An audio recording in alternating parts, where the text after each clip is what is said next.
And we're live. Good morning. I believe we're on day 10.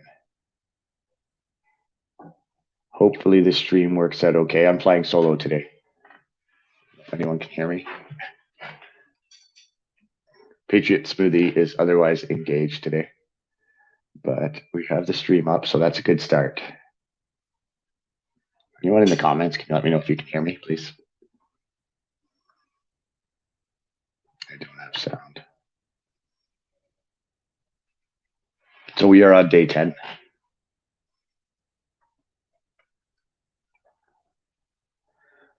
think we might be able to make this work though. Yeah, perfect, great. So we should get sound here once the commission gets rolling. I think it's their sound that's off right now.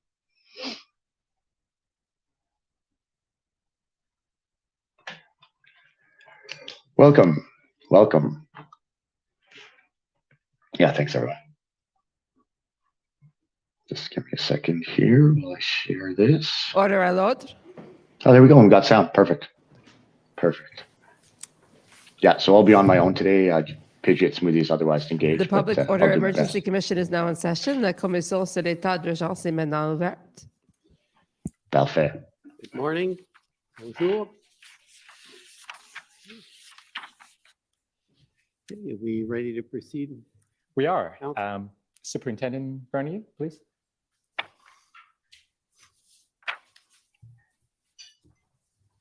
Superintendent Bernier.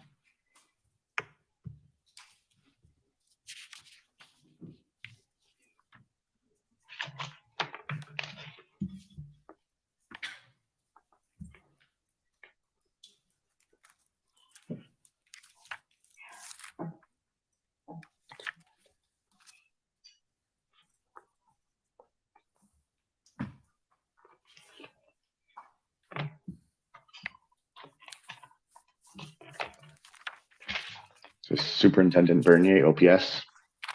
Robert Bernier.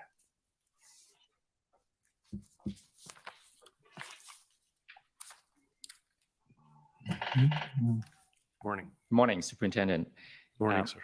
You recall that we ended yesterday by talking about your priorities on February 11th as you embarked on what you described as a reset.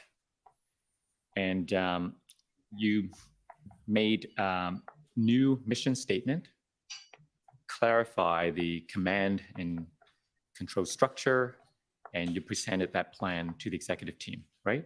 That is correct. So I'd like to take you now to your efforts to further integrate that plan with the OPP and the RCMP.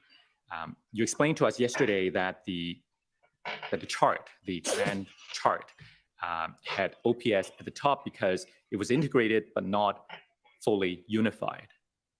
It was not a unified command. Do you remember that? That is correct. And by unified command, I took it that you were referring to unified with the OPP and the RCMP. That is correct. Now, you talked to us about when they first came to Ottawa to assist the OPS back on the 8th of February. I was not aware that they were in town at that particular time. Okay, so let me take you to some notes that may refresh your memory. Could we go to Let me remind you. 408420, please?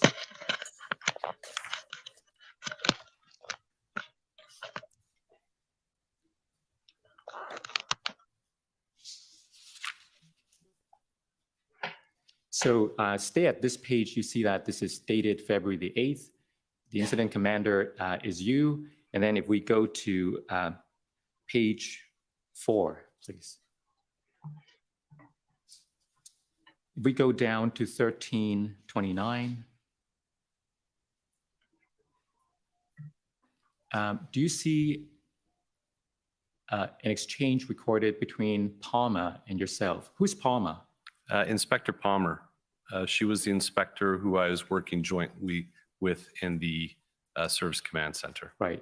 So there's a notation from her to you that outside agencies who are attending to assist are requesting to have OPS operational plans ahead of attending. And you spoke a little bit about your involvement in trying to gather all the various plans in order to assist in that process yesterday, right? From my experience, I had an appreciation that if outside agencies were coming, they would be requesting to see the plans. So were you Obviously. aware that this group, these outside agencies, were coming to Ottawa as of the 8th?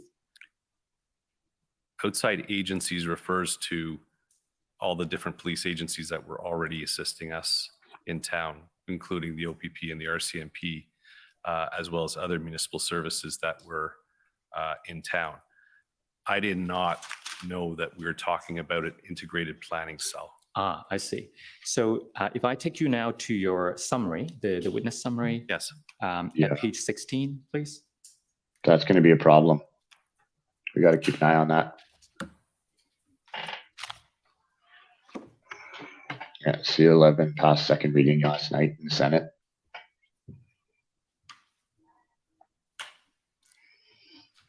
Okay, Yeah, so you this guys is the couldn't do it paragraph without you. at which you describe how you first came to know of this particular group's existence.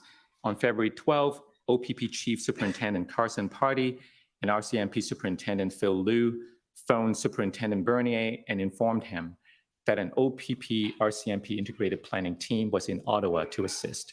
Superintendent Bernier learned from them that the integrated planning team had been in Ottawa since February 8th, was based at RCMP's National Operations Center and was assisting OPS to develop operational plans. Superintendent Bernier was surprised to learn of the integrated planning team's existence. So were you surprised because on the 8th, you were aware only of some outside agencies coming to assist, and you didn't connect that group with the integrated planning team until you made contact with Party and Liu on the 12th? That's correct. All right. So Surprised to hear of the integrated planning team existing. so if I could take you now to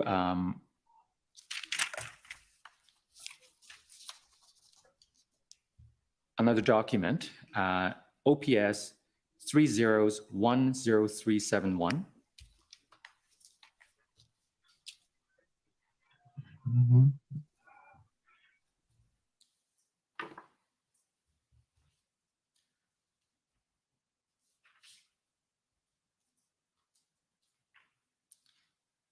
So these are again scribe notes, I take it, and you are now the event commander designated with EC. If we go to page 11, please. So this is dated February the 12th. If we go to 11:58, we see it on the screen. There was a call between you and RCMP Officer Liu. Said, slide up prepared by Darwin. Understand NOC stood up. What you're proposing is what we're doing here. You would be able to give situational awareness, direct line of communication. Tell us about this conversation. So during this conversation, I had my first interaction with Superintendent Liu from the RCMP, had an understanding of what their role was here to help us. And based on the conversations that I'd had and gave them a briefing on the new mission statement, the steps that myself and Inspector Springer were taking as part of the command table, and understanding that it was going to take a day or two to get the proper people around the table that we were looking for. Some were coming from other parts of the province. Based on what I was proposing and telling Superintendent Liu that it was aligning with the framework that they were setting up at the RCMP Leakin building, which they're referring to as the NOC. So we've heard evidence from other witnesses that they were starting to work on a plan, and by now you have also started working on one, including the main action plan and the mission statement, as we heard yesterday. So is it fair to say that when you connected you found some alignment. Yes. So that would be on the 12th. And on the same day, if we go to a different set of notes, actually, same set of note, if we go to page 12, please, next page. At 12:33, we see a notation, 12:35, the next page. Go down. So there was another conversation between you and Lou. This is from you to Lou. Once I have legal approval, we'll send it to you with main action plan and objectives. See how you can fit this into a plan. Tell us what this is all about.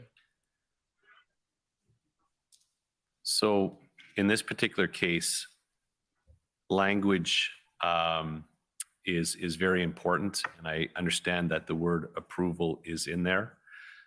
My ask regarding the work that I had established with the mission statement, the main action plan, the objectives, once again, I wanted some oversight from the legal section to ensure that there was no risk to the organization.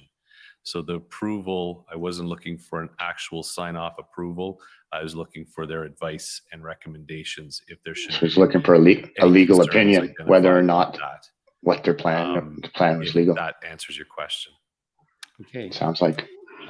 Yes, it does. And Wanted to know if his plan I was legal. understand that later that day, at around 3:10 p.m., there was a meeting between the OPS command team, including yourself and the former chief, with other members of the integrated planning group. Am I right? That's correct. So let's talk about that meeting. If we go to your interview summary at page 16.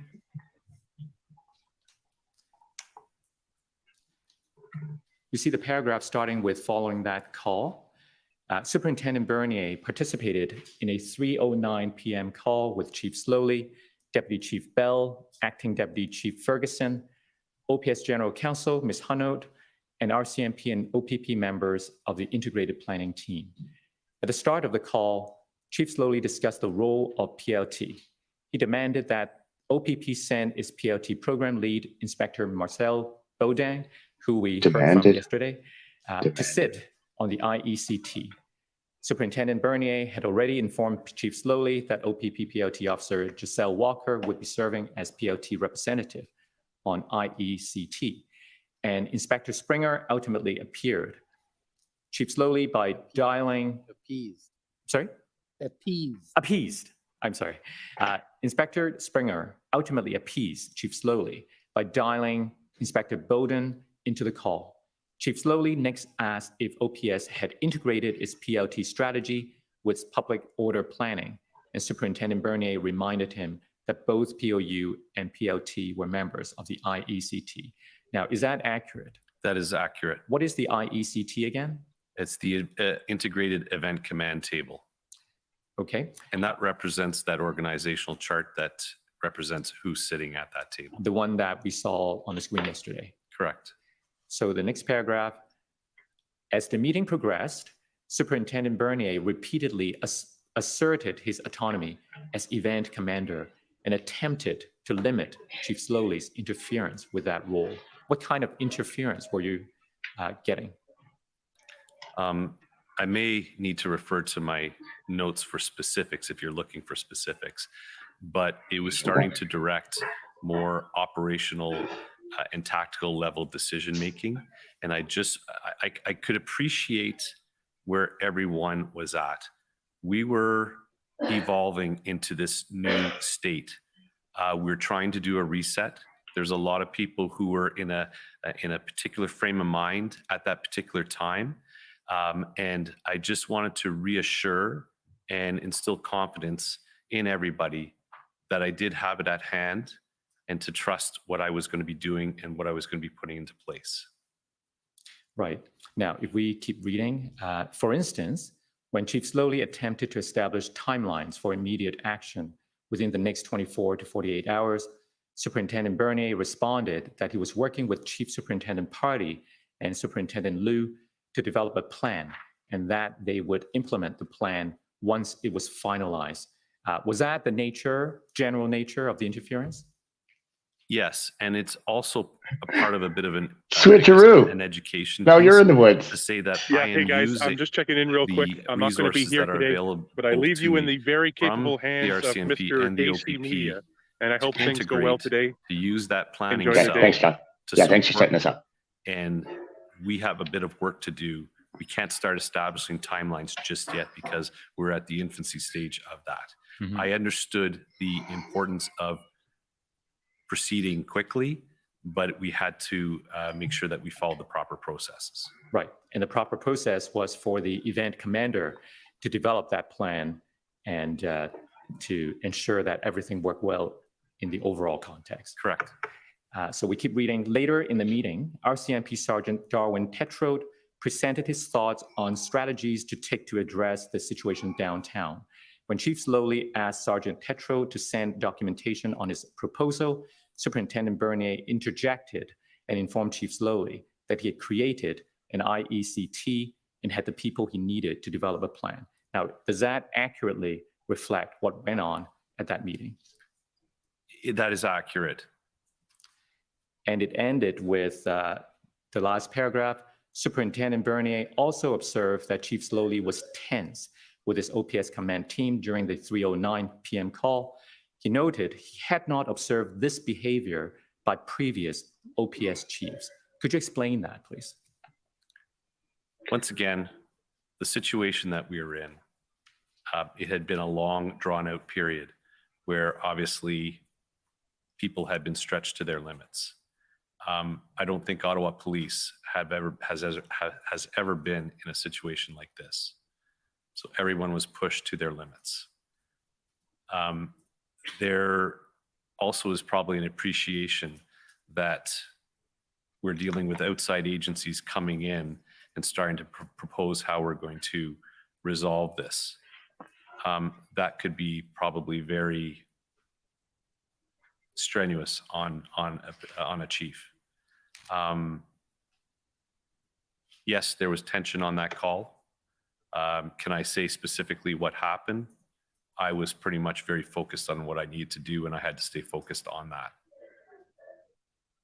No different in the final statement in that final sentence in the previous paragraph.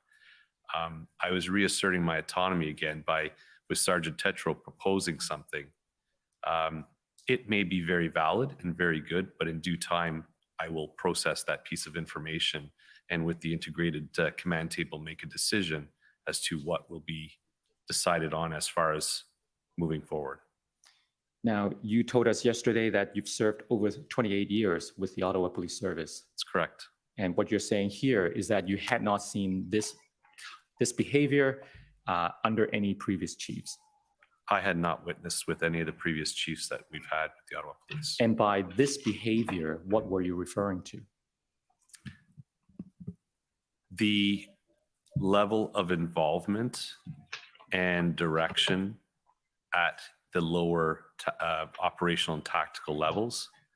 And I have not witnessed perhaps the intensity or the behaviors that Chief Sloly was showing amongst the command team. Mm-hmm.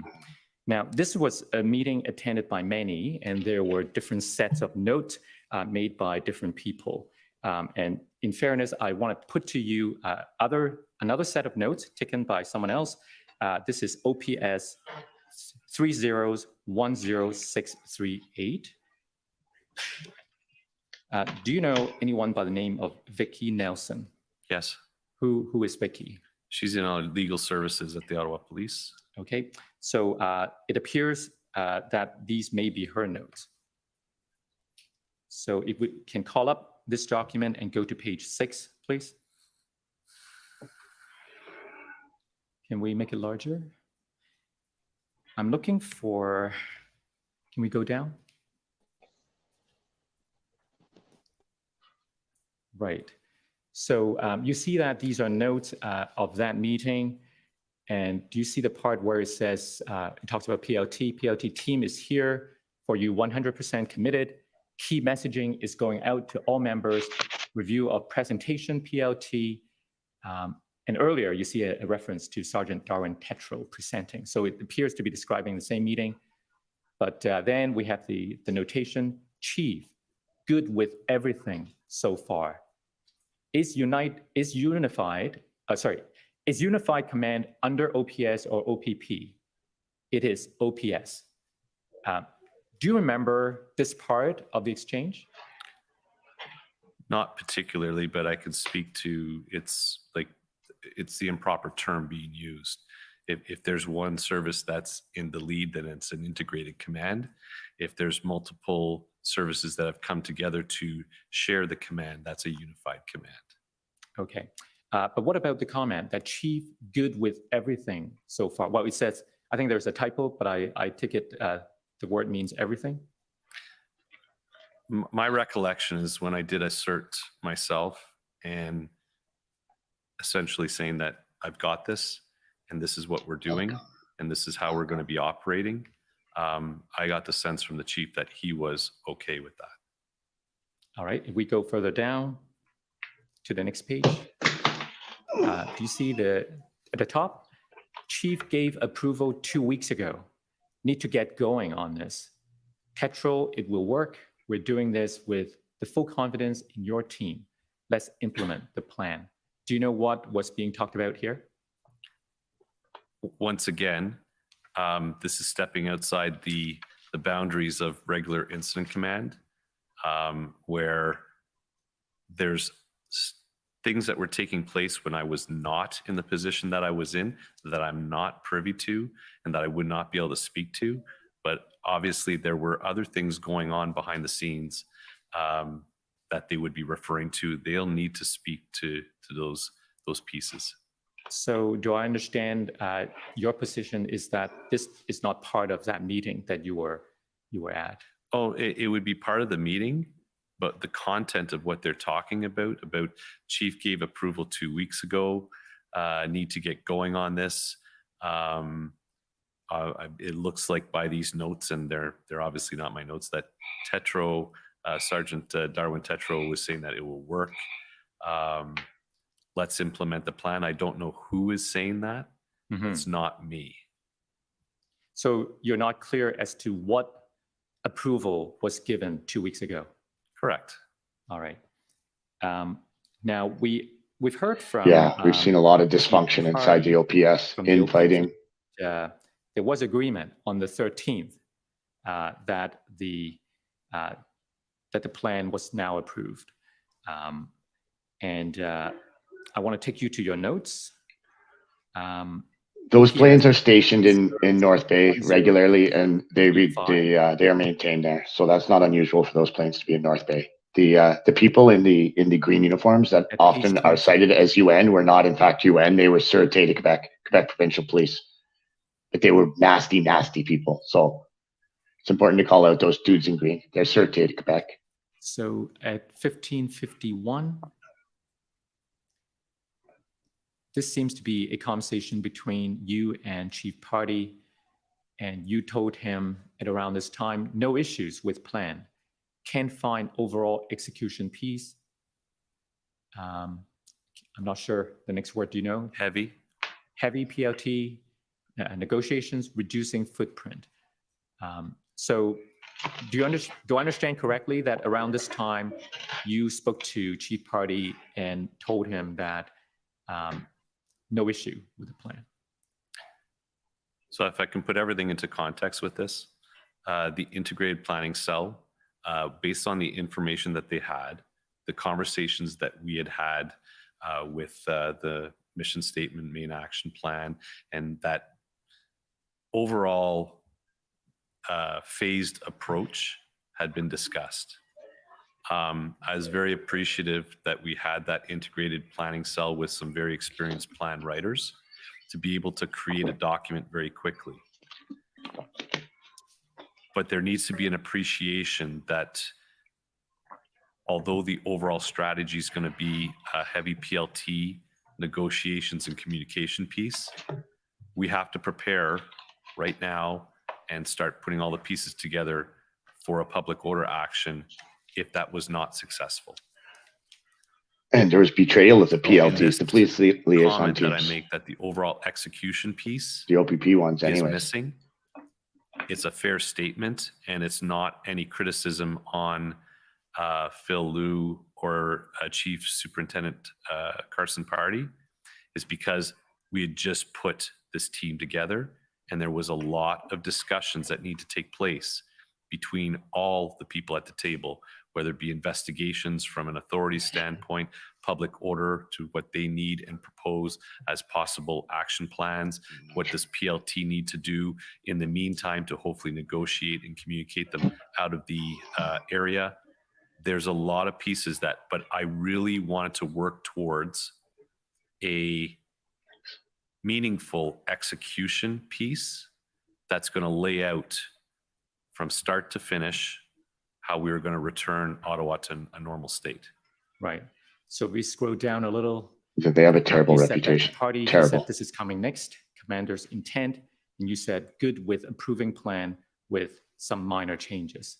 So Correct. was that where it was left that afternoon? That is correct. My conversation with Chief Superintendent Party, we were very much aligned.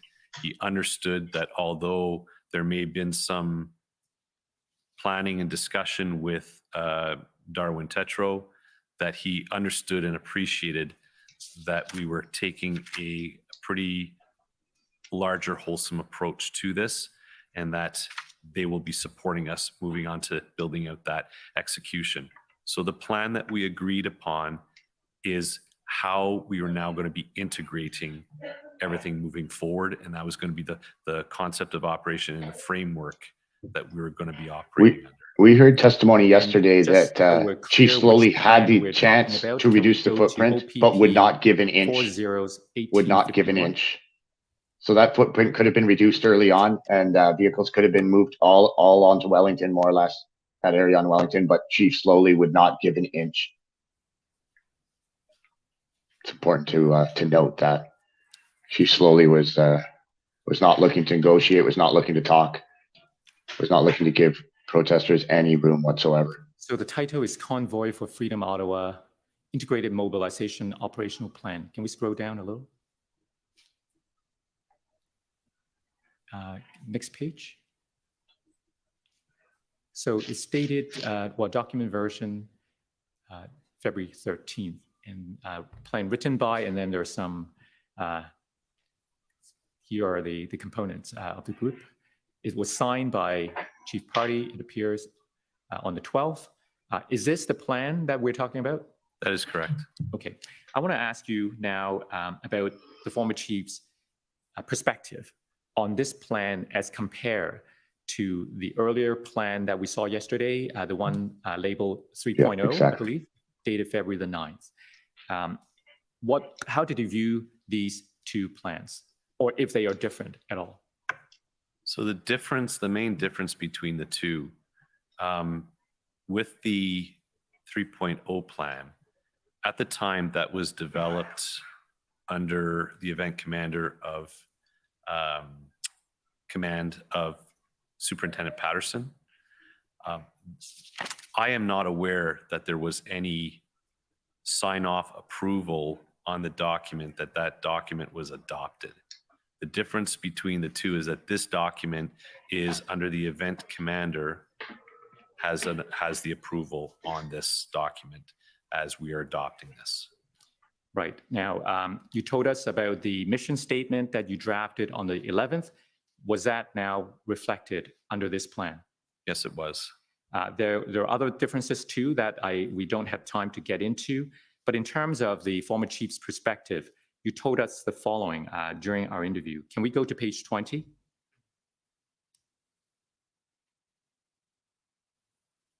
Sorry, page 20 of the interview summary.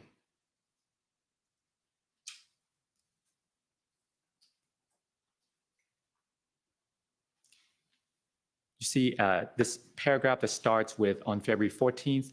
We go down to about the 6th line. Sorry, no, I mean, it's at the same paragraph. So do you see the part that starts with So the third word in, a few lines from the top, Superintendent Bernier also observed that Chief Sloly was happy with the February 9th plan and that it may have been challenging for him to accept the February 13th plan because it threw the February 9th plan out the window. What did you mean by that? Probably speaking a little bit freely with terms of out the window. Threw the plan out the window. Is that Chief Sloly gave the direction of building that February 9th plan. So as a chief, I would imagine this was very difficult to have another organization come in and develop a new plan.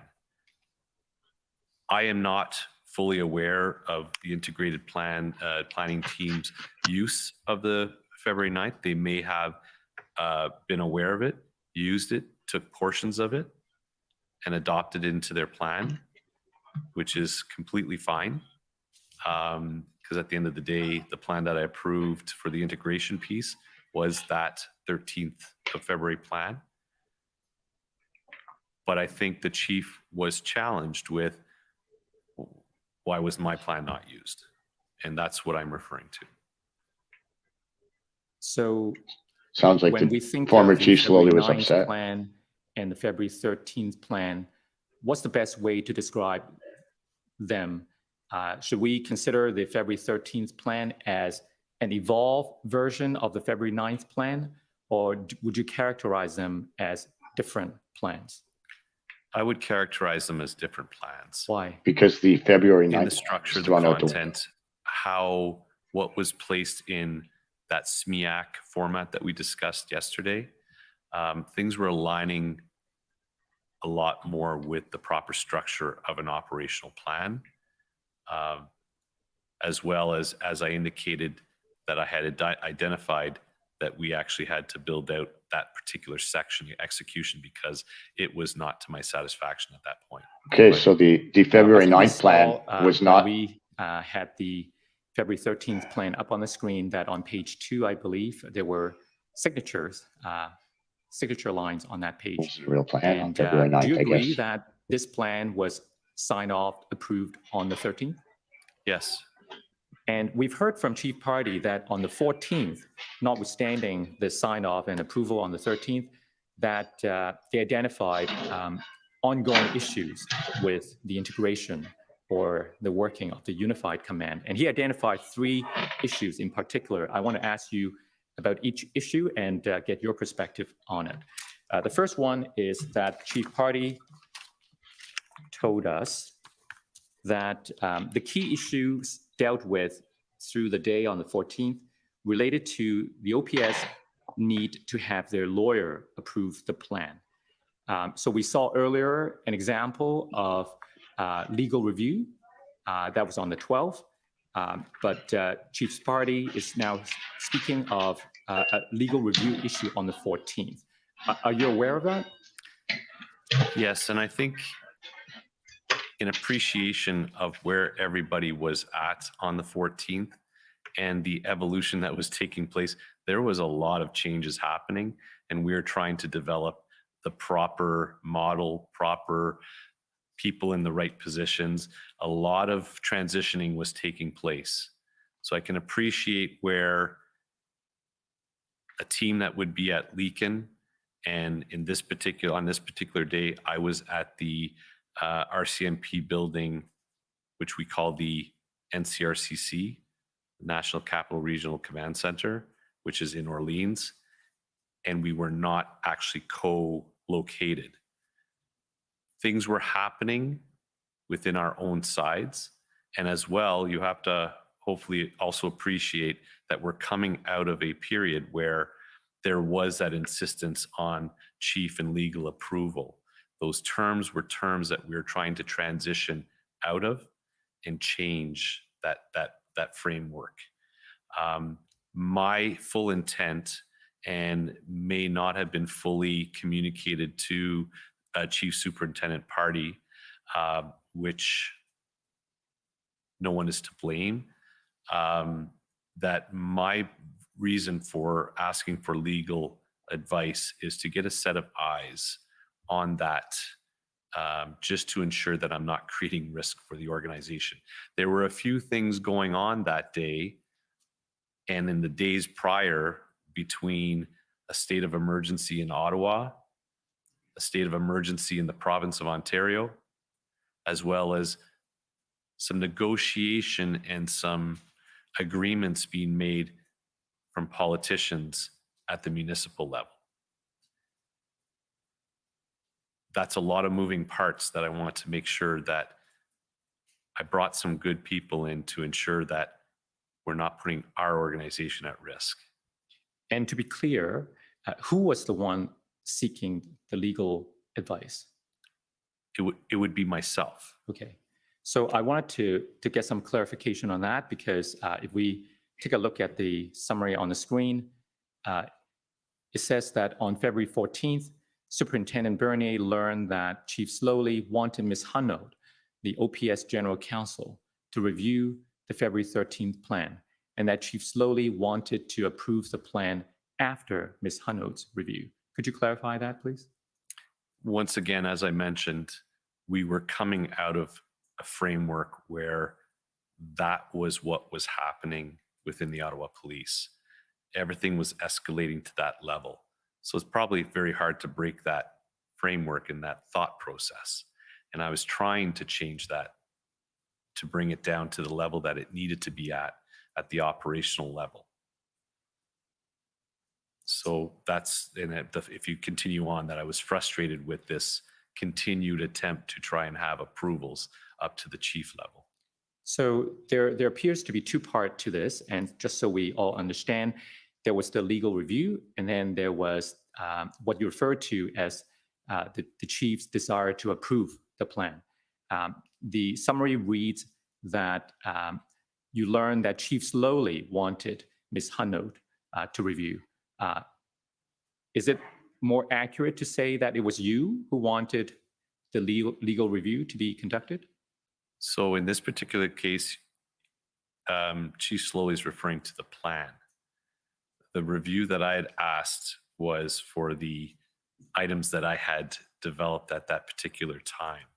At the end of the day, on the 13th, I had approved the plan. Okay, so so we're talking about different things here. Correct. So it was Mr. Sloly who wanted legal review related to the approval of the plan. Correct. Whereas you were seeking legal advice on what you described earlier about the different legal authorities that may or may not be available as you develop the plan. Correct. Okay. And it also spoke of the need for the former chief to approve the plan. Is that accurate? Is that what he wanted at the time? I'm sorry, where do you see? So the second line, and that Chief Sloly wanted to approve the plan after Ms. Hanaud's review. Correct. So if Mr. Sloly were to say that to the extent any approval was required, he already approved, he had already given those approval as of the 9th of February, what would you say to that? It would not be an approval on this plan. It would probably be the approval for another plan that had been developed. And you understood at the time that he wanted to approve this plan, to have the decision making power about approval of this plan. That's correct. Okay. Now, so that was the first concern that Chief Party raised, the need for legal review. The second concern he raised as of the 14th was that you were being pulled away continuously to brief your chief, and that this was creating frustration within the planning group, especially as it related to the POU component. And he said he tactfully addressed this concern with the OPS. What is your perspective on that? I would have to agree. As you can well imagine, there was quite a bit going through my head, a lot of work that needed to be done, a lot of coordination, and a lot of planning, thought need to go into our next steps. The frequency and the length of these meetings that I was being called to was becoming very challenging and not necessarily something that happens in normal incident command. Hence the reason why you have a strategic level commander as well as an executive liaison to be able to mitigate that aspect. But there was still an insistence on the event commander to be present at this. So understanding that we're transitioning and trying to do this reset, it's hard to turn the switch right away. And it was kind of trying to steer it away from that model. But I can fully appreciate Chief Superintendent Party's frustration with that, because he was wanting to support me in moving this forward as quickly and as efficiently as we could. Right. Sounds like too many cooks in the Final kitchen. concern he raised on the 14th was when the group learned that the mayor of Ottawa had engaged with the protesters and negotiated them to all move to Wellington Street, and that the OPS was making some decisions on action. I understand that there was a briefing that you gave the group at around just after 6 o'clock that day. Is that correct? PM, that's correct. So you briefed them that due to the mayor's decision, it was a good time to take positive action on those who stayed outside of Wellington. Was that what happened at the briefing? That's what you told them? That is correct. And Chief Party told us that as a group, they challenged you on the intelligence and the tactical advice received to allow them to pivot quickly and support it. Tell us about the issue. There's quite a bigger picture to this. And once again, I will preface it with, we're in a transition phase and we're not co-located. And I had met that team for a brief moment that morning, and we're contemplating and making decisions to transition our command posts at the operational level to Leakin to be co-located with that integrated cell. There was a lot happening between the 13th and the 14th that was unexpected, challenging, and we're trying to manage. The one piece that we have to remember is that, yes, there is the integrated planning cell. That is one component that's supporting me. We have to remember that I have an integrated command table that I have set up. So it is not being done in isolation. It's not one person that is proposing or brainstorming ideas. Yes, the decision lies with me as the event commander, but on this particular day, there was the mayor's agreement that had transpired, which was resulting in potential movement of vehicles. Specifically sticking to the point that you're asking for, given the fact that we're potentially going to be having areas that protesters were going to be clearing their vehicles, Potentially. and leaving, my command table had some conversations between myself, Inspector Springer, public order, police liaison, investigations, intelligence, with regards to figuring out, if they leave, how do we keep those areas from being reoccupied again? So when we're talking about the positive action, is that we wanted to, if those areas were freed up, we just want to make sure that they weren't going to be reoccupied. That conversation, that brainstorming took place at that integrated command table at the operational level. That's an appropriate conversation to take place given the situation that we were in. Fully utilizing all the resources at hand, we had to come up with a egress plan for any of the vehicles that wanted to leave as a result of that agreement, to ensure that it was safe and non-impeded to get those vehicles out of the downtown core. We as a group discussed then, what do we do with those areas that either get thinned out and maybe down to a couple of vehicles, and how do we hold it? At the time, and based on the infancy of our group, we brainstormed that it would probably be a good idea to try and implement some strategies to hold those areas. That was communicated to Chief Superintendent Party and Superintendent Liu by phone. And I definitely sensed concern on their part. They voiced their opinion, and I took that away. Once that call was completed, we actually somewhat put a pause on that, given the advice, recommendations, food for thought. I do have to say that Chief Superintendent Party, regardless of perhaps his strong conviction of maybe this was not a good idea, he still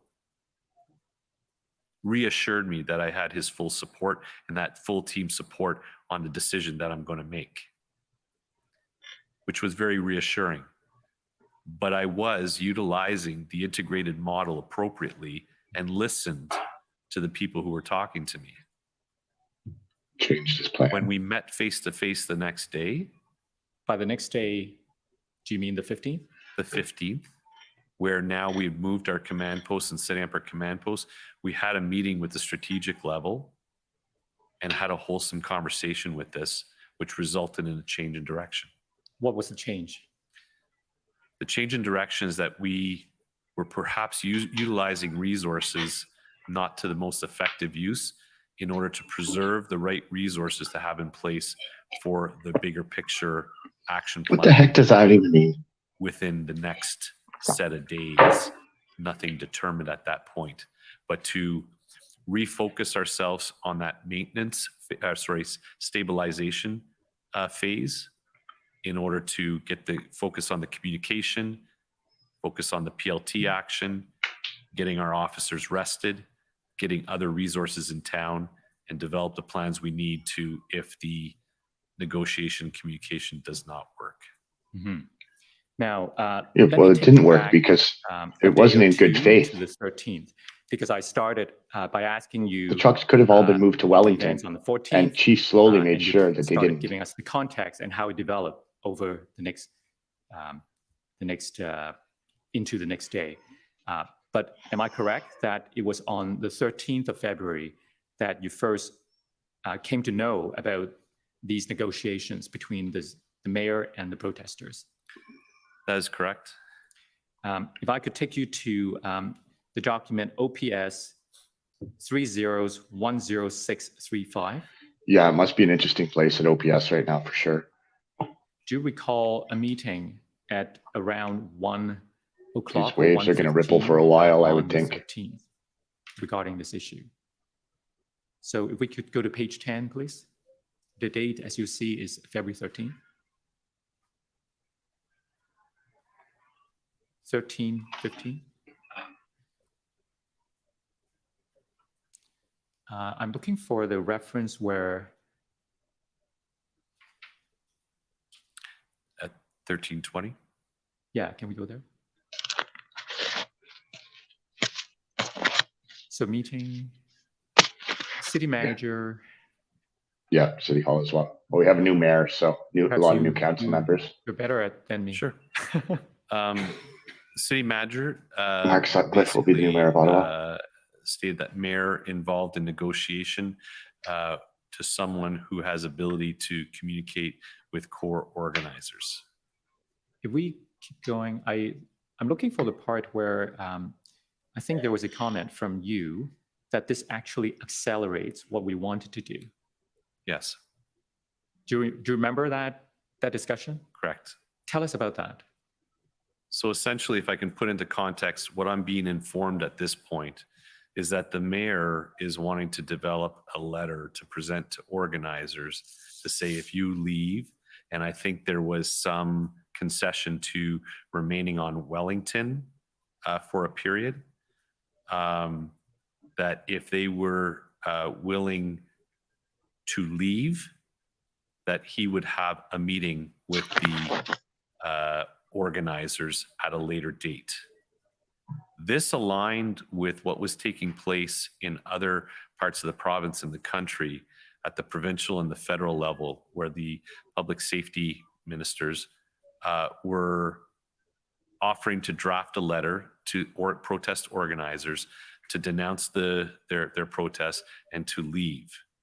And if they did so, that they would have a meeting at a later date with them.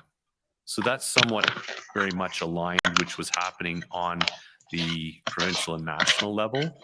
And based on the information I had on the 13th at this time, that and having that plan in place with wanting to reduce the footprint and have negotiating protesters out of the area, it aligned with our plan. It Not with was Chief Sloly's. potentially challenges that come along with this when you're talking about political agreements with protesters. However, I can only control what I can control, and if this happens and people leave, then that is a benefit to the operation, and that I would be good with it because there's nothing I can do about it. Mm-hmm. And in your interview summary, you explained that neither the city nor the OPS executive had informed you of the negotiation before this. Is that correct? Correct. From this point on, that I was not really aware that of that dynamic going on. Right. And you told Inspector Springer that OPS should stay clear of the negotiation because political influence and political negotiation could adversely impact the police operation that OPS was preparing. The optics of Yeah. the police involved with politicians in negotiating. Yeah, well, with other obviously. parties, the optics could pose challenges. The police are preparing to violently move in. And in It the would be interview summary, you went on and bad gave, optics if they knew that the mayor was several other, negotiating explanations while the police as to why moved. you Were preparing to move in violently. about this. But in the interest of time, I won't take you to all of those. Do you agree that those contents in your summary is accurate? Yes. Okay. So let's move now to an area that I really want to ask you about. And it is, the context is this. You've told us that the plan was signed off on the 13th. That's before the federal government invoked the Emergency Act on the 14th.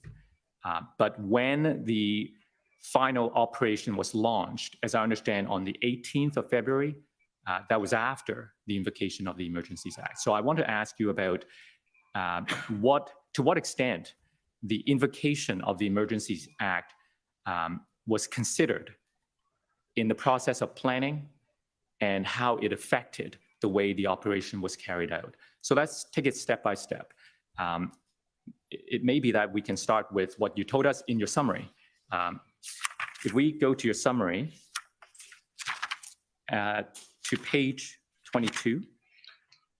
So they were planning this action, the police action, So you remember before that the during Emergency interview, we Act, asked and you, apparently they about didn't your know the thoughts Emergency Act was coming. on So they both were the planning provincial, under authority they already had. Measures, Is that correct? the I wonder? Emergency Management and Civil Protection Act, as well as the Federal Yeah. Emergencies Act. So if we look at this paragraph here, Okay, this is going to be important. Superintendent Bernier stated that the February 13th plan did not rely on powers granted under the EMCPA. That's the Provincial Act, right? Correct. And that the Federal Emergency Declaration did not significantly impact his planning process. There you go. Superintendent Bernier did not know that the federal government was going to declare a public order emergency on February 13th. I take that to mean Boom. that on February 13th, you did not know that the federal government was going to declare a public order emergency. They were And planning. you stated that you would have carried out the police operation whether or not the federal government declared a public order emergency. Explain that to us. The plan that I was developing was based on existing authorities, whether it be under the provincial, federal, or common law authority, to act. This is what takes place on a daily basis on those larger type events. We have to leverage those particular authorities that exist. Existing Plan that I was authorities. building, with my Existing integrated authorities. command table, and the advice that I was getting and having the right people from the right backgrounds providing their input, I was satisfied that we were going to have all the authorities we need to take action if the communication and the negotiation piece of our stabilization plan was not successful in having that area cleared and the city returned to a state of normalcy. And in this paragraph, you actually refer to some of those authorities that existed apart from the emergency powers, such as, you said, authorities under common law, municipal bylaws, and provincial and federal statutes. You also noted the criminal code and common law authorize police to control access to an area during an ongoing police operation, and that the Highway Traffic Act permits police to seize and tow vehicles. So that are they had abandoned all the power they or needed obstructing already. roadways. They were planning and So already I had want the to ask power. you about He has stated first of so all, just the now, under oath. the so-called exclusion zones. We heard from Deputy Chief Bell. They did not require that, the Emergency Act, the Federal Emergency Act. The Emergency Act was helpful in allowing the police to establish. Was helpful, exclusion but not zones. What's your necessary. view on that? I would agree. Although that we were planning under the common law authorities to create a zone where we could operate safely for both the police and the public, the secure zone options that were offered through the Emergencies Act was a benefit. It somewhat provided a was framework, benefit. a legal framework Somewhat. that would be a lot more understandable for our members, for the community, and in fact, the protesters as Yeah, well. provided martial law. That's easy to understand.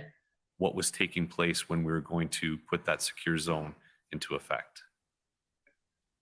So, So it is was that easier. why you It's would easier if you consider do it with helpful martial law instead of to regular have law.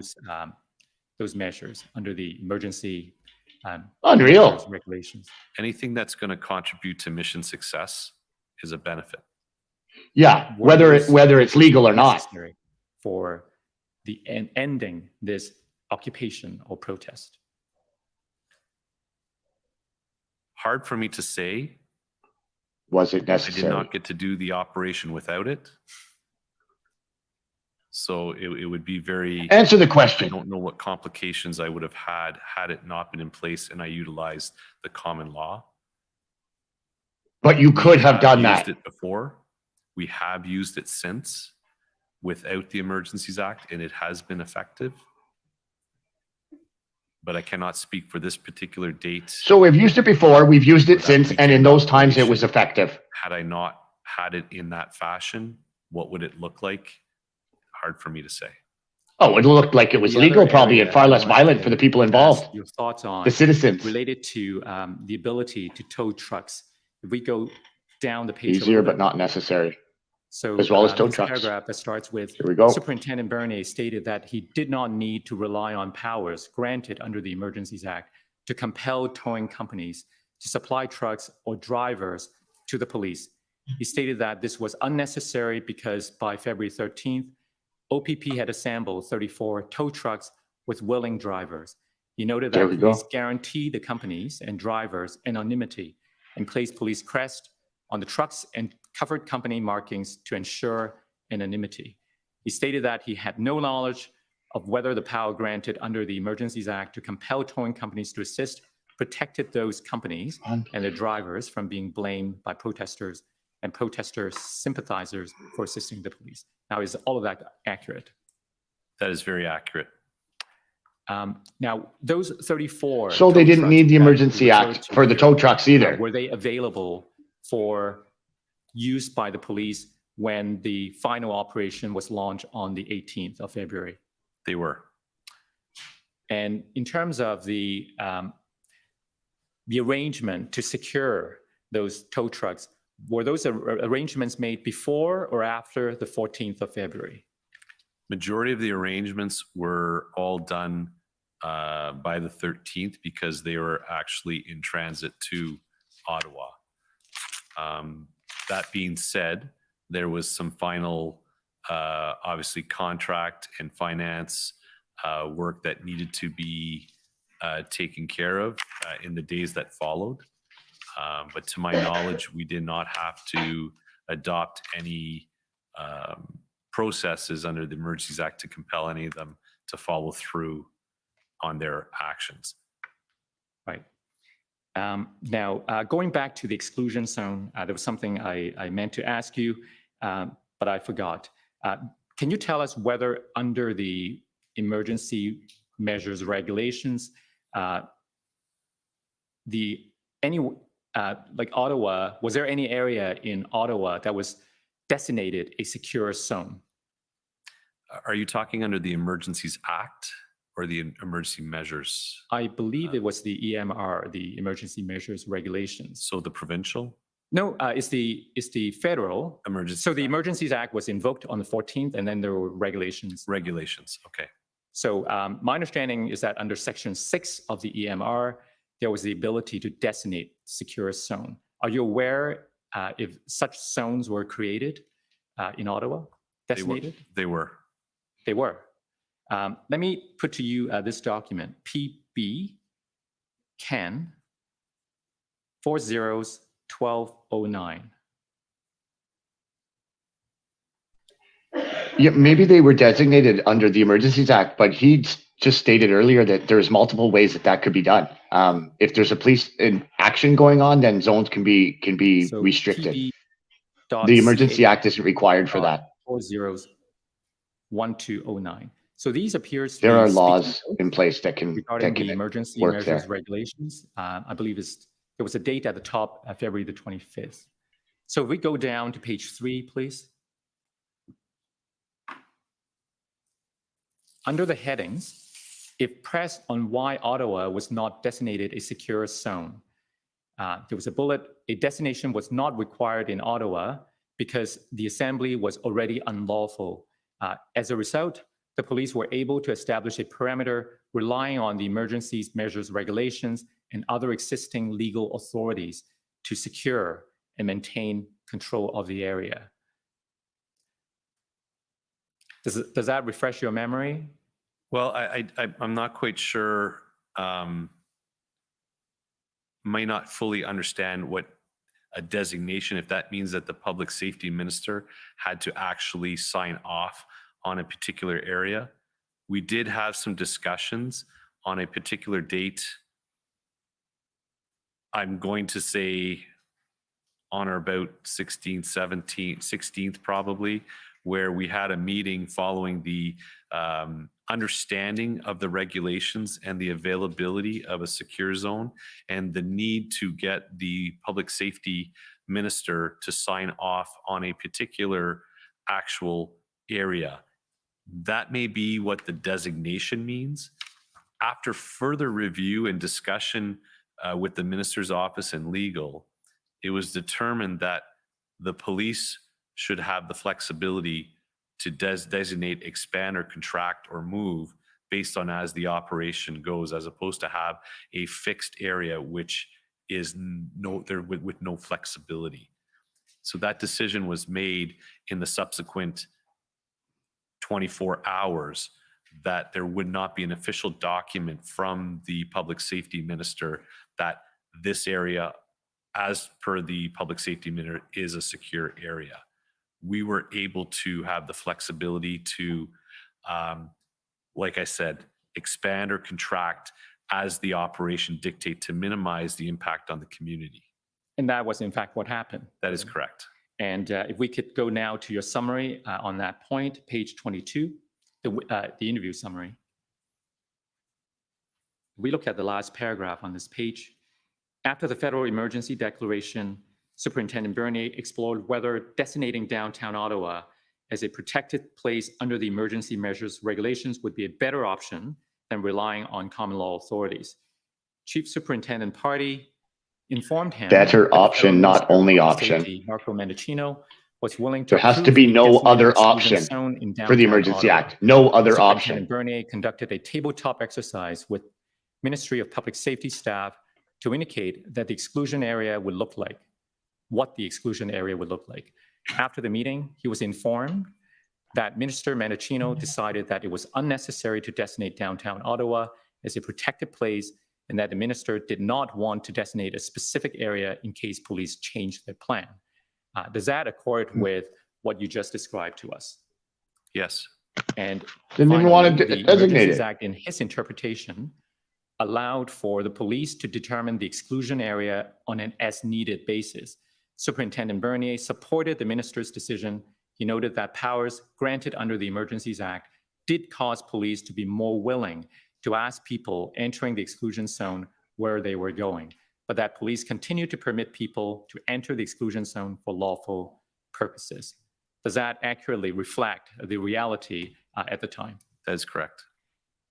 Now, But I it wasn't wanna necessary. turn finally to For lawful how the purposes plan is was subject to their executed. First decision. of Like all, they the decided February what was 13th lawful. Plan continued to develop. If you left your house without over your the next 2 license, you couldn't days get back in. until You had to the prove you final lived in plan there. was signed off If on the or few around people the that did. 17th. Am I right? That is correct. And just so we are all clear what plan there was, I want to Yes. show you Powers that should never exist. February 17th. Unreal. Thank you. So if I can take you to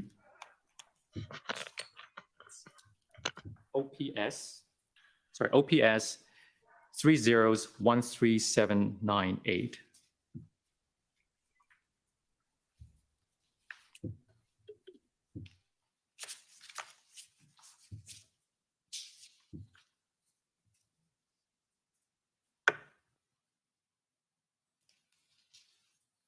So you see the date on this page says February 15th till to be determined. But if we go to the next page,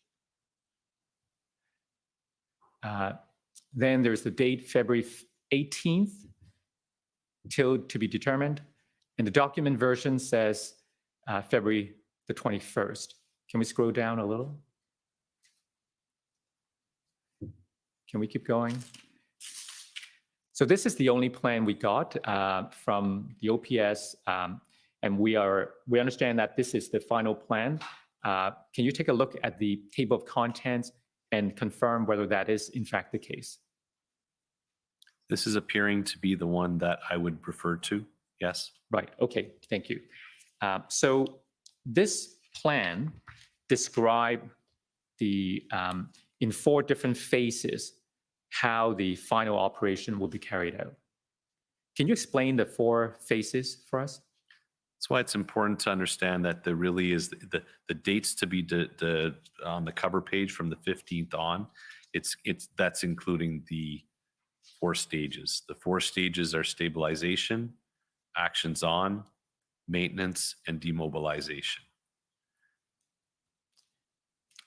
Well, in the interest of time, I guess we'll rely on your description of those 4 phases in the witness summary and move directly to how that plan was carried out. When was this plan launched in the final operation? So it was launched as indicated by the plan by the 15th.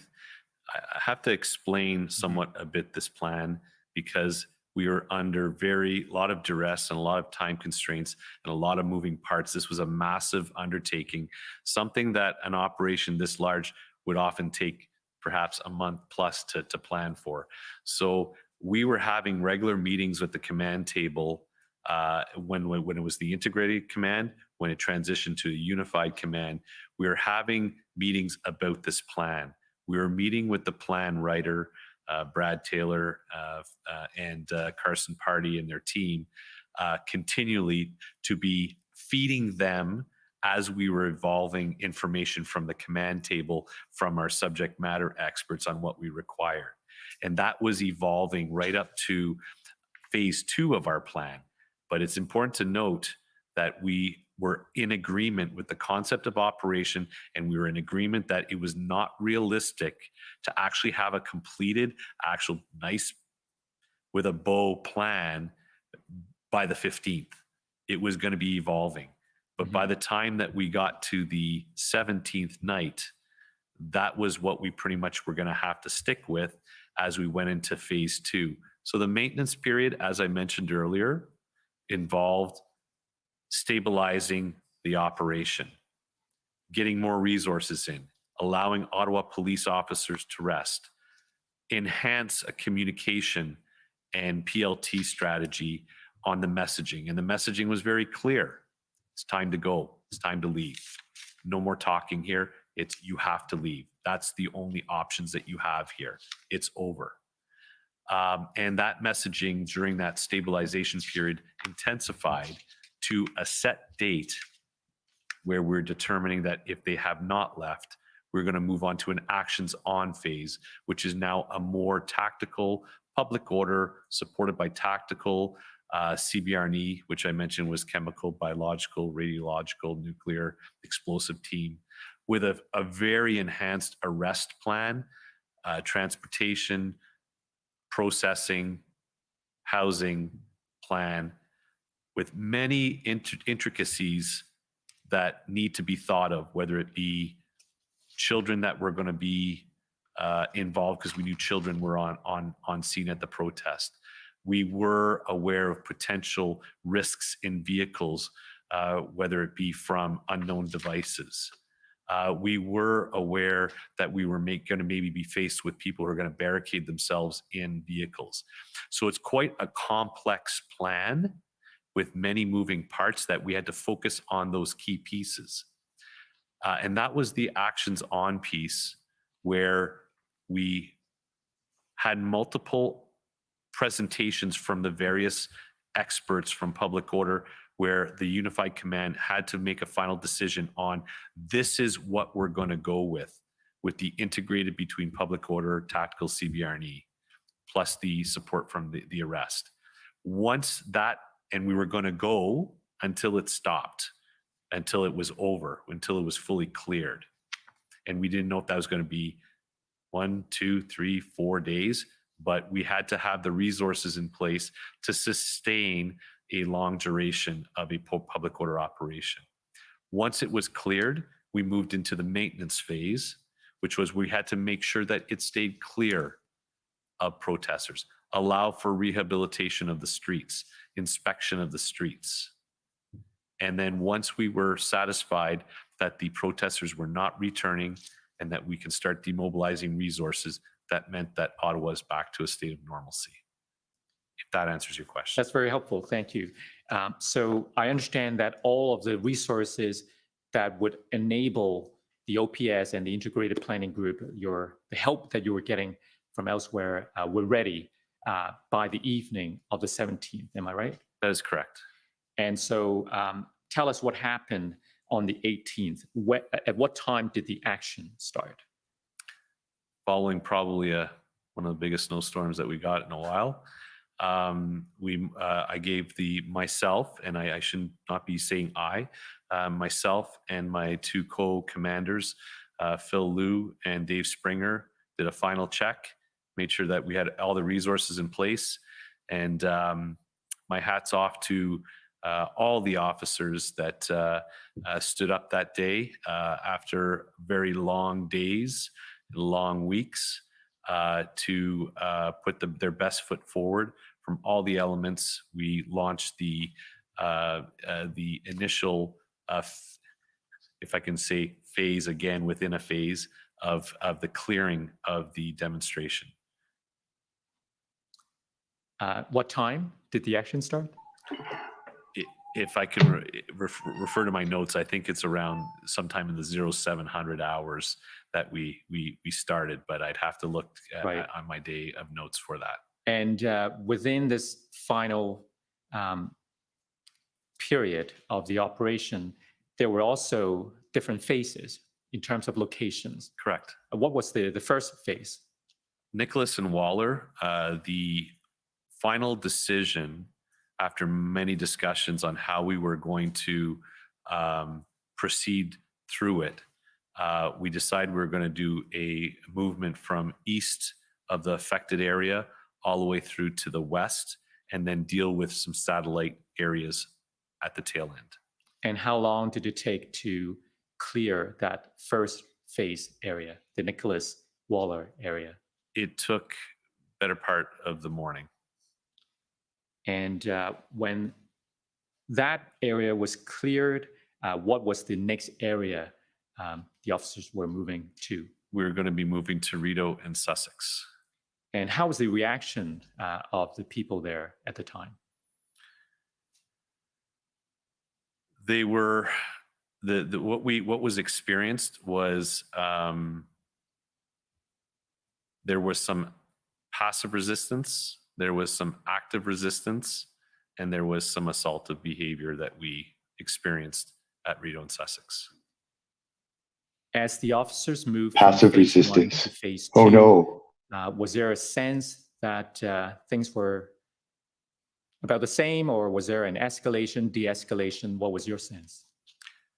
The tension definitely increased. However, we adopted if I could use a philosophy of slow, methodical, lawful in our approach, because we did not know what the cause and effect was going to be. And we had to be ready to adapt, pivot, make decisions. And we did not want to rush through this. And we did not want to force a confrontation.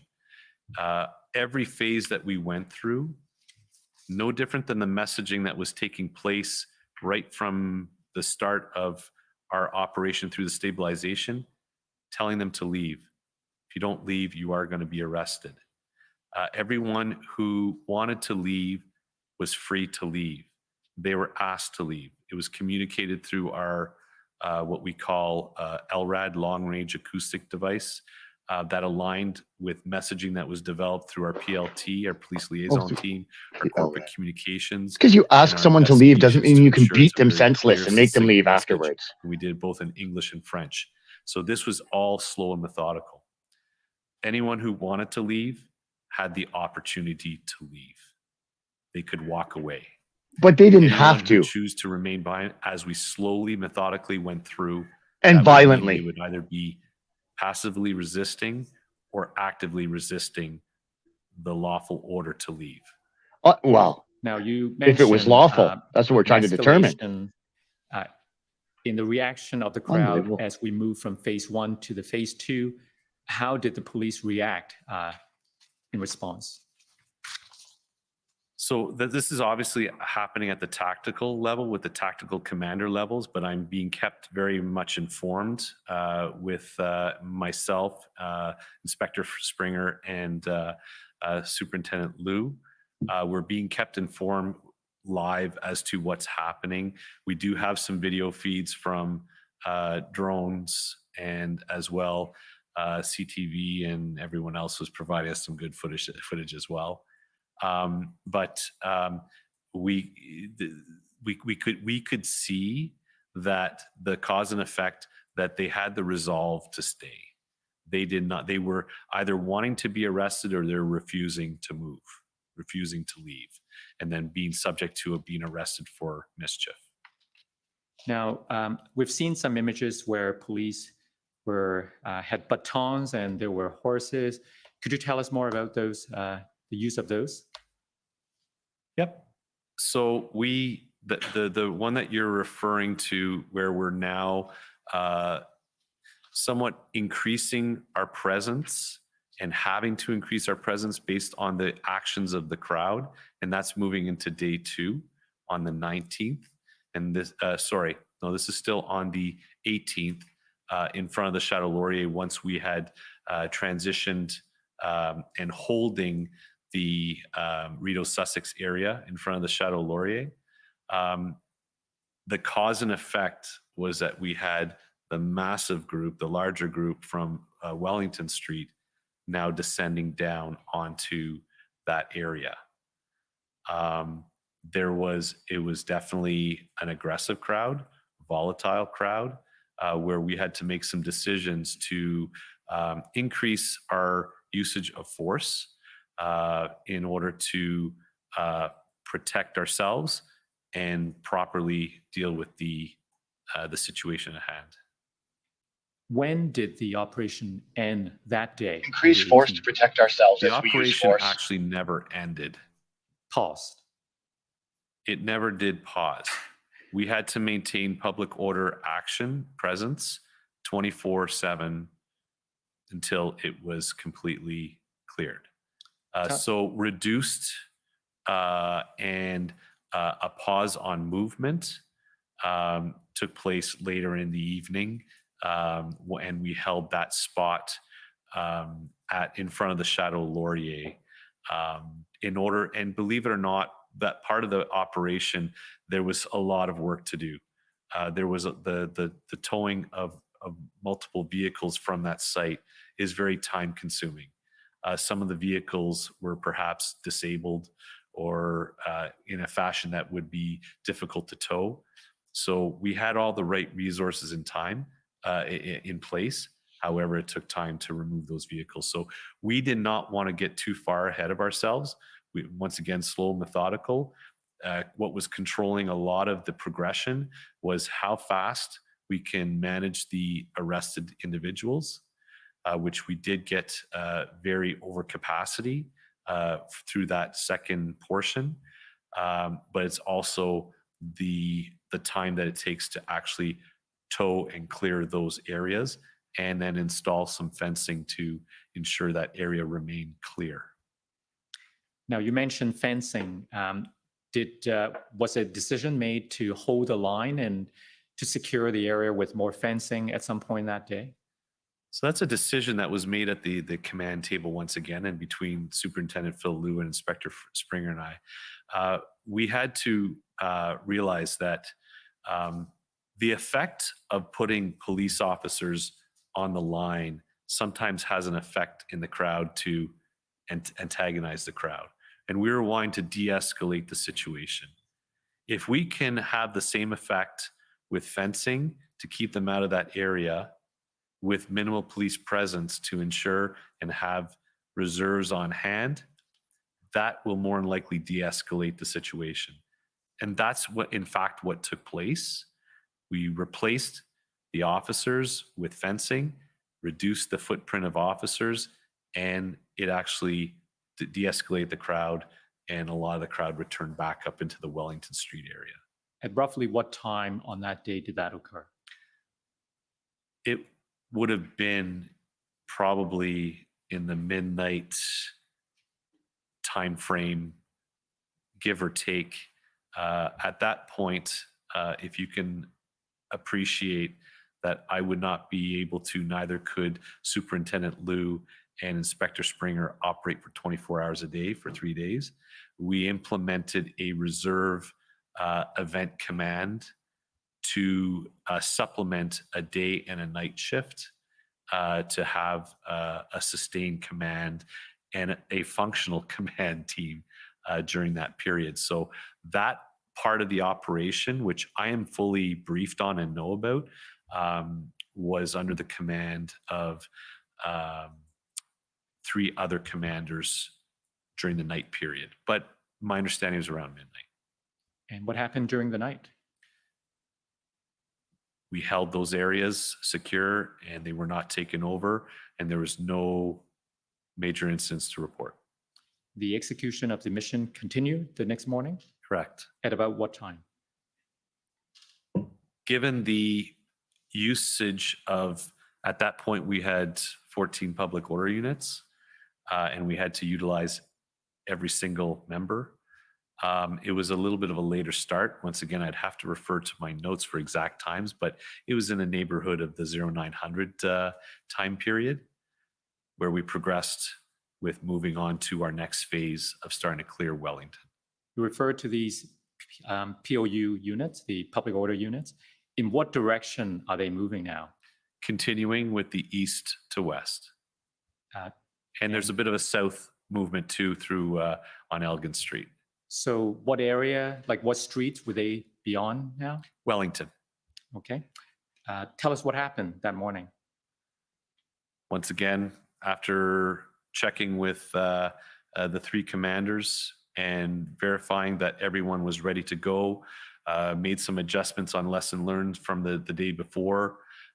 We progressed with and further based on what we had experienced and seen, that the level of aggression towards the police, we increased our protective level to move on with that operation that day.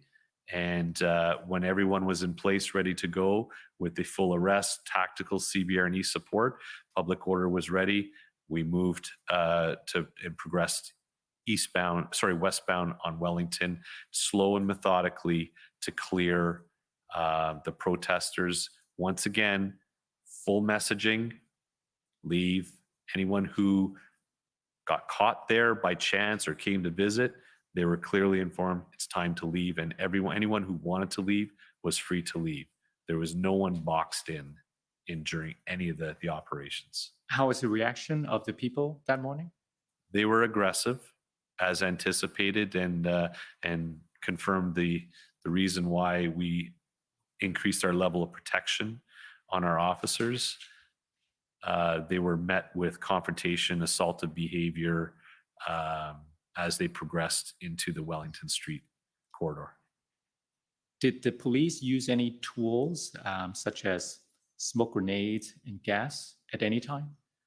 There, once again, that is elements that would have been used at the tactical level, sometimes in exigent circumstances. There were, at the onset, smoke that was used by the protesters. But to your knowledge, did the police ever use those tools during? There had to be the use. There was the need to use some of those tools during this operation. And by the end of the day, we're speaking of the 19th now, how did the downtown core look like? Different. We had cleared all the way westbound on Wellington, just the Wellington corridor, not the north-south, just north-south streets, except for Elgin. We secured Elgin Street. And we progressed all the way down to clearing protesters that were remaining, were moving back, but were still staying in the area, but never met the threshold of being arrested. There was a large group that still remained on Bank Street towards the evening hours at the end of the day. It took the full day for anyone who did not leave with their vehicle to clear and tow those vehicles. And when I say clear, once again, we did not know what to expect in vehicles, whether it be devices or challenges with their vehicles being disabled. It took a long period for the teams to clear the remaining trucks from Wellington Street with our towing plan. Now, we've heard a fair bit about the Coventry area being used by the protesters at a kind of staging ground. When was that area demobilized? So that was now moving into the third day. The 20th? The 20th. That would be the Sunday. Right. We spent a good portion of the day clearing the remaining north-south streets and any of the other areas. But the actions of both the Friday and the Saturday, the 18th and the 19th, had the effect of clearing of those areas. Anyone who remained in those areas, I think, realized that it was over, and most left. We are just doing some various cleaning up of abandoned vehicles that may have been left there, that were protest vehicles or illegally parked vehicles, to ensure that was, once again, the vehicles are properly cleared, and if they were disabled, that they were rendered able to be towed. Later in that afternoon, we were satisfied that we were prepared to go to the final phase of clearing Coventry Road, which is a large parking lot adjacent to a baseball field and a couple of hotels, where was somewhat of a base camp for the protesters. When did the OPS and its partners enter the third and fourth final phases, the maintenance and demobilization phases?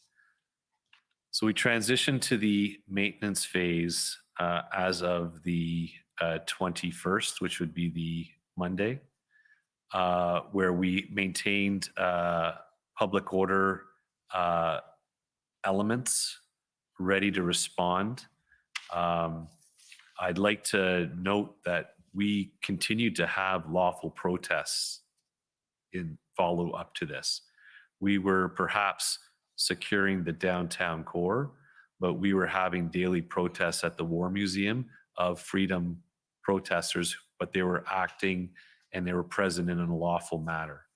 We kept a minimal presence as we do in most demonstrations, but we had to manage that and keep an eye on that. Various convoys throughout that maintenance period, we would get intelligence or information that they were trying to come back to Ottawa, and we would be preparing and staging in order to act on that to prevent them from coming back down with vehicles to protest.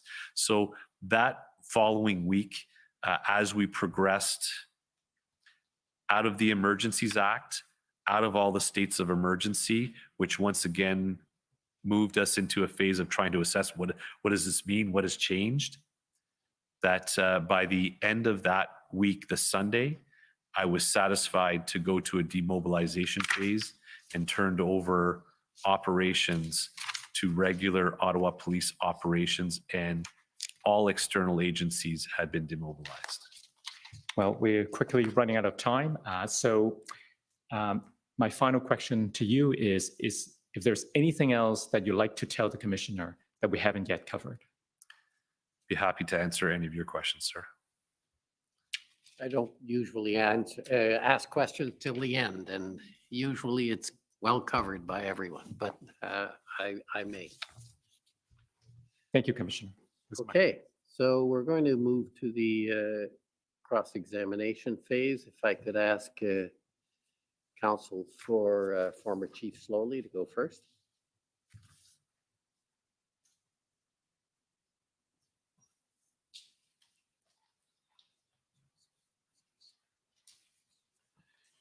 Thank you. Superintendent, I'm Tom Curry. Sir.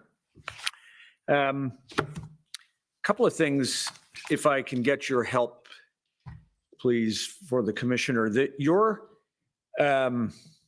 prior to these events, you told us that you were an inspector. First of all, you had a promotion between then and now. Is that right? Not officially yet. Okay, so we'll have our fingers crossed for you. You were an inspector in the communications branch within the information directorate. Yeah? Correct. Reporting through what we learned were the three eyes. You're one of the eyes to Deputy Chief Bell at the time. Correct. And just assist us, if you can, with the chain of command in your regular work, not incident command now. In your day job, were there personnel between you and the deputy? Yes. And who lay between you and the deputy? Superintendent Rob Drummond. Okay. And is there a chief superintendent in the structure at the time, or is it just Superintendent Drummond to the deputy? We do not have that rank within the Ottawa Police. Understood.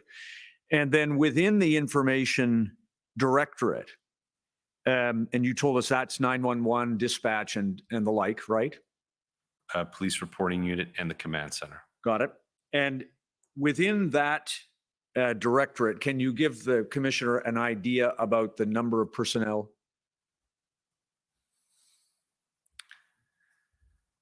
Within the whole directorate or just my branch? Just your branch, please. My branch.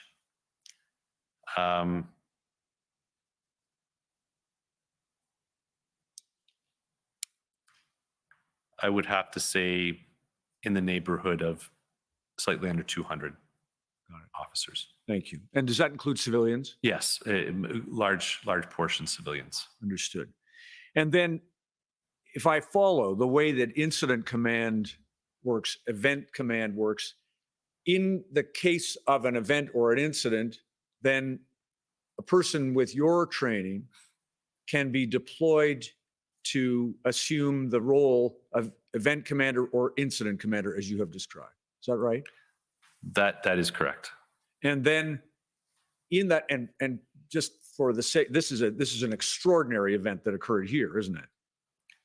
Unprecedented. Unprecedented, and not only I understand in the history of the Ottawa Police Service, but as we've learned from witnesses from the Ontario Provincial Police, in their history as well, in terms of the size of this deployment. But you told us, you gave us an example of another kind of event, a shooting here in Ottawa on Parliament Hill. That was an event that you ran, is that right? I did not run. So I would have been a tactical ground commander for that. Okay. If you're understanding the, as I explained, the tactical operational end, I was an actual tactical level commander on the ground running hundreds of men and women who are on contact teams. Understood. Reporting to an incident commander who reported to an event commander? Correct. Who reported to? Would be, so in this, and on that particular day, the strategic level would have been reporting up to the chief. Understood.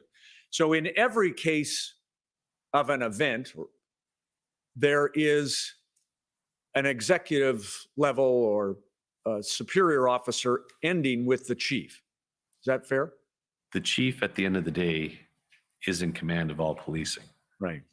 And so when we come to speak about incident command and incident command models, and you've explained the various forms of those, all roads lead to the chief, or in the case of the Ontario Provincial Police or the RCMP, to a commissioner. Is that fair? That is very fair. Because when you've told the commissioner about autonomy and the wisdom of autonomy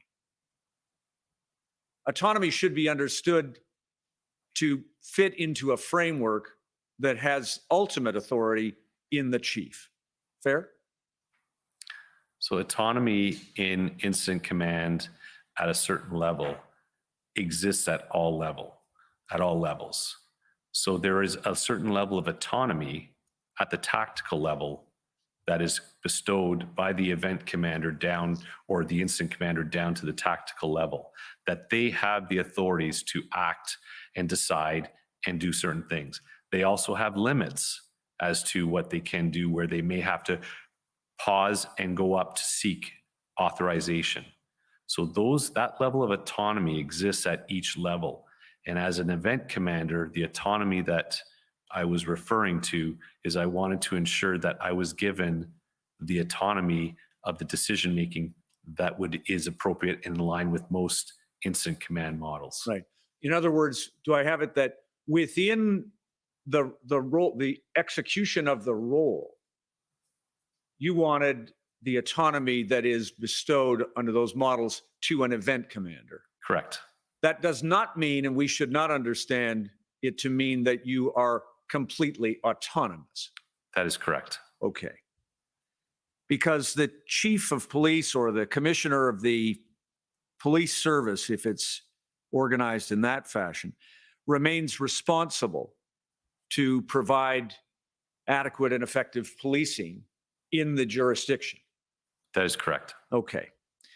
And so when we come to look at and listen to the questions that my friend Mr. Au asked you about your interactions with Chief Sloly, you would tell the commissioner that Chief Sloly had a role to play in respect of this event, correct? Yes, sir. And that the issues that you spoke to us about concerning Chief Sloly's role, and I'll come to the specifics during the different time frames, but it is not wrong for a chief of police to interact with an event commander, first of all, correct? In operation, generally speaking, that interaction is somewhat quite limited because there is a strategic commander that anything of the wishes or requests or concerns from the chief would be managed through a strategic level commander. In this particular case, at one point, or it was Deputy Chief Ferguson, that would be the avenue to go with concerns. What I've experienced previously in other larger scale events, you may get a visit from the chief into a command center or to the operational level is just to say hi, thank you, and that type of thing. Keeping in mind that there is a particular avenue for the chief to exercise his authorities through that proper chain. Yeah, but we're not talking about, we should not understand that the limit of the authority of the chief of police, whether in this police service or when Commissioner Carrique shows up tomorrow, is limited to saying, hi, how's it going? How are you? We're not talking about that, are we? It is not, go back to my question, please, if you don't mind.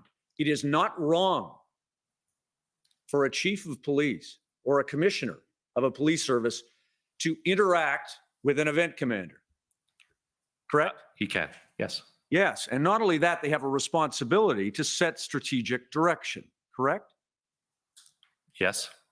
And so when we look at the specific things that you have spoken about, we begin with the idea that the role of the chief of the police service under the event or incident command model includes the responsibility to set strategic direction and to give lawful orders. True? True. Incident commanders have operational autonomy within the framework, and we'll come to speak about the specific, but the operational framework to carry out those strategic objectives, right? Yes. And equally, right down the chain, you were on Parliament Hill as a tactical commander. You had autonomy to do certain things and to instruct and direct the team that you had. But there were limits on what, I presume, there were limits on whatever you could do. You sometimes had to go up to the incident commander or event commander. Are you referring back to October 22nd, 2014? Yes. That is correct. Okay. And these categories, strategic, operational, tactical, are not watertight, right? That is correct. There is a kind of border zone between each of them. And what you rely on is the kind of dialogue that you spoke to the commissioner about, so that each person playing their role can understand what is going to happen in trying to fulfill the operation and the mission. That's accurate. And I know that one of the things that you've spoken about is how, coming to lessons learned, how that structure should be implemented in the future in the case that another event of this scale and magnitude occurs. There are lessons to be learned about the way this worked, correct? There are lessons learned after every event. Fair. Now, go back, if you don't mind, then, just to a couple of things about Chief Sloly. Chief Sloly, had you been an event commander prior to your being tasked or deployed in this case, February 10th, 2022, had you been an event commander or an incident commander under Chief Sloly, i.e. when Chief Sloly was the chief from October, and just to orient you, that's October 2019 until 22? Yes, in the capacity of a duty inspector, that platoon duty inspector role that I was talking about, which is the operational on-duty commander and dealing with critical incidents. various other incidents. And if I understand that your relationship with him on those previous occasions when you served in that role, and I appreciate they're not like this. This is something completely different. But in those previous experiences you had with him, you and he had a good, productive, functional working relationship. Is that true? That is true. You are probably aware from your dealings with him directly that he was an Inspector Bernier, now Superintendent Bernier fan. He thought you did good work. You knew that. I appreciate that. No, did you know that? I didn't have anything to the contrary. Okay, well, that's fine. You had the kind of relationship. He won't in say which yes. He you will not could say speak yes. frankly and directly to Chief Sloly, and he similarly to you, right? There weren't many interactions that had taken place, but yes. Okay. Well, I don't know. You're smiling, so I don't know where that goes. But you're put it this way: you had no issues with Chief Sloly. It's funny stuff. No. Smiling because he's You agree with uncomfortable. me? Yes. Okay. And you knew him to be, in the short time that you interacted with him, you knew him to be a police leader with a national reputation. Fair? Yes. And who had come to Ottawa to deliver on the vision that the Police Services Board had set to embrace certain kinds of changes in the way policing services were delivered here in Ottawa. Is that fair? Yes. Now, when I'm going to come to the period of time when you came back to Ottawa, I think you said January 31, and you came back to your regular duties, and you spoke with Superintendent Drummond about whether and how you could help, correct? Correct. And you had no assignments other than your regular duties until February 3rd. Correct. Right? And on February 3rd, you get deployed to the Service Command Center. Correct. And between the 3rd and the 10th of February, am I right that you did not have any direct dealings with Chief Sloly?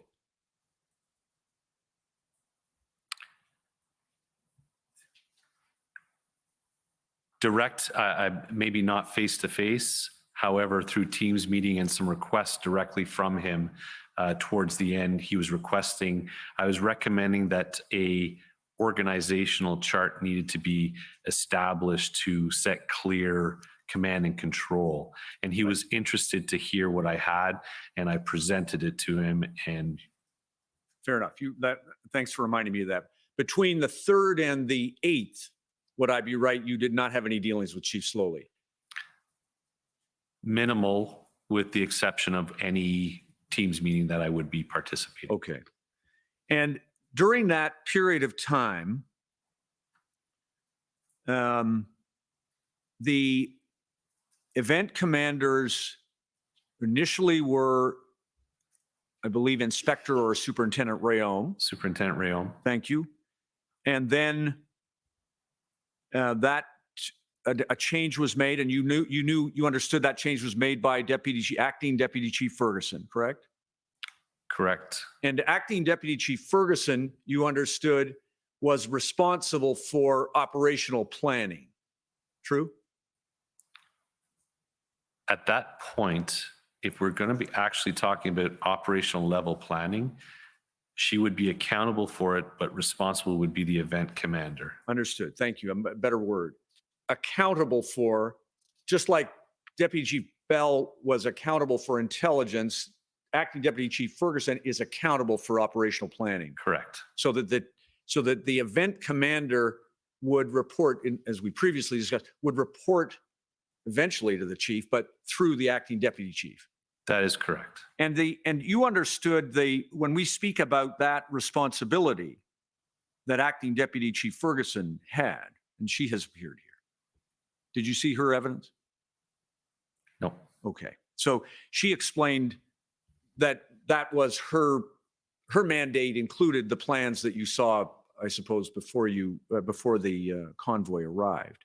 But her requirement would be to continue to be accountable for the delivery of operational plans right the way through, right? That is accurate. Okay. And she makes the change from Superintendent Rayum, and by the time you came on the 10th, and that was at the direction of Acting Deputy Chief Ferguson, correct? That is who I got the phone call from, yes. And you knew that she had made the decision to replace Inspector Patterson, right? I don't know who made the decision to have Superintendent Patterson removed, but Okay. If you say so. Fair enough. Well, did you know that that change arose as a consequence of an interaction between Inspector Patterson and Acting Deputy Chief Ferguson?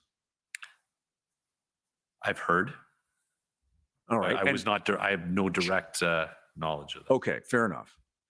And that Acting Deputy Chief Ferguson had placed Inspector Patterson into the role in place of Inspector Dunlop. You knew that.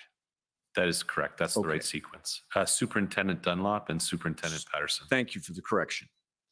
And during that time, each of those event commanders would have responsibility within the structure of Acting Deputy Chief Ferguson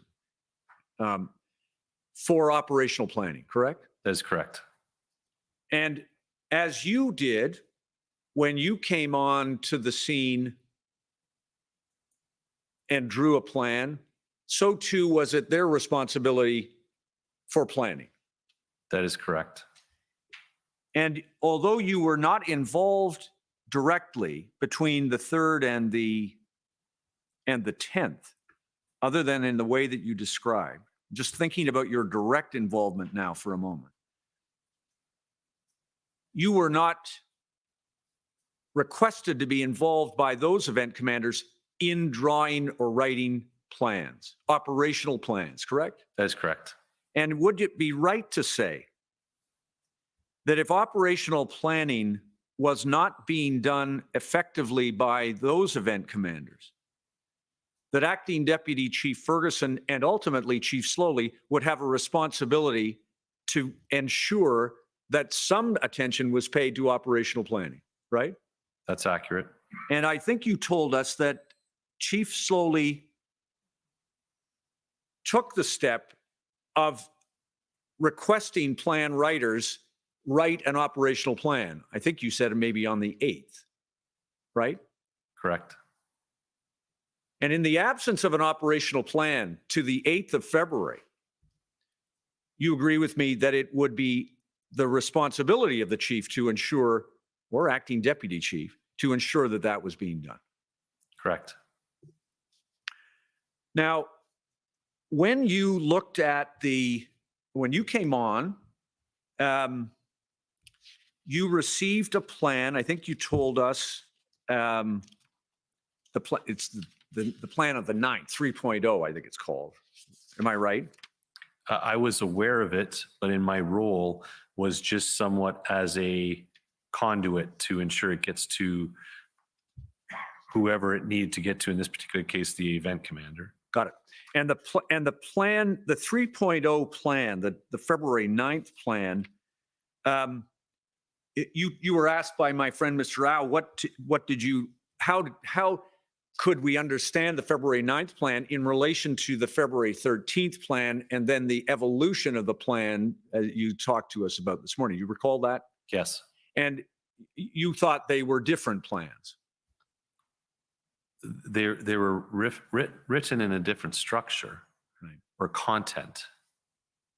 The elements of them they contain common elements. Is that fair? I would agree with you that there may be some elements that were drawn out of it as good elements, as good Okay. pieces. And that's what I was going to get to. You might not have seen that Inspector Lou, I think I got that rank right. Superintendent. Superintendent. I'm going to call everybody superintendent, so I can't go From the under. from the RCMP? Yes. Yes. Superintendent Lou, the commissioner has seen a communication from him to Acting Deputy Chief Ferguson in which he referred to their work, his work at least, the integrated team's work, as building on the OPS plan of the 9th. And you would accept that? I was not privy to that conversation, but I would expect that that integrated planning team would not discount existing elements in order to build the most effective plan. Right. And you told us that writing a plan for a mission of this kind would normally take a month. Mhm. Yes? This complexity, we're talking that if we had the opportunity to know, we had to compress a lot of work into a very short period of time, and in order to, it would be nice to have had a month to know that we were going to have something similar to a presidential visit that's going to result in disorder, a G20 visit that we know that there's going to be protests and disorder. We would have that time to plan and have the resources in place. And you did not have that luxury here. We did not. It nonetheless evolved. By the time you came on to your role on the 10th, you had a final plan. It was probably still evolving right up until game time, but you had you took from the 10th to about the 17th or 18th. Is that fair? So the 10th, let's have to say that I was put in place the 10th at night. I slept through the night. The 11th, I had to get myself organized and establish that foundation piece with those points that I had outlined. And then by the 12th, I'm now assembling my command team to get the people around me to be able to start feeding me the advice and the information and their subject matter expertise in order to start building the plan. So I'd say by the 13th, we would be now in that plan building mode. Understood. And the plan of the 9th had its own history that preceded your work, correct? Could you clarify your question? Yeah, sure. The plan of February 9th, the 3.0 plan, Right. you were not involved in writing that plan. Correct. And am I right, correct, that it would have taken its own length of time, or an amount of time would have been required to write and develop that plan, obviously. I would agree with that. And you were not involved in it, but you knew that you now know that people were involved in writing that plan. Yes? Are you talking about the subsequent element, or I knew that a group got together at Elgin Street to write that plan. Yeah, got it. Now, the issue of the plan approval for a moment, if I could speak about that. You clarified for my friend, Mr. Au, that sometimes the word approval appears in your notes, but it means we should understand it to mean review or briefing, right? The legal approval wasn't an approval, for example. Yes. And you took the step, and it sounds like it's a practice that you have followed previously, to ensure that the operational plans that you're developing, particularly in a case of this complexity, did not pose some legal risk to the OPS or protesters. Correct. And so the Ms. Huneau or the OPS legal was never required to approve the plan, but you did want them to have an eye on the plan and to review it, correct? Yes. And in the same way, am I right that in regards to what Chief Sloly had requested in terms of briefings from you to the executive team or otherwise, that what he was requesting was the same kind of review? He wanted to be informed about what the plan was so that he was in the know, but was not seeking to formally approve it in the fashion that you described. Is that fair? That was not my take on what was transpiring. Right. Well, can we put it this way, that Chief Sloly did not ever impede the approval of the plan that you developed with your integrated planning cell colleagues? There is an interaction that did take place between myself and Deputy Chief Ferguson, where the chief was insisting that he needed to approve the plan. And I advised Deputy Ferguson if she could have the conversation with the chief saying, I don't think he needs to approve it. I have approved it. We're moving forward with it. Yes. Please share it with him. And yes, and you did. Yes. And he didn't hold you up, correct? At that point, he didn't. Right.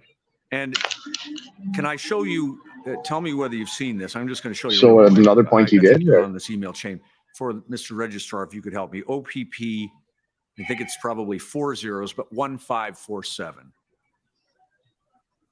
It was second reading in the Senate, as far as I know, second reading. So it's not passed yet, but it's well on its way. That's Bill C-11, Internet Censorship Bill. So could you go to the bottom, please, for me? Yeah, Brenda, I said the same thing earlier. Too many cooks in the kitchen, for sure. Is this the last one on the chain? OPS seems to have all Thank you. kinds of internal So, problems.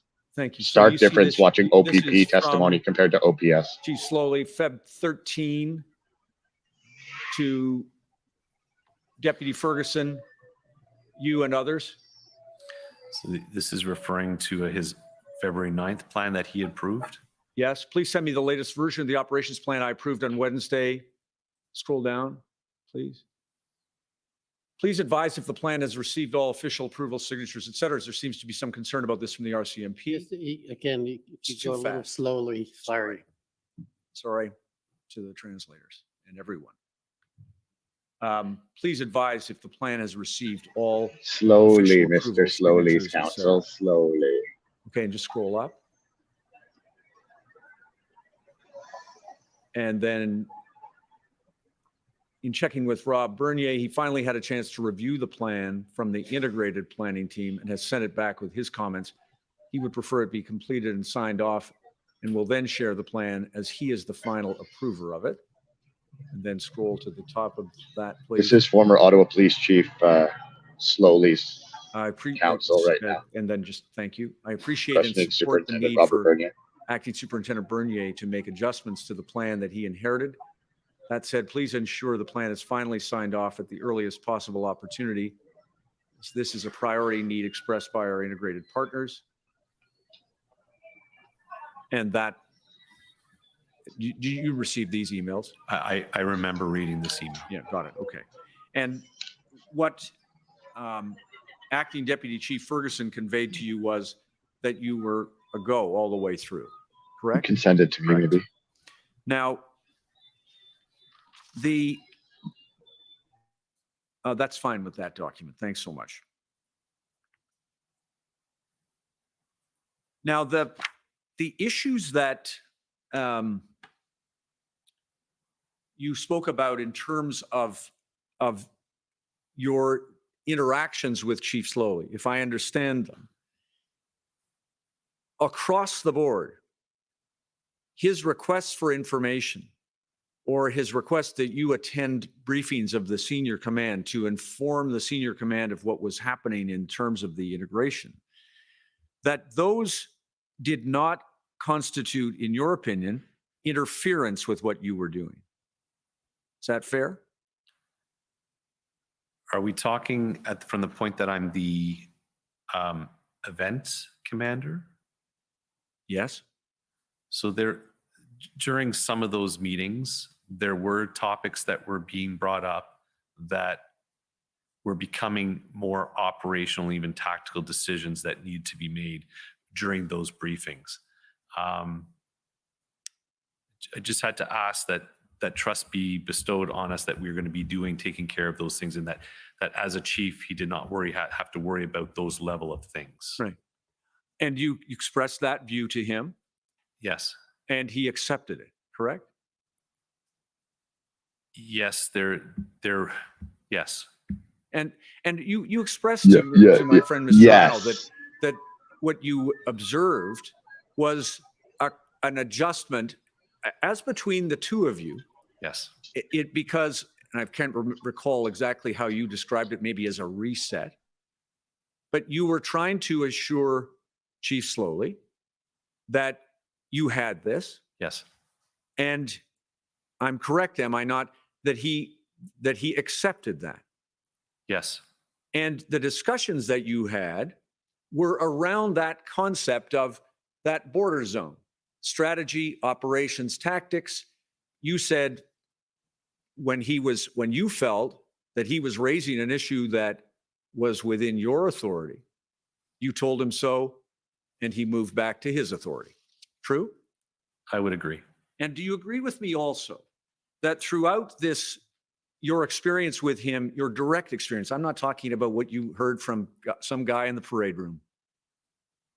I'm talking about what you had directly with him, that during the time you worked with Chief Sloly, he worked in good faith and to the best of his abilities on behalf of this police service and the community? I would say yes. There you have it. When you were listening to his wish, Let's keep in mind here, we're not trying to express his put the view Ottawa Police about on what trial here. you should consider. This has or turned should into a not gong show of consider, Ottawa Police nonsense a lot of the time. Ottawa that Police what you Service were has a lot of observing problems. was a person who was passionately trying to do the right thing for this community and the police. We're trying to figure out if the Emergencies agree. Act invocation And- was justified. And we heard earlier the from this chief of gentleman, police, Superintendent Robert Bernier, that they You had the understood tools also from available your observation without the he Emergencies Act.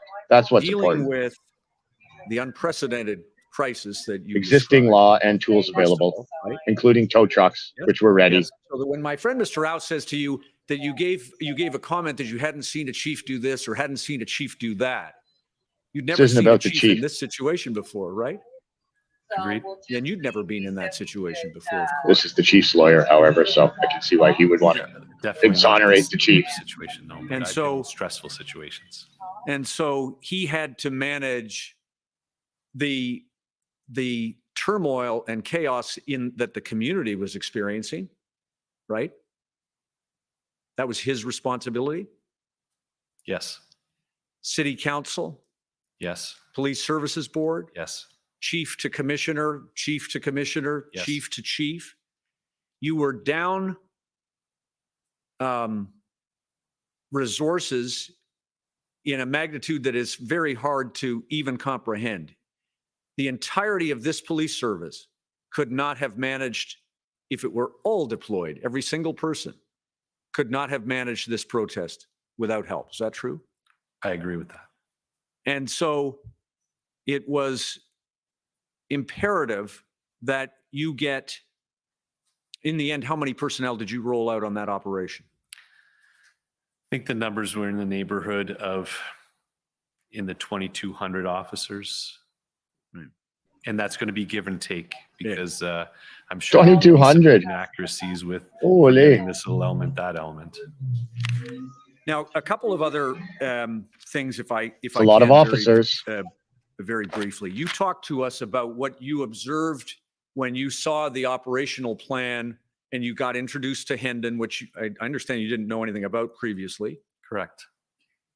Now, I have looked, and I may be wrong, so I have not seen a note that you made during that period of time, 26th, say, to the time that that you returned from your weekend away, in which you expressed any of your concerns in writing to anyone or made a note of them. Would I be right about that? It would have been verbal. Verbal. And so could the commissioner understand that whatever your concern was about what was coming, and you used strong language, you said it was a bizarre disconnect between what you read on the operation plans that the OPS had prepared, your colleagues had prepared, and what you thought was coming. If I can maybe just correct that, the Sure. operational plans were not out yet. There were no plans out yet when that reflection was. That was on the 27th of January, after I was exposed to the Hendon call, the Hendon report, and a meeting with the intelligence, special events, and the information group. That's when that observations made. The plans only came out late on the 28th. Okay. Once the truckers had arrived. Fair enough. But either which way, you would now say to the commissioner that you thought that the plans weren't adequate, that was the disconnect. I wasn't, I didn't see all the plans. So the plans that we received, they spoke to appendix plans, which I never saw and can't speak to. Those if are it was something that was gonna be intelligence adequate reports, I to believe manage produced that. by the Ontario Provincial Okay, Police. got it. So then maybe I So misunderstood your they're evidence. intelligence briefings You're of some not sort. critical. Do I have it then that you're not critical of your colleagues, the Deputy Bell and his team? Those who were reports had a lot looking of at the interesting intelligence, the information. Same intelligence that you That had. there was and assessed nobody that this that was seemed to on be a threat. balance a protest that did not require a different response than the one that they made. So the disconnect is I've never seen the level of engagement of intelligence units, especially with the OPP, on previous events to this magnitude. So that's where it seemed we don't have the plan out yet. And what I was understanding that we're planning to have from the briefings that we had on the 27th was that there was going to be a 2-day and that there's nothing to indicate necessarily that they're going to stay, but there may be some that's going to stay. That's where I was kind of wondering that they've ramped up a lot of resources from an intelligence piece across the province and at a national level for how things were seeming to be developing in Ottawa. If that answers your question. So I'm sure it's my poor question. What I'm trying to understand is whether you thought that the Ottawa Police Service had missed the mark before you went away. Did you think that they were going down the wrong path in terms of their response to this? Not being privy to all the information, all the plans, because not only is there Hendon, I'm sure that the teams were access to a lot of other to inform their decision making. I can tell you the right people from the right sections were engaged because I knew that Mark Patterson was part of the intelligence team with his team, and the special events team were all engaged. And these are people who've been put in those positions for a reason. So the right people in the right sections were engaged to plan for this. I'm not privy to everything. So I think I even said in my statement that the right people are engaged that need to be engaged to plan for this. And I had to leave it at that. Got it. And therefore, can I put it this way? You would not have gone away on the weekend on a short ski break if you thought that they had missed the mark. You deferred to their superior position in assessing the intelligence in the aggregate. Is that fair? I was away skiing, but I was not far. I was only about 45 minutes away, so I would be able to come back if I had to. No, but slightly different point. You didn't record anything in writing that said that you thought that the intelligence or the operational plan was inadequate, and you went away for the weekend. I can only assume that you did both of those things because you were content to, under the leadership of Deputy Chief Bell, to defer to their judgment about the planning for this weekend event? I believe it would have been under Deputy Chief Ferguson. Sorry, intelligence. Oh, the intelligence The piece? intelligence assessment. Yes. Okay.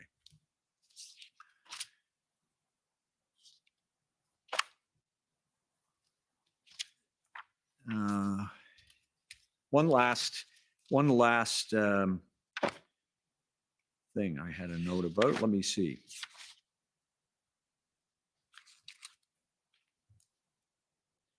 The statement February 2nd. February 2nd, Chief Sloly made a statement in a presentation to City Council and the Police Services Board that there may not be a policing solution alone to this problem. To the extent that he was describing the need for additional resources, you would agree with him? It is a policing solution. Not a policing solution that the Ottawa Police Service alone could provide, correct? Well, it wasn't saying it's not Ottawa Police solution alone. It was a policing solution. So when I see policing, there's many times that a lot of our operations currently going on even this weekend where multiple agencies need to come together to do that. That's a policing solution. In addition to that, and you told my friend this, of course, you've spoken about the Emergencies Act and 2 other levels of government declaring emergencies. Those are not policing. Police use those tools, but those are not policing solutions, correct? So they're policing tools. So no different than the Criminal Code of Canada, no different than the Highway Traffic Act, the various municipal governments put these acts in place as tools for policing to use. Were you made aware of the approach that the commissioner learned about from the government of Canada to the OPP to possibly engage in a dialogue with protesters and arrange a meeting on certain terms? I think, are you referring to the letters that the public safety ministers were wanting to draft? Yes. So I was informed, and I did speak to that, I believe, today with regards to that. I had knowledge through the OPP shared at one of my first meetings with Staff Sergeant Giselle Walker, who informed that at the provincial level as well as the federal level that the ministers were drafting letters if they were to denounce their protest activity and leave, that they would honor a meeting at a later date. Right. That's not a policing solution. That is not a policing solution. Okay. Thank you, Commissioner. Thank you, Superintendent. Thank you, sir. Okay, perhaps this is a good time for the morning break to give everyone a little time to stretch their legs, including Superintendent Bernier.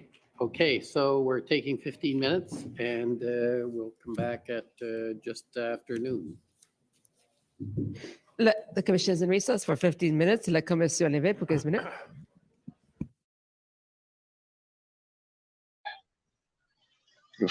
Holy cow. That was eventful. I'm flying solo today. Patriot Smoothie is otherwise engaged, so you'll have to bear with me while I try to get through all this. I mean, there's a lot of crazy stuff in there, but I think it's important to remember that regardless of all this infighting with the Ottawa Police, pull out of there, that they had the legal means to do this through common law and whatever other laws are existing to move in. They were planning to move in. They had their plan, and they were going to affect their plan with or without the Emergency Measures Act. And they had the legal power to do so. It also came up that the tow trucks, so that OPP had something like 34, 37 tow trucks. They had powers under the provincial emergencies or other acts already, and in law. So, I mean, one of the prerequisites for this Emergency Measures Act, or one of the standard, there has to be no other option. Can't be like, it makes it easier. Like this guy saying, well, it made our job easier. Well, no, that's not good enough. There has to be no other option. Not it's going to make our removal of the people by force easier. That doesn't cut it. Excuse me. That does not cut it, guys. Oh, hold on here. So, quick plug. If you enjoyed our work today, consider buying us a coffee at buymeacoffee.com/Patriot Smoothie. Patriot Smoothie's not here, but we would appreciate, I'm sure he'd appreciate a coffee. He covered for me a lot this week, so I'll try to cover for him today. And alternately, you can go e-transfer dacmedia@gmail.com if you're interested in doing that. If anyone's watching on YouTube, if you put a like on there if you're on YouTube, that's helpful too. And anybody who can like or share, I'm restricted, so my stuff's not going out to a lot of people. A lot of people aren't getting my notifications. So anytime you like or comment or share my stuff, that's helpful too. Right now, till I'm less restricted or not banned anymore, shadow banned or whatever the heck. But my content is not going out, and people have been messaging me that they're not getting my stuff, even though they follow me. So, I guess from there, we can play a video or two. So we're gonna do. I think I got some videos. Okay, here's a good one of. Oh yeah, I think Chief Bell here. Let's go. So you're going to hear evidence eventually from some of the protesters when they eventually testify. That some of the ones that were arrested upon their release, they were essentially kidnapped by OPS officers, driven out of town in the middle of February winter by OPS officers. This is unbelievable. Unbelievable. Areas and parking lots outside of town with no shelter or This video is on my wall. Please share Are you aware it. of that? No, because I don't know the specifics of what they're speaking about. We did have remote arrest processing sites, not in rural Ottawa, in the south end of Ottawa, in a residential mixed commercial area. He knows the where they would location. protest and then released to be able to find transportation to wherever they needed to go. Release to Right. find So transportation. one of the areas, there was several, as I understand. One of them was a municipal parking lot where the trucks were I being know towed people to. that this happened That's to correct. personally. That's in the south end. Right, and that parking lot doesn't have a building you drop them off at. It doesn't have a phone. It doesn't Nope. have any of that, does it? Nope. So I don't know what the logistics at the building were.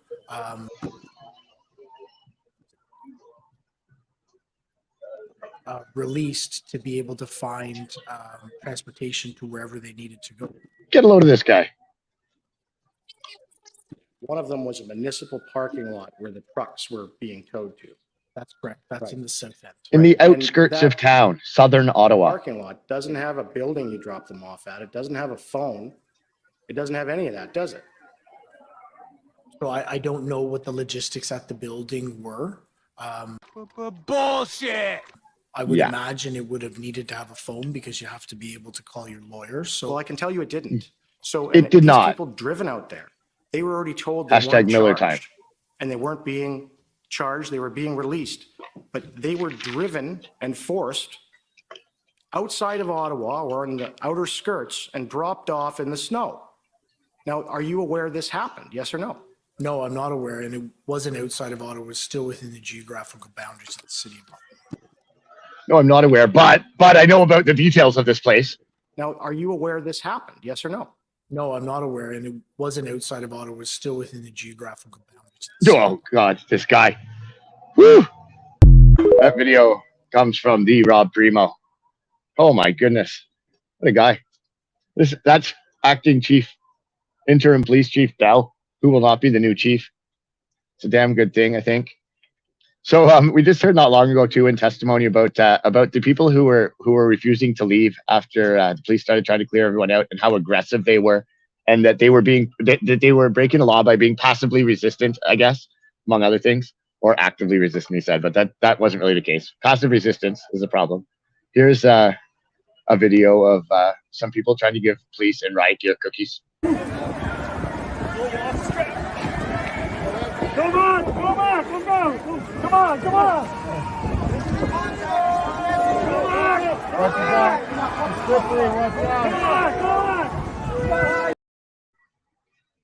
Yeah, so they were just gently pushing people through the streets in heavy riot gear. People that were trying to give them cookies. They had cookies. Bunch of clowns here. You want to see too? Here's a little more violence.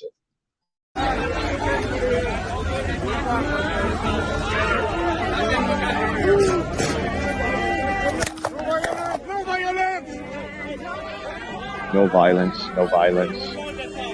As they violently pull someone behind their lines. And watch this beating. Watch this. Zooms in. There we go. That is the muzzle end of a rifle. He's being beaten with the muzzle end of the rifle.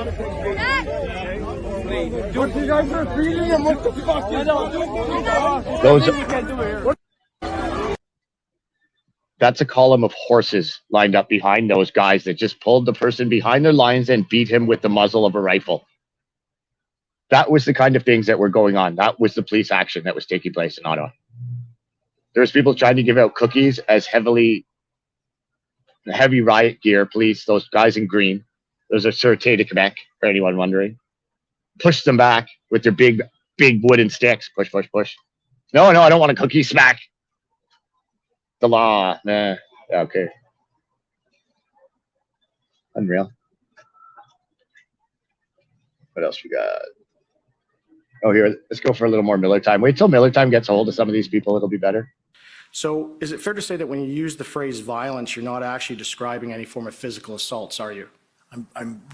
Well, physical assaults do contribute to what I'm describing. I was specifically describing the violence that our community felt as a result of the culmination of actions that the occupiers engaged in.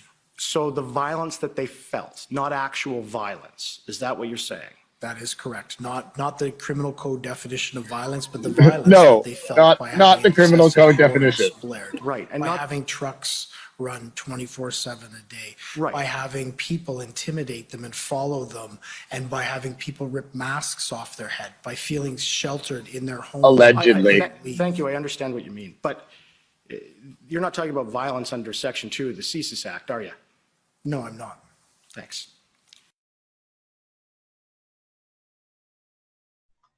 Nope. No, I'm not. So you're not talking about the crime of violence, as we used to always define and no violence, as it's defined under the criminal code or the CSIS Act. Nope. No. I'm talking about violence felt by people that think they feel violence when it's not actual violence. What the heck, man? These are just a few gems we've pulled out so far. True North is doing a wonderful job here covering this stuff. Here's another one. Acting Chief Bell again. I think it's important to identify that they did drive across the country. The numbers ebbed and flowed. As they moved across the country, there was police agencies engaged with them on an ongoing basis. Their behavior, as it's described within the intelligence reports and reports we had back, was that they were extremely lawful, that they were engaged in, there was no antisocial behavior that they were engaged in. And that was the observations for a number of days. Beyond that, the organizers clearly stated on many occasions and throughout the Hendon reports that their intention was to be lawful and peaceful once they came to our city. There we go. Hendon reports. So the Hendon reports, for people that were asking, are I guess like intelligence briefings, sort of, that come from the OPP, I believe. Pretty sure it's the OPP. Oh man, there's so much great. Bell. I'm surprised. I thought it'd be more emotional listening to Acting Chief Bell. I've been a well-known. I don't like Acting Chief Bell particularly, so I've called him out numerous times. But I guess I've called him out enough times that I've moved past some of the emotional part now, so I can focus in on the more important parts.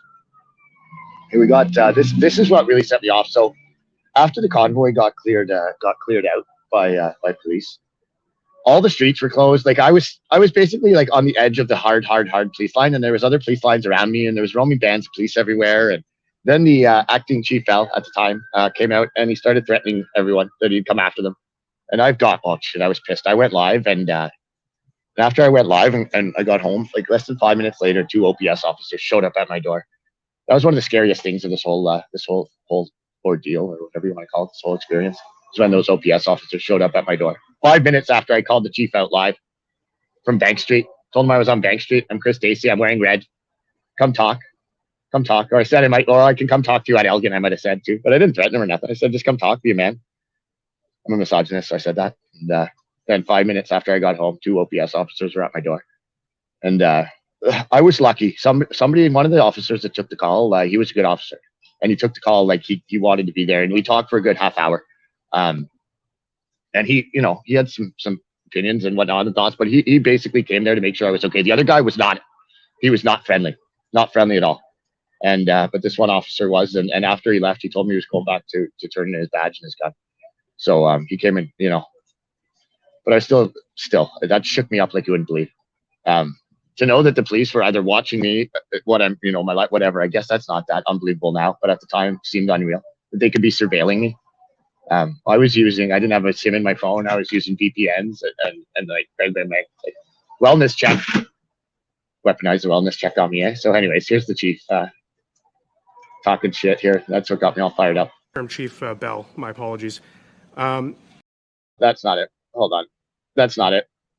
Here If you are involved in this protest, we will actively look to identify you and follow up with financial sanctions and criminal charges. Holy cow. That was the Ottawa Police chief saying that if you participated at all, they're going to chase you down. Yeah, so there's a much longer clip of that, but that gives you an idea of what the chief was saying afterwards. Here we go. Now we got Chief Bell admitting there was no weapons. Chief Bell, my apologies. In Ottawa, during the protest clearing operation, were any loaded shotguns found in the trucks of protesters? Mr. Chair, what I can indicate is throughout the protest, we did receive information and intelligence around weapons and the possession of weapons by people that either had attended or intended on attending the occupation. As a result of the clearing, at no point did we lay any firearms related charges, yet there are investigations that continue in relation to weapons possessions at the occupation. I guess yes or no, Interim Chief, were loaded firearms found in the trucks during the protest clearing operation? Has been no charges laid to date in relations to weapons at the occupation site. It's just a clear question, Interim Chief. Like, were weapons found? Like, were loaded firearms found? Yes or no? No, not Okay. to relating to any charges to this point. No. So the answer is no, thanks. That was I think that was Member of Parliament. Is it Dane Lloyd? So here's another video of him too. He's good. He's got some good stuff. Member for Sturgeon River, Parkland.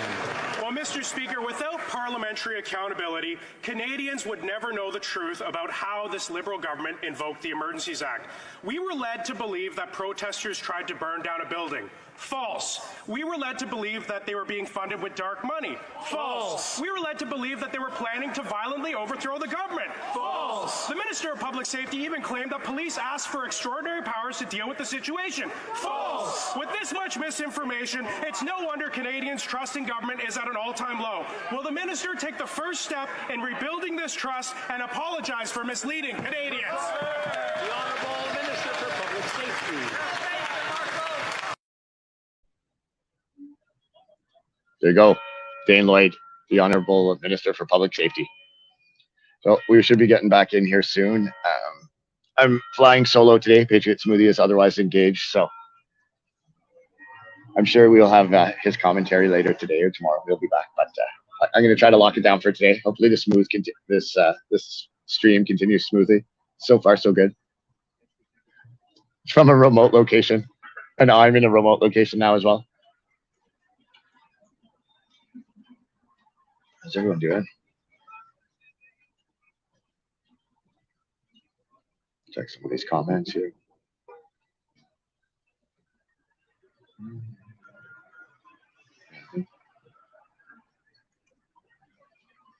Should be resuming very shortly. Let's see what I got in the videos department here. Okay, let's just play some nice videos from there. Guys, my name is Vincent. I'm from Quebec. I just want to say to you, I used to be separatist before, but now that I see how you guys rock, how you guys are my brothers, I never wanted to separate again from Canada. I'm a proud Canadian forever. Thanks, brothers. Thanks so much, man. Yeah, full freedom. And we're gonna break bread together. We're gonna get some breakfast here. Oh Look yeah. at this. Look at that.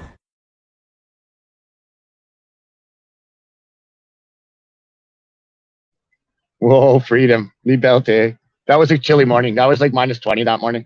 Like really, really chilly. Excuse me.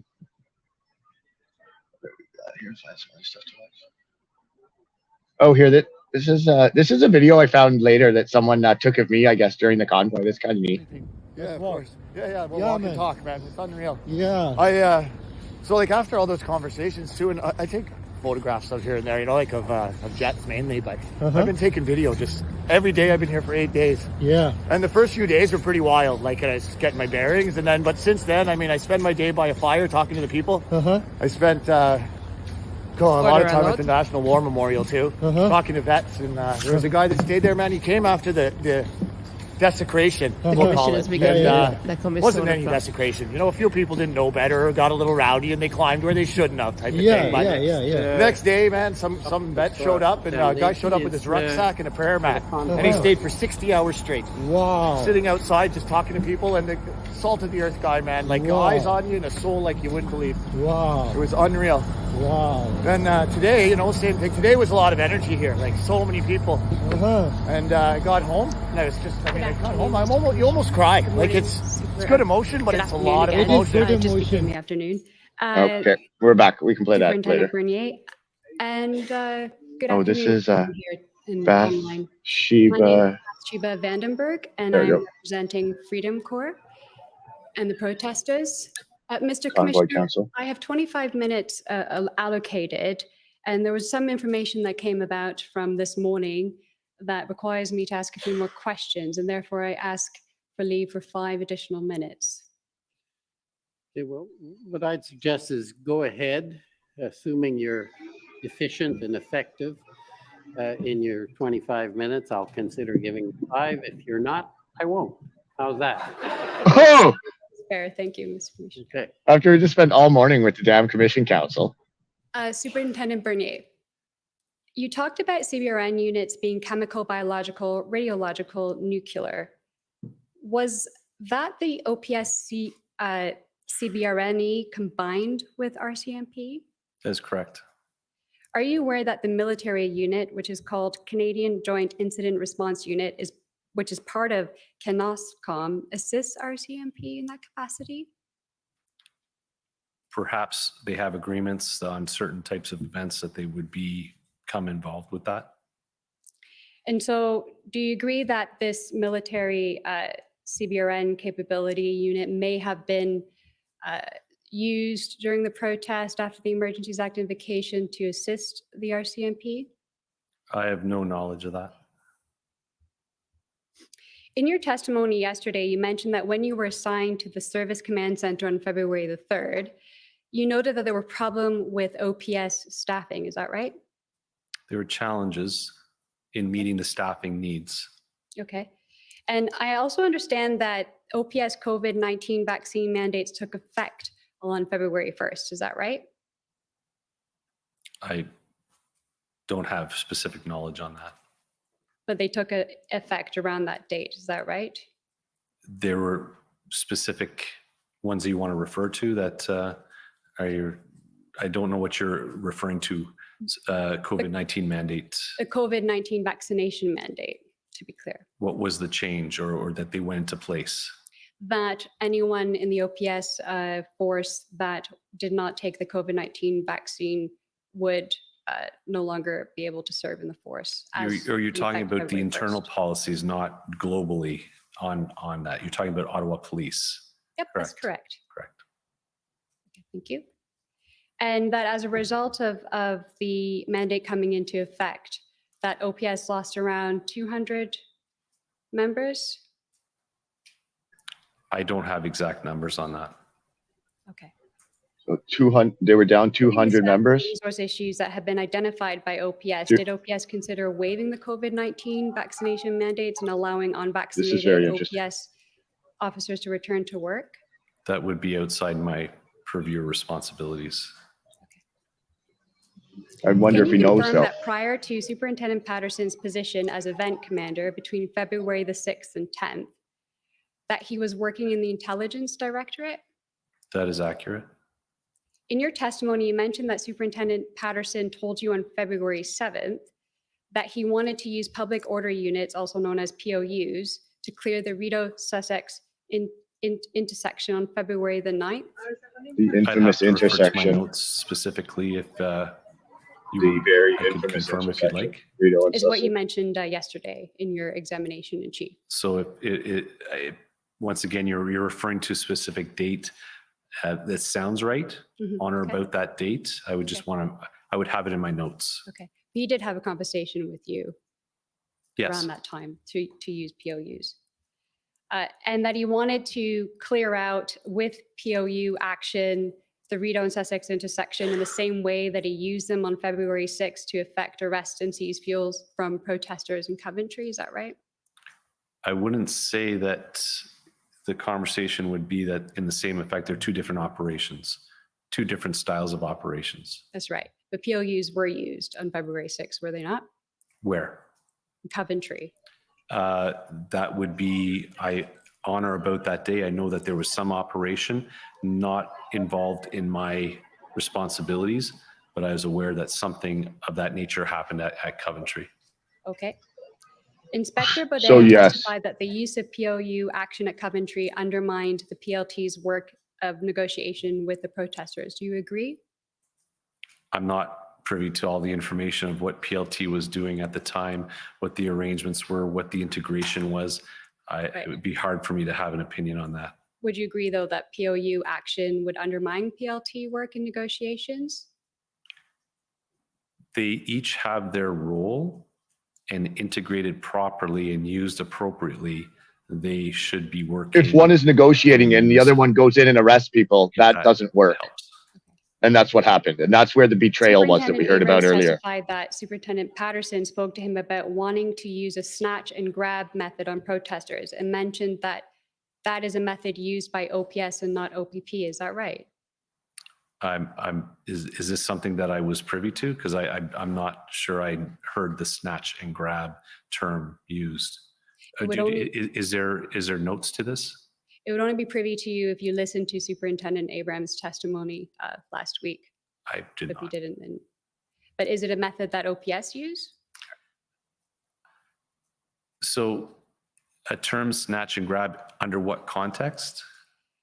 Meaning that police officers line up on a horizontal line or in ranks in riot gear, and they snatch and grab a protester in order to place the protester behind the lines or behind the ranks to effect an arrest. So the term snatch and grab is not a term that I am familiar with, but I do have extensive experience as a public order commander and in charge of our public order unit for 5 years, that there are arrest techniques that we use in a public order fashion that all public order units utilize across the province for effecting a lawful arrest on a public order line. That's right. And do those arrest techniques involve the physical maneuvering of snatching or grabbing a person? There are techniques that are going to be arrest techniques that are going to be used. And like I said, the snatch and grab is not something that I'm familiar with. Now, I want to ask you a few questions on the phased integrated approach, the February 17th plan that you discussed at length already in your examination in chief. Could I ask the commission to bring up document OPP 401852?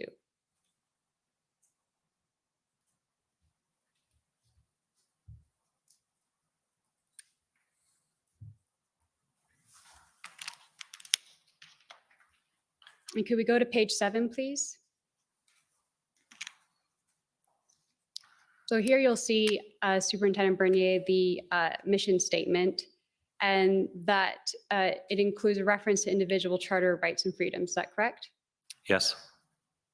And yesterday you mentioned that the mission provides guiding principles and that respect for everyone's charter is what is with everything you do in operations, correct? Correct. And that in fact, it is critical that everyone understands the mission and objectives and commander's intent, correct? Correct. Isn't it true that not all OPS members knew of the objectives of the February 17th plan? I implemented a measure to mitigate that well in advance, where every officer who was deployed on the ground received a sticker that went into their notebooks prior to briefing that outlined exactly all this information with their authorities. When you say well in advance, this plan is February the 17th. Correct. So officers briefing, there was various officers that would be briefed during the various stages of the operation as early as the evening of the 17th and into the morning and so on and so forth, 24 hours a day, where there were briefing periods where any new officer coming in for a briefing would receive a sticker that would go into their notebook that outlined the mission statement, main action plan, and their authorities. Inspector Lucas, who testified yesterday, reported directly to you during the implementation of this plan. Sorry, that wasn't phrased properly. He reported to you directly, right? Inspector Lucas? Inspector Lucas would have reported to me directly. Okay. With regards to the, as the incident commander in the NCRCC. Right. And he testified that he only knew of the concept of operations, so not even the high level or the brass within OPS understood the plan and mission, despite your sticker. Could you please repeat your question? Well, yesterday, Inspector Lucas testified that he actually only knew of the concept of operations and not the objectives or the mission statement per se of the February 17th plan. And so therefore, wouldn't you agree that not even the high level or the brass within OPS understood the plan and the mission insofar as the objectives? I can't speak for Inspector Lucas, but I had an operations chief directly linked, feeding all the information as it was taking place within our operational level command, and fed Inspector Lucas with all the details of this plan. I even emailed out to every member of the Ottawa Police the mission statement and the main action plan on master distribution list, and kept everyone abreast of what was taking place through email. Okay. As far as the executive goes, the strategic commander involved, which is Deputy Chief Ferguson, involved all the way along and fully informing. Okay, thank you. Could we scroll down to page 9 of the February 17th plan? And there you can see that the POU operational plan is a separate plan. Is that correct? That is correct. Could I please call up OPP 401873?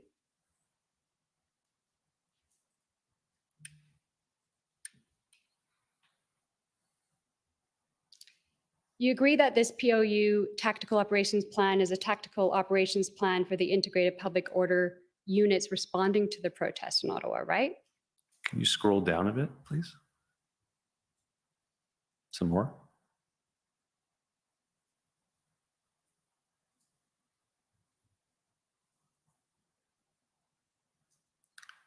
Some more, please. Again. Page 3, please. So from what I can see, this appears to be the plan. Without going into every single page to see, it is aligning with the plan that I would have approved. Okay, thank you. And you agree that you were the overall event commander for this operation? That is correct. Who was the critical? Sorry, I should qualify. We were in unified command. That's right. So we are 3 unified commanders approving this plan and moving forward at this point. So that's right, with Inspector Springer, Superintendent Liu, and myself. Yeah. And who was the critical incident commander assigned with the POUs on the ground? There were multiple. There wasn't one particular? No, because of the magnitude of the event, we had to have the ability to manage multiple situations, critical incidents at the same time. And who were the 3 reserve event commanders that you mentioned earlier? So I would have to refer back to my notes if I could, but could I go back to my notes, please? On the 18th, probably. I'm going to continue with the questions for lack of time. But if you can Fair enough. remember a name off the top of your head, one of the names. Well, Superintendent Mike Francis, or yeah, at the time he was Superintendent Mike Francis, OPP. Okay, thank you. I would like to take you down to paragraph 34, the mission statement.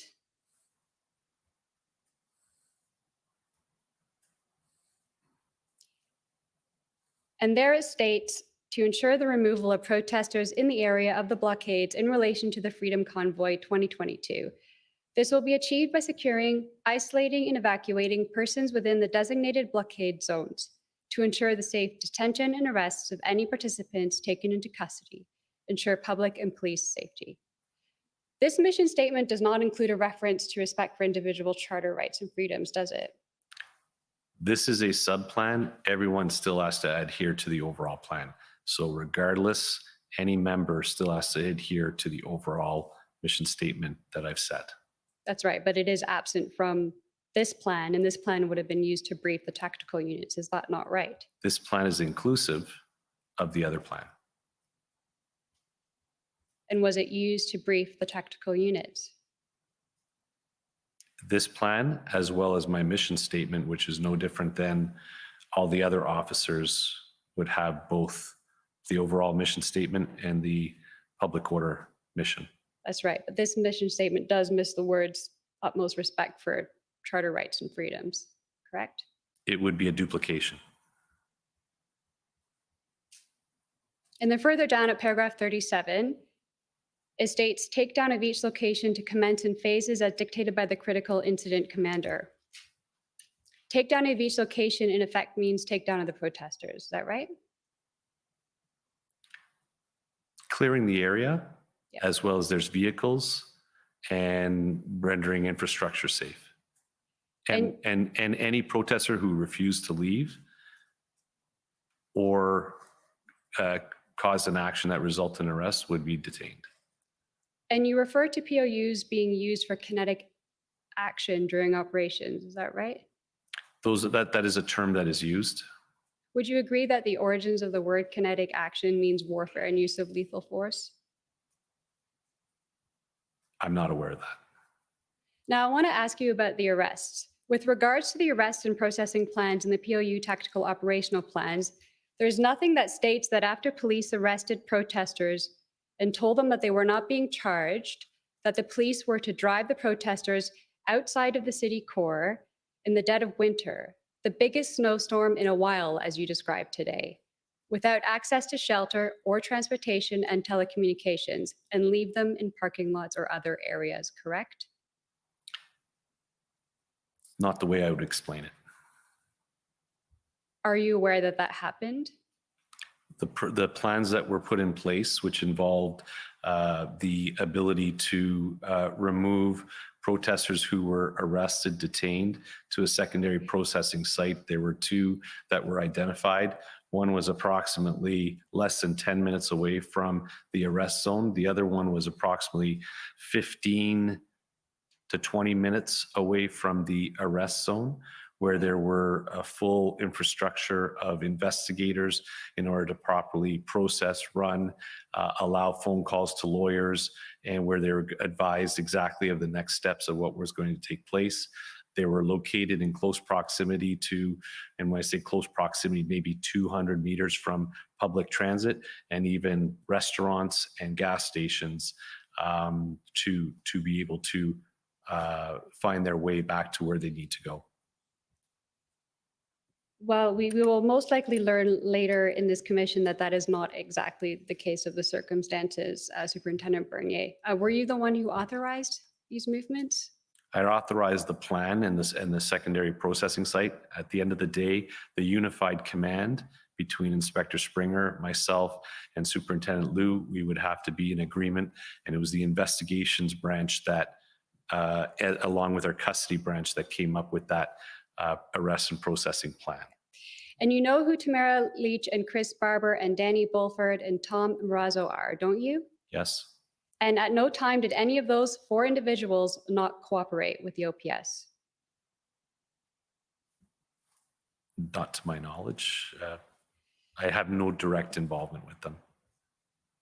Superintendent Abrams testified that irrespective of the February 17th plan, that there remained integration issues between various police forces. Do you agree?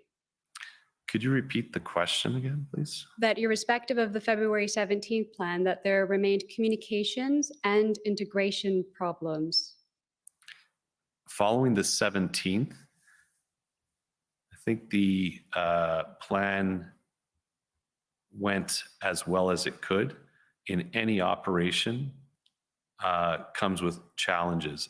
Operations of this size and magnitude and police services from across the province and in fact across the country all come with their own structures, their own That's right. I'd actually like to pick up on that because I understand that you've gained the bronze and silver certification in major civil disorder management in the United Kingdom, and you've also trained with the RCMP and OPP.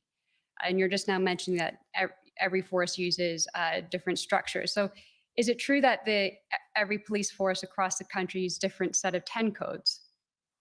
That is a possibility, yes. And there's also a different set of codes for major civil disorder management. I don't know what you would be referring to there. Communication codes. With regards and to managing a major incident. There's only one set of 10 codes that we use to communicate on a radio. I'm referring to your training in the United Kingdom. Okay. I didn't have to use 10 codes in the United Kingdom. A different set of codes or... Terminology? Yes, for communicating. They may have different terms that they use, but in the UK. Okay.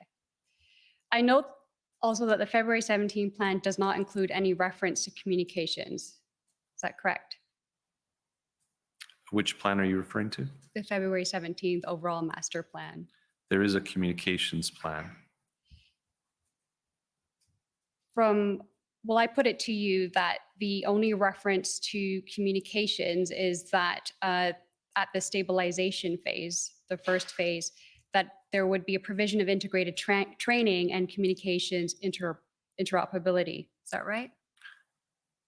So are we moving away from whether there was a communication plan? Because there is a communication plan. We can pull that up if you'd like. Within the master plan? It's an appendix plan. You're talking about the command. No, a communication plan. Using agreed set codes? There's a corporate communication as well as communication with what radio channels and radio system that we would use.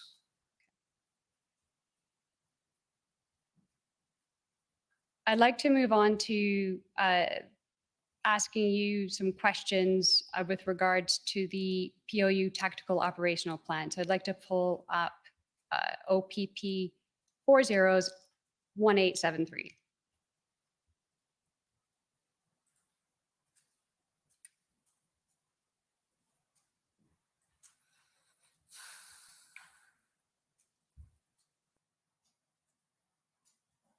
At paragraph 7, the rules of engagement decision matrix there superseded all other police forces, policies, and SOPs. Is that right? Correct. Could we call up document OPS 3012550?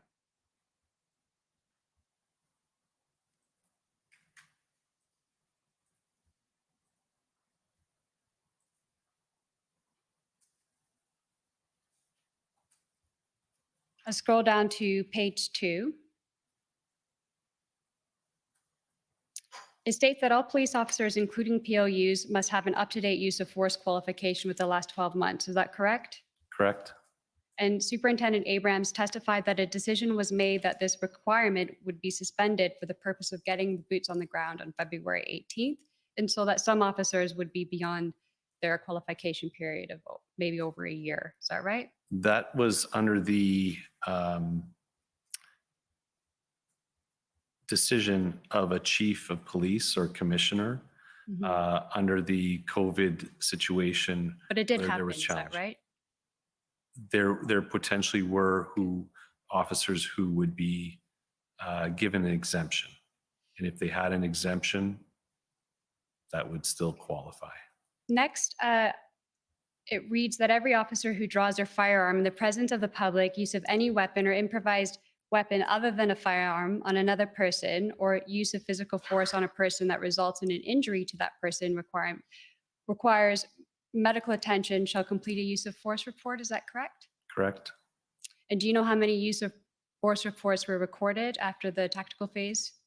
I don't have that. We would have to then find those records from follow-up from that, but the records were kept and use of force reports were filled in. Did you not receive an email on February 20 that only 4 use of force reports were recorded and that a number of arrest sheet didn't indicate yes or no for use of force? Would you be able to pull up that email? Because it doesn't seem to. Not at this time, but I can assure you that it was sent to you on February 20th. I would like to call up document HRF 401559.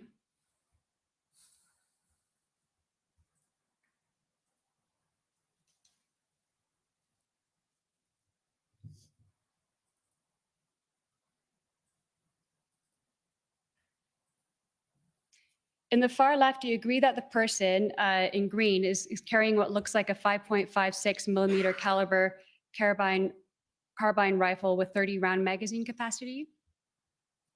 Where is this picture taken from? Do you know when? Do you know when? It's taken February during the protests between the 18th and 20th. Okay, this is what is your question? Which officer? Just having a look at the person on the far left, identifying that it appears to be that they are carrying a 5.56 millimeter caliber carbine rifle with 30 round magazine. It is definitely a rifle, okay. And I would say yes. Okay, next to him is a person in green carrying a 40 millimeter multi-launcher. That appears to be it. The person in blue is carrying a wooden dowel style baton. That is correct. And the person on the right in green looks to be carrying a .300 caliber carbine rifle with 30 round magazine capacity. That appears right. And would you agree that at first glance that these persons in green appear military-like? I would not say that. I'd now like to call up video HRF 401560. And I'm going to just warn that there's distressing images. And I'd like to pause at 0.29.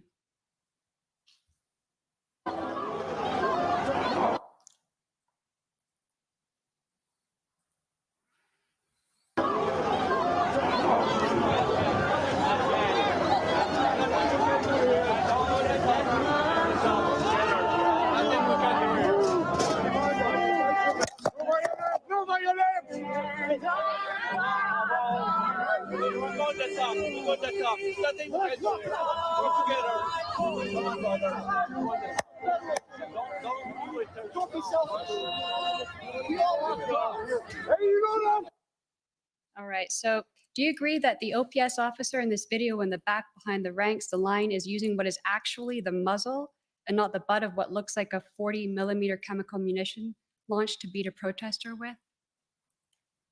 Not enough for me to see what exactly is going on. But you can see that there is a police officer in the back beating a protester with a rifle. There is not enough for me to see what is actually happening behind We continue bodies. playing the video, please. Move back! Please. You guys are beating him. What the fuck? I think you can do it here. Now, I just have 3 further questions, Mr. Commissioner, and thank you for the time. This is going back before the invocation of the act regarding the deal, and we're talking about February 14th. So you knew that the protesters organizers had established base camps at farms outside of Ottawa that could accommodate a large number of trucks. Is that right? So you said a lot very quickly. So Sorry. I'm trying to figure out what could you just. So in February, If you could speak a little slower, it's That's right. maybe it's a bit like too fast. Yes. In February, you were aware that there were base camps at farms outside of Ottawa that could accommodate a number of trucks At what point in February are you talking about? prior to the invocation of the Act. Yes, we were aware. So when I was involved, I was aware that there were multiple locations on the outskirts of Ottawa and actually a quite good distance from Ottawa as well. And that on February 14th, approximately 100 trucks and protest vehicles left the downtown under the mayor's deal, and only 23 trucks moved up to Wellington, and then the remainder left Ottawa, right? I actually have no records of vehicles leaving. The footprint did not change all that much. There was movement up onto the hill, onto Wellington.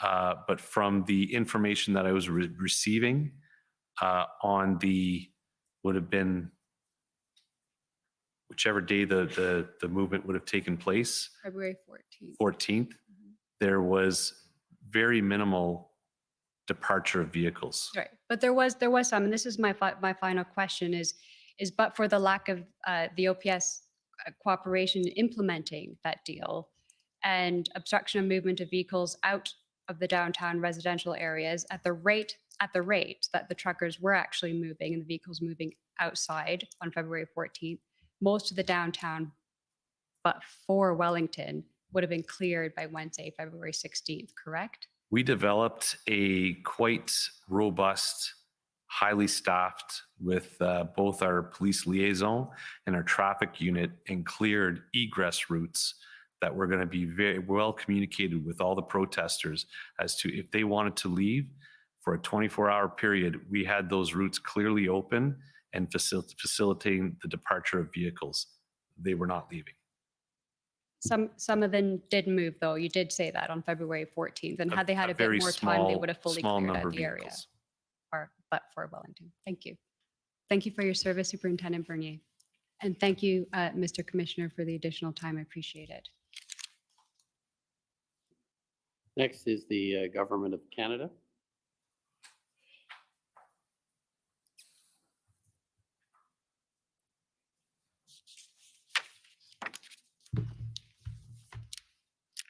Good afternoon, Superintendent Bernier. My name's Donnery Nygaard, and I'm counsel for Canada.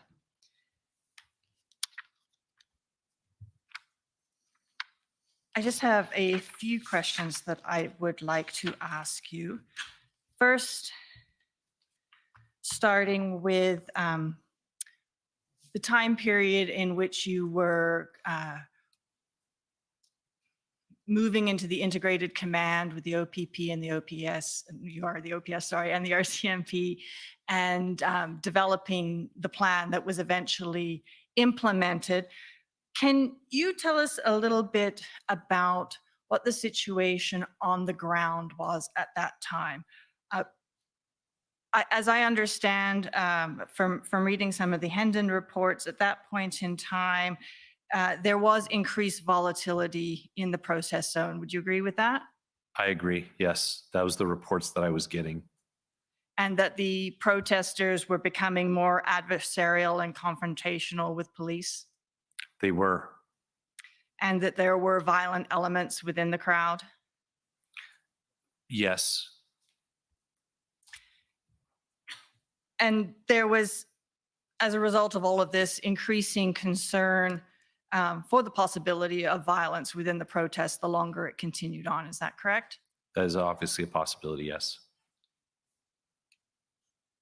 And there was also some concern about firearms and other weapons within the crowd, correct? That is something that was continually monitored, assessed, and leveraging our intelligence teams with various information or intelligence that was coming in, that there were possibilities of that. And in fact, if I can have OPP 403427, please. This is the February 14th Hendon report. Did you see that? On the 14th, I would have had an intelligence officer at my command table with the responsibility of reviewing and briefing the group on this information. So although I'm not reading it, I should be getting key information from it. And if we can go to page 5, please.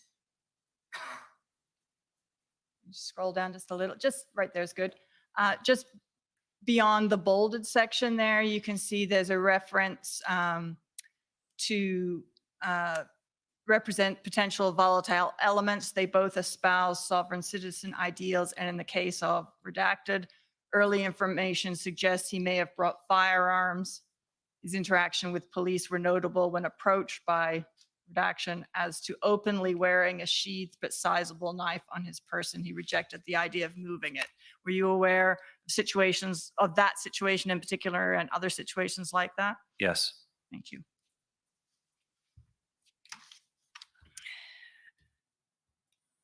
So at the end of the day, the plan that the integrated team developed worked, correct? Yes, ma'am. It was very successful in clearing what I believe you described as the largest and most complex police operation in Canada. Yes. And the success of that operation depended on a lot of different moving parts, but I'm just going to focus on a couple of them for a moment. One of them was the ability to shrink the footprint down from where it started, correct? Smaller footprint would be easier to manage. And in fact, in his testimony, Chief Superintendent Party indicated that at the original size, it probably would have taken 10,000 officers to execute the same kind of plan. Would you agree with that? I don't know. But it would have taken a lot more people if you hadn't been able to shrink the footprint down, correct? It would have been a lot longer operation if we, and once again, it's not necessarily it wasn't a speed thing. It was more safe, methodical, lawful, and ensuring that we took care of everything. So in other words, if areas such as Sir John A. Macdonald or Sir George Etienne had to be cleared as well, it would just take a lot longer to clear. And even within the footprint, if there had been more people and more vehicles still there, that would have also taken you longer, correct? Exactly. And it would have been a more volatile situation. Potentially, yes. And that increases the risk of violence or riots or people getting hurt, correct? I would agree. And the other thing that this plan was dependent on was the ability to move the large trucks, which were parked all over the downtown core, correct? Correct. And that required heavy tow capacity. Correct. And going back to the shrinking footprint for a moment, you described the phases of your plan, and the first one I think you described as stabilizing, and that included consistent messaging to the protesters that now was the time to leave, correct? That is correct. And as part of that messaging, there were pamphlets that were being handed out to the protesters and news releases for printing in media so that everyone would be aware, correct? Yes, as well as putting flyers on every vehicle. And if we can have OPS 40-13798. This is the plan that has the February 15th date on the front cover. I know there's a number of iterations of the plans. One of my friends took you to this earlier. And if we can go to page 5, please. And scroll down to the bottom of the page. And yeah, that's good. You'll agree with me that the plan, in fact, reproduced the content of the messaging that was being given out to the protesters. You can see it there just after the start of it there, just after the bolding. Correct. And if we go on to the next page, there's a number of these items, and I'm going to go through a few of them, but that were powers that were provided to the police services under the Federal Emergency Act and the regulations associated with it, correct? That is correct. And even the powers that were given to you under the provincial legislation, such as the ability to suspend certificates, that required the towing of the vehicle first, correct? Correct. So you had to be able to tow before you could do that suspension. I'm not 100% sure on that. I don't know if there was abilities that if you're able to identify a driver within that it could be done retroactively. I just want to make sure that I'm not fully clear if it required the tow of it first. Well, perhaps we can refresh your memory. If we can bring up OPS 30, I guess it's 401181. Thank you, if you can, because there's Yeah, this is a flow chart that there's a lot of information on this. understandable.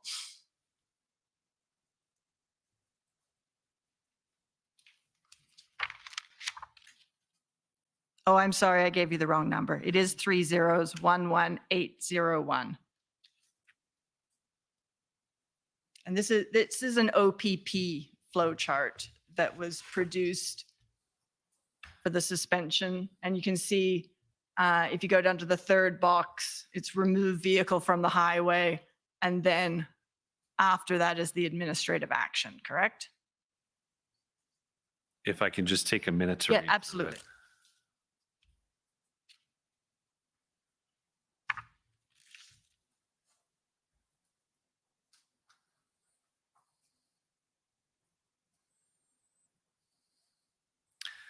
So I think this was somewhat of a flow chart to give instructions with the fact that we were doing the towing and that they're not, we weren't necessarily doing intervention action prior. This was part of our phased actions on portion, and just so that there was clear instructions of what was happening with the vehicles. And as part of the end part was that process that was going to take place. And once again, I'm not 100% sure if there was not the ability to do something with the CVOR, whether we towed it or not. But in this particular case, part of we were towing all the You were, and you're just not sure. Correct. Fair I have enough. to do a little bit more. Fair enough. Well, we won't. I could take you to one more place, but we'll move on. If we can go back to the previous document, OPS 301378.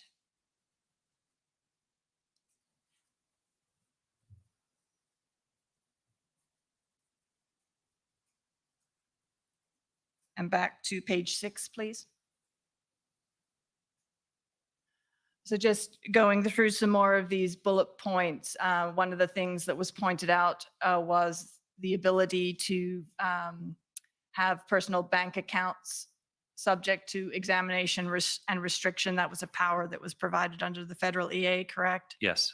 And then the next one about bringing minors to protests, that was also an EA power. And that was something that if children could be removed from the scene would make enforcement safer, correct? It would hopefully discourage people to bring their children to this protest, yes. And the other thing, just the second last bullet that I want to highlight there is persons traveling to the unlawful protest site could be charged. And that helps to shrink the footprint in that it stops more people from arriving. Well, I guess it helps to stop the footprint from increasing because people are not continuing to arrive, correct? That would be the intended effect.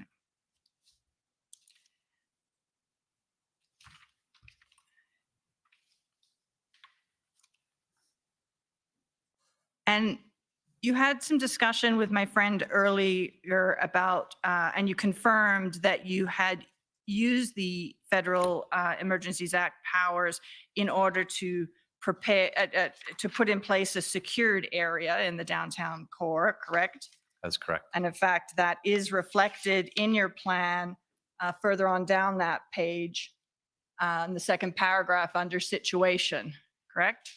And that was already in place, I take it, from the use of the has established as of February 15th, it was already in place? No, it has not. It Oh. was not. When did it when was it put in place? So we placed a soft, secure area in the evening of the 17th, and then it went in full operation at midnight from the 17th into the 18th. So, and I understand there was a news release that was put out announcing the secured area. I think that went out at 4:40 on the 17th. Is that Correct. correct? Yes.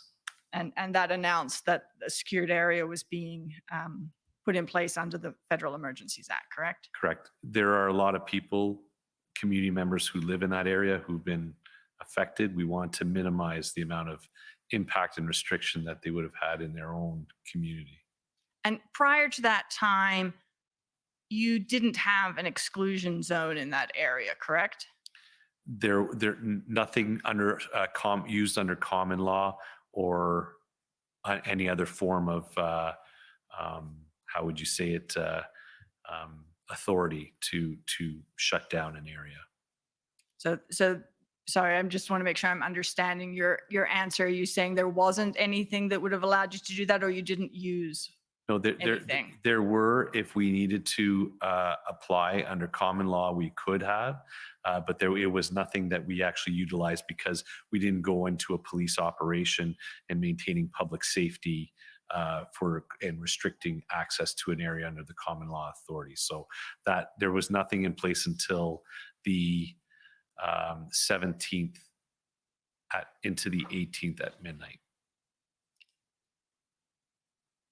And how long did you have that secure area in place?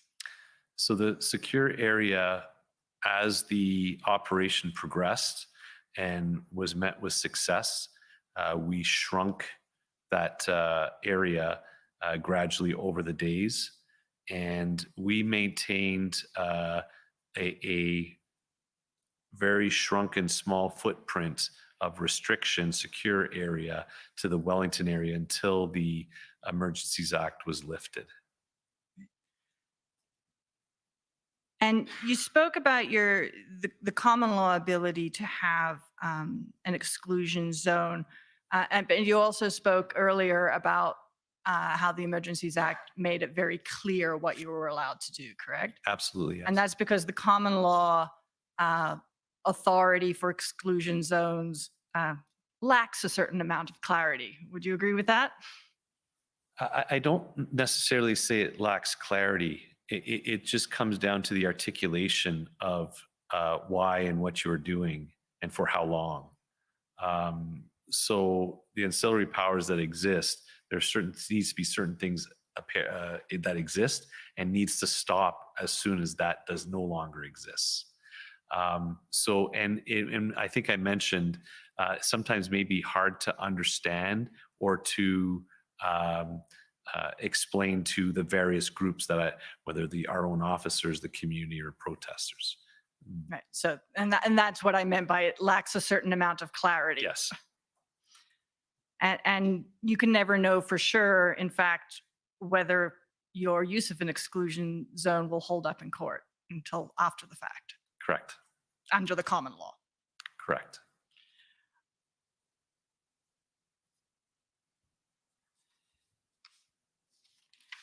And so you kept it in place until the 23rd when the Emergencies Act was revoked, but you weren't conducting active police operations after, I think you said the 20th, is that correct? So there was a heavy police presence still. There was still police operation going, but not necessarily that action on phase.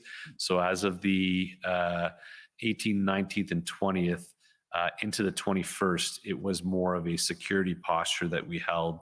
So from that point till the lifting of the Emergencies Act, which we'd shrunk down to the area just surrounding Parliament Hill, that's the area that was maintained. Okay. So I'd like to move to the issue of tow trucks for a moment.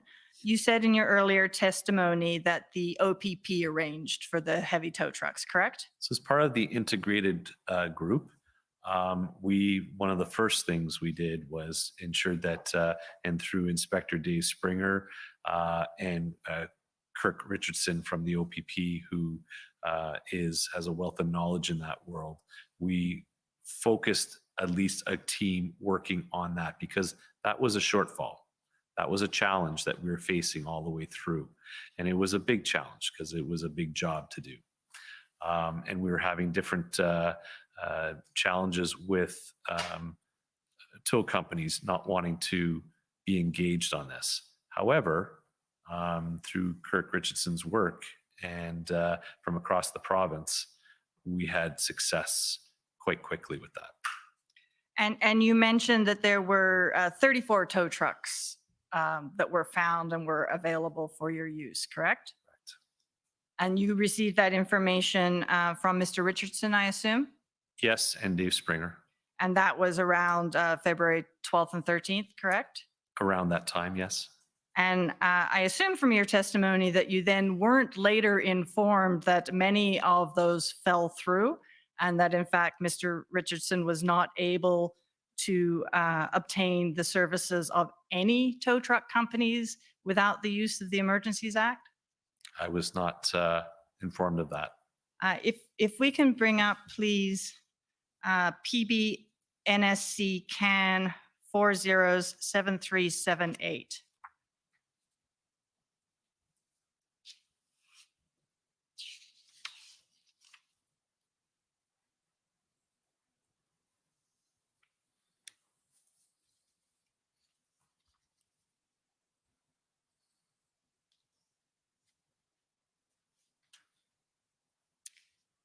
And if we could just start on page 4, please.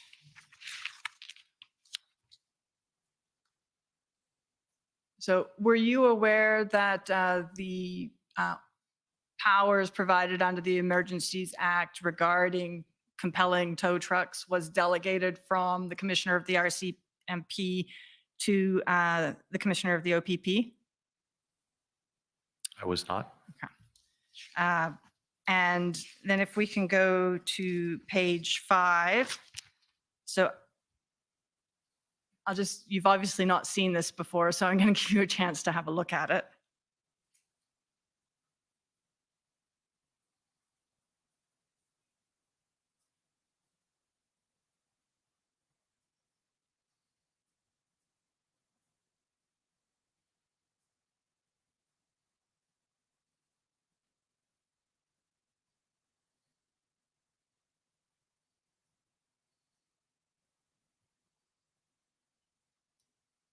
Okay, I was not aware of that. But you would agree with me, having seen this now, that in fact, the Emergencies Act was used to compel tow trucks? I don't know what the process, I understand that there was a process that need to be actually utilized with, I know that the tow trucks were working with our legal services and our financial services for contracts and that type of thing. But you weren't, is it fair to say that after the 12th or 13th, you left the tow truck details to other people? Correct, but reporting back on the 13th that we had as I was told, and if this is inaccurate, I ended up seeing tow trucks arrive at the Leakin station in the back parking lot with our OPS cresting and everything on. So I was not informed differently, and Inspector Springer from the OPP had not informed me about any of this. So I don't know if he was aware of what was going on. But you just weren't informed of any of it. Correct. But you don't agree that it This is occurred. new to me. Yes, fair enough. And just your comment on the OPS branding on the tow trucks, that was because of the driver's concerns about anonymity, correct? That's correct. And that's because they were concerned both about threats that they had received and their business reputation as well, if they were seen to be cooperating in these actions. Is that correct? Concerned if that could happen, yes. Okay. Those are all my questions. Thank you very much. Okay, well, not sure I want to waste 3 minutes, but maybe I'll Commissioner, I have 20 minutes, I believe. I'm wondering, it's Ann Tardif, pardon me, for the record, for the city of Ottawa. You're looking at me because I think I'm nuts. I'm not sure it'll make much sense to do 2 minutes and then 18. Okay. But I'm in your hands as to whether you want me to start now or wait after the lunch. Okay, I'll be magnanimous today. We'll have an hour and 3 minutes for lunch and come back at 2 o'clock. The commission is in recess for 1 hour. La commission levée pour 1 heure. All right, so the commission is in recess for an hour. I'm going to leave the stream up. It'll just be the screen, and I will be back in an hour. I'm trying to hold this down myself today on some way, so I will be back for the 2 o'clock resuming of the commission.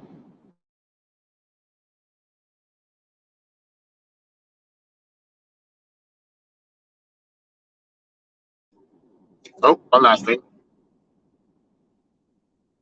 Enjoyed our broadcast so far today. Support us by going to buymeacoffee.com/patriotsmoothie or the media@gmail.com for email transfers. Hey, everyone, you have to.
Should be back from break any minute, I believe. Yeah, we still got the feed going. Good sign, good sign. Maybe. Oh no. Easy now. We got a spammer.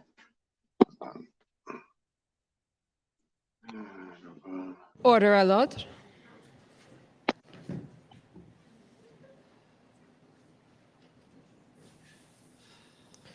The commission is reconvened. La commission reprend. Here we go. So we are back. I'm just a commissioner here, so there's no need to stand. I know it's bad habits, but we've got a different procedure. They're now used to it, but Quickly before they start, if you enjoyed our broadcast today, you can donate to our cause here at buymeacoffee.com/patriotsmoothie, or alternately by means of email transfer to dcmedia@gmail.com. Thanks everyone for joining us. Good afternoon, Superintendent. My name's Anne Tardif, and I represent the City of Ottawa. So I'd like to ask the clerk to pull up OPS 301492.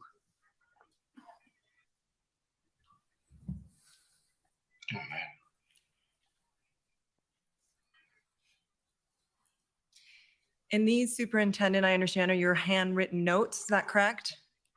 Yes. And the date there, February 3rd? Yes. I'm going to ask the clerk to please turn to the bottom of page 5 of this document. Oh, right there. And now, Superintendent, you'll have to help us if you need us to scroll up for context here. But the words or the passage I want to draw your attention to is lost confidence of the community, have to take it back. Do you see that? Yes. And is that an accurate assessment of the situation at that point in time, February 3rd? That was the sentiment that I think within OPS that those were big concerns. Thank you. Now, you told us that there was no operational plan with complete supporting plans in place between February 3rd and February 10th. Is that correct? During that time period, the service did not have a complete operational plan with supporting plans. Is that correct? That is correct. And up until February 10th, the date you took over, I think you took over in the evening, to be fair, as event commander, the service lacked an overall plan to restore normalcy to Ottawa, correct? At that point, correct. Okay. Up until that point, fair? Yes. And I take it you're aware of the miscommunication concerning the arrests that were made after certain protesters removed fuel from the stadium at Coventry on February 6th. You're aware of that, correct? I'm aware of that operation taking place. And you're aware that there was a miscommunication insofar as PLT was not advised of those arrests prior to them being made. I'm aware of that now. Okay. So you're aware of that now. Fair enough. They felt completely and you knew, betrayed. obviously, by the OPS time suggested they you leave. took over as event commander, that PLT was demoralized and to a certain extent ready to leave. Is that fair? That is correct. Okay. Now, can I ask, actually, sorry, not yet. We can take that down, Mr. Clerk. By February 7th, and to help you out, that's a Monday, if that helps. I think of it in terms of weekdays. You knew that PLT was attempting to work with leaders of the Rideau-Sussex group, protest leaders at the Rideau-Sussex intersection. You know what I mean by that, right? Yes. To convince them to move to Wellington Street. Is that correct? In my role at that time, I was not involved with operations either at a tactical or operational level. On February 7th, I would have been in the service command center and pretty much removed from what daily operations were going on. But you mentioning that, I had heard of that. Okay, and I actually took that, I'm looking at my notes from your witness summary. So you knew. Rito and Sussex is whatever Sparpeta. capacity you were in. I know you weren't event commander, that's but you the- knew the that PLT insinuation. was attempting to work with the group at Rito Sussex to remove PLT is vehicles police from that liaison teams. intersection, right, up onto Wellington Street. You knew that. I was aware of that operation was in works. Okay. And I take it the benefit of that would be twofold. One, that it would allow the service and the city to open up that intersection again, right? It's a very important intersection. It was impacting the Rito Center being closed and a lot of businesses that were affected in that area. So I would have to agree that shrinking the footprint and allowing some of the area to be able to open, yes. Yeah, so two benefits there. One, shrinking the footprint, and two, the benefits that you've described to the community. Is that fair? Correct, yes. Okay. Now I'd like to ask the clerk to pull up, please, OPS 30-10549.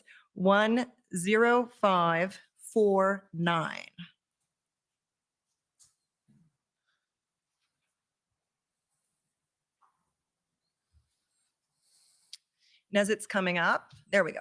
This is an email that was sent February 12th to you, correct, Superintendent? That is correct. And it was sent by Sergeant Ferguson, who I understand is a crisis negotiator, but who was leading the OPS PLT at this point in time. Is that fair? Yes. And if we could scroll down so we can see the body. Yeah, that's perfect. Thank you, Clerk, Mr. Clerk. You'll see that Sergeant Ferguson is notifying you, because by now, February 12th, you're event commander, of a possible future decision point. Now, he says council, and do you see how it's redacted there? The name's actually in the next sentence, Wilson, and the metadata associated with this document indicates that it was in fact Keith Wilson that he's referring to. So it's Council Keith Wilson, who is one of the lawyers representing one of the convoy groups, reached out to PLT members. Wilson indicated that he was working with the convoy leadership in an effort to get buy-in from the truckers for a proposal to relocate the trucks from all residential streets in the downtown core and to consolidate them on Wellington Street and Elgin starting Monday. And Monday, of course, was February 14th, right? Sorry, it's a verbal transcript. We actually need a yes, even though it's obvious. Yes. Thanks. He indicated that the balance of the trucks would potentially camp out of town and the drivers could be shuttle bused down to Wellington Street. Wilson said he would update PLT on progress later today and a potential meeting is scheduled to be determined. And then it goes on from there. Now, the commission has heard evidence that Keith Wilson was actually involved on behalf of protesters in the negotiation with the mayor's office. I don't know if you were aware of that at the time, but that's the evidence that's been heard by the commission to date. Are you aware of that now? No, well, until you just told me. That's fair enough, and I'm just asking that.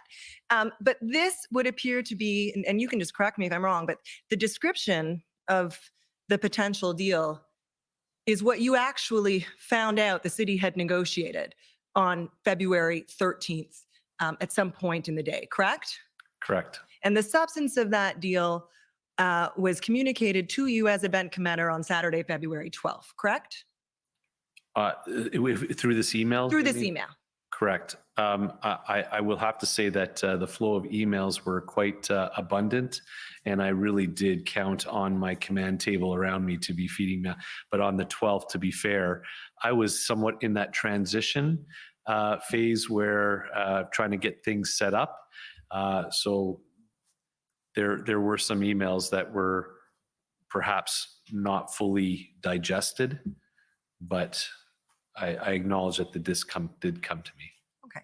And you won't get, a number of the lawyers in this room will feel your pain about the number of emails that we've been receiving. So you've got lots of sympathy on that.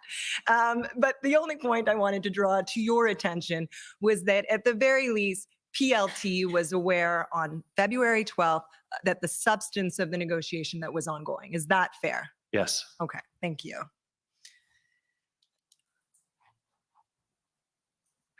If we could turn up now, please, OPS 30-11039.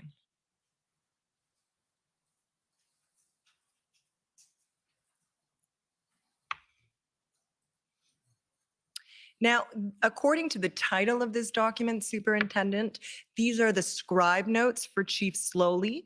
And if you scroll down to the bottom, very bottom, Mr. Clerk, just out of fairness to the witness, it actually might be on the bottom of every page. Do you see they're prepared by Vicki Nelson? And I think you told us earlier she's in the legal services group at the service. That's correct. Okay. So if I could ask you to go back up to the top, Mr. Clerk, I apologize for the gymnastics. These are Ms. Nelson's notes of February 13th, 2022. You see that, Superintendent? Yes. And I'm going to ask you to turn to page 6, Mr. Clerk, if you will.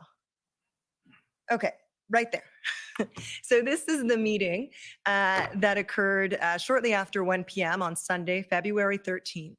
And you'll see there it says negotiating update meeting, right? Yes. And now, notwithstanding the February 12th email that I just took you to, you told us that the first time you were advised by the executive command that these negotiations were taking place with the mayor's office was on February 13th, correct? Correct. And I believe it was during this meeting. Is that correct? We would have to probably scroll down through to read to see if I am, of course. because it doesn't show who's in attendance. So Sorry, there you are, Yeah. where it says Bernier. Yes. Okay, perfect. If we could just come back up a little bit, that's perfect. Now, I take it you weren't aware at the time that the chief and at the time Deputy Chief Bell had information about ongoing negotiations the day before, on Saturday, the 12th. No. Okay. Now, you'll see here there's a comment attributed to you, and can we scroll down just a little bit, Mr. Clerk? Thank you. And I think to put it in context, I would start with Trish, and that refers to Acting Deputy Chief Trish Ferguson, correct? That is correct. And she says in relation to the negotiations, this does not change the operations. We can make this work to our advantage. There's a next bullet. Those remaining behind will be there of their own choice. And then jumping down to you, Bernier, the plan aligns with what we planned and accelerates it. No concerns. You see Correct. that? Yes. And the chief continues and says there was an expression that there were no trust confidence in PLT. They want a senior member to be involved in the next movement. Do you see that? Yes. And that turned out to be Superintendent Drummond, correct? Correct. And then you say, and I think in fairness to you, Superintendent, you explain victim of circumstance over the last 2 weeks, meeting this AM gave them a clear focus of where we are going. And do I understand your statement there to basically be saying, look, to the extent there's a lack of trust or confidence in PLT, it's unfair to put that on PLT. They're a victim of the circumstances over the last 2 weeks. Is that a fair interpretation of that remark? Yes. Okay, thank you. Now, can we turn, Mr. Clerk, to OPS 30-10635?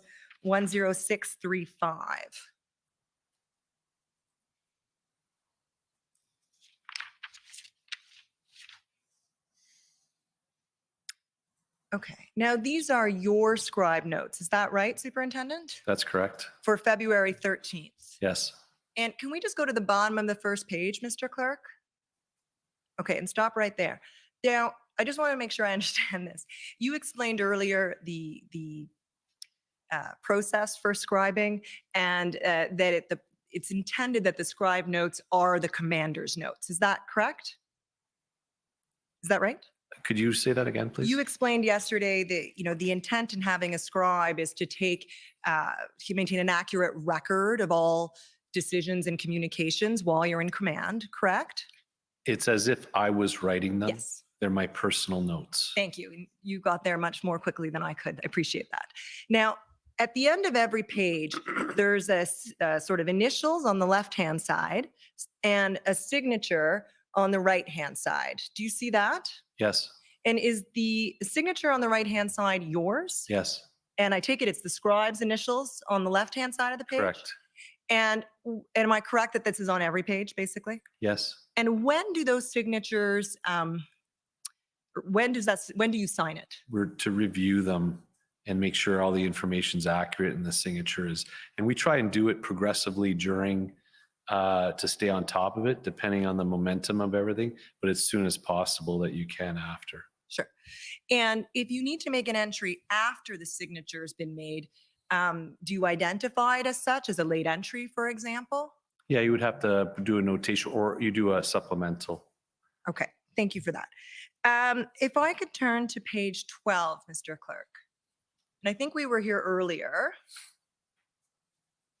Now, do you see, we're still on February 13th, the time there, 13:28, Superintendent? Yes. So this is during that, just to situate you, that same meeting that we were looking at, except previously we were looking at the chief's scribe's notes, and now we're looking at your scribe's notes, right?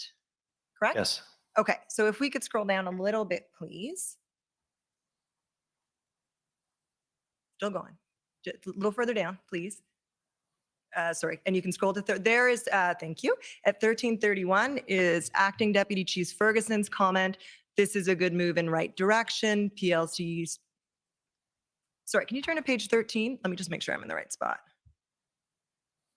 Yes, okay, perfect. That was Acting Deputy Chief Ferguson's comments. And then your comment, EC at 13:34. Do you see that? Yes. And you say, I support what DC Ferguson, there's a word missing, I assume it should be said, going through plan now to approve. This actually accelerates what we wanted to do in the next couple of days.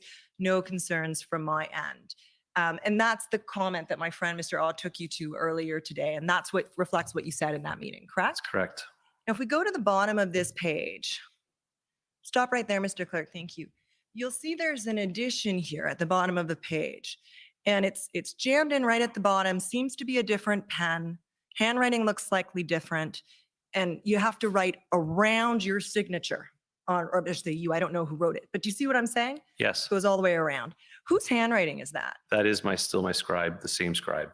And can you explain why it appears to be a different pen and appears to be writing around the signature and it's crammed right at the bottom of this page? Yeah. So upon review, when we're reviewing it, I'm initialing it and realizing, so I get to that page, I go to the next, and it doesn't have the part that I'm looking for with regards to that comment. So it has to be placed in there at the time. Pen-wise, scribes will have different pens, but I can't explain why it's a darker color. Okay. So because you'll agree with me that it appears this comment was made after this page was signed, right? The way that it's kind of coming around your signature on the right-hand side. Do you accept that, sir? After I signed? Well, after that signature. Oh, thank you, Mr. Clerk. He's got his cursor right there. See how you're writing around the signature? To initial it? Well, that's your signature there, That's correct. right? So this is what I have. The question I'm asking you is, looking at this, the impression I'm left with is that the signature was placed and then afterwards this comment was added. I'm not saying that that's the case. What's happened here is probably the comment is missing. I need to have that comment put in and then I'm initialing it. Okay.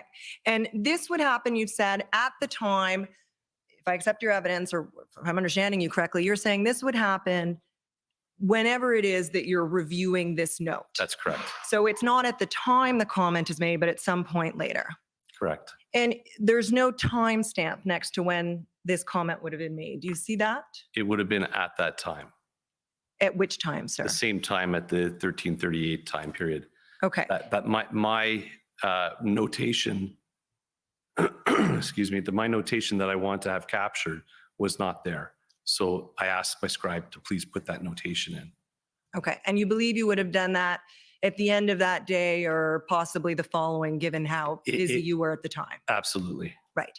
And this comment here does not appear in the chief's scribe's notes. So will you accept that this was not a comment made in the meeting with the chief and the deputy chiefs? It's my comment. It's my notation. It's not a verbal comment. It's a note that I'm making and an action that I would have taken. Keeping in mind, I'm not in the same room with them. We're having a Teams meeting, I believe, with that particular situation. Okay, so you wrote, concerned that this is a ruse to get more trucks onto Wellington and no one leaves. Police can't have a role in movement of trucks Can you read that last bit there? I can pull up my, I can refer to my, what day is this on? This is the 13th.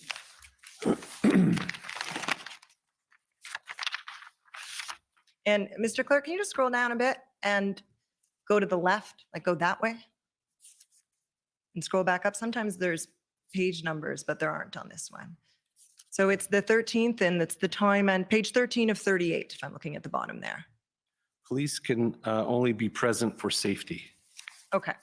So obviously here you're identifying a concern that you had articulated to yourself that this might be a ruse and that police should not be involved. No, this is actually witnessed and can be confirmed by my whole command table who's present, including Inspector Dave Springer.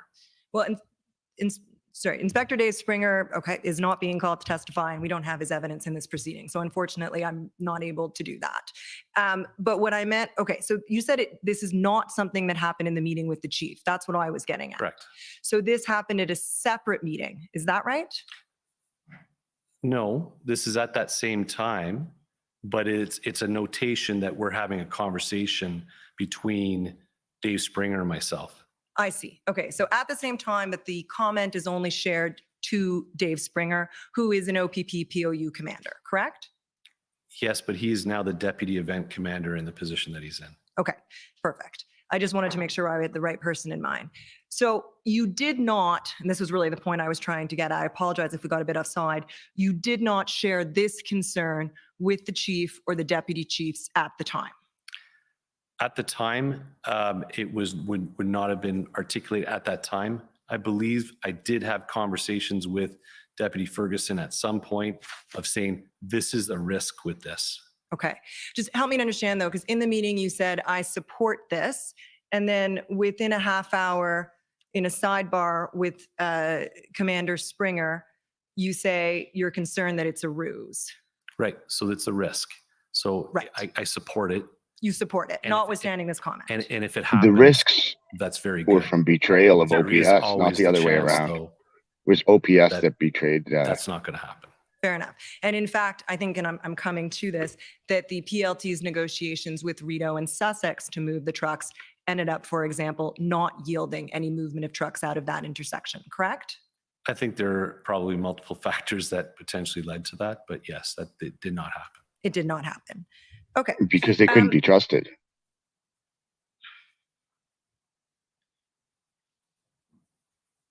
Can we go to page 21 of this document, please? Because the Ottawa Police could not be trusted to live up to the PLT plans.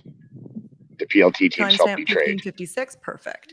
Police This is liaison a teams. conversation between you and Chief Superintendent Party. I know, I just have a few minutes indulgence, Commissioner, my apologies.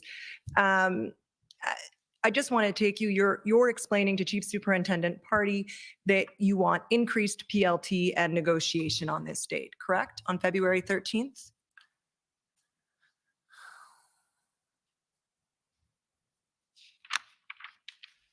Yes. Okay. Just in the interest of time, just give me 1 second. That's so I a can long figure out pause for a yes. what I can reasonably take you to. Let me put it this way. Is it fair to say that your primary concern about the mayor's negotiation was that the plan, the negotiation and the operational plan required to support it were developed outside of your purview as event commander? Yes, because I believe there needs to be a good coordination piece from my standpoint with regards to the logistics of ensuring that it can effectively happen. Yes. Right. And so that there were issues internally with communications to the service. Is that fair? At this point in time, respecting this. Right. And having full appreciation of everything that is going on and the transition that I'm just coming into this new role, trying to get things set up, there were some challenges, yes. Okay. Thank you very much. Thank you, Commissioner. Okay, thank you. Those 2 minutes would have been useful. The Ottawa Coalition. Council for the Ottawa Coalition.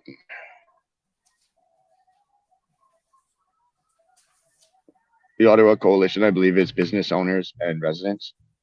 Oh, and there's Johnny Rowe. Thank you very much, Commissioner. Don't trip, Johnny. Superintendent Bernier, my name is Paul Champ. I'm a lawyer for the Ottawa Coalition of Residents and Businesses, and I just have some questions for you further to your testimony.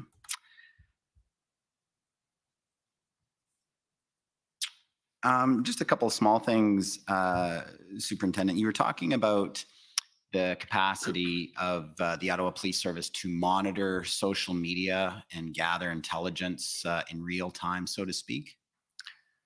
So from social media, we may be talking about gathering information at that point. But yes, I just wanted to clarify that it doesn't necessarily mean it's intelligence through social media. Intelligence is a broad term. Yes. You're gathering This lawyer, look at his information. laptop. Tax the rich.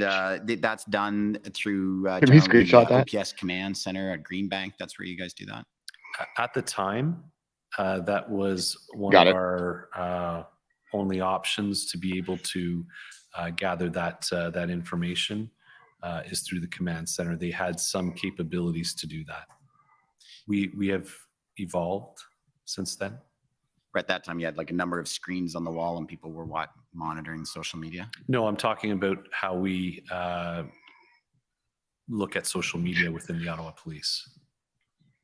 So how do you do it now? How do you monitor live what's happening?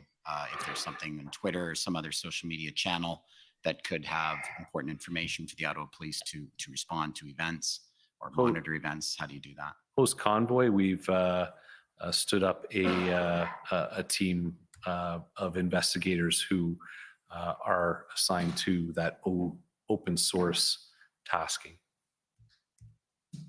So at the time of the Freedom Convoy, the practice of the Ottawa Police was maybe not up to the event. Is that fair to say? Yes, sir. Now, I want to ask you just a couple questions about how the people of downtown Ottawa are feeling.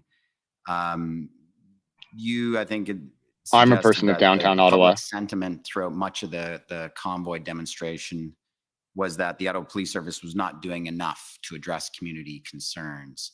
Would you agree with that? That was what it seemed to be the public feeling? I would say that's fair. And you would have understand, I gather, Superintendent, that residents and businesses were feeling a great deal of frustration. They were certainly during monitoring that me. convoy demonstration. Yes. And those frustrations were completely understandable.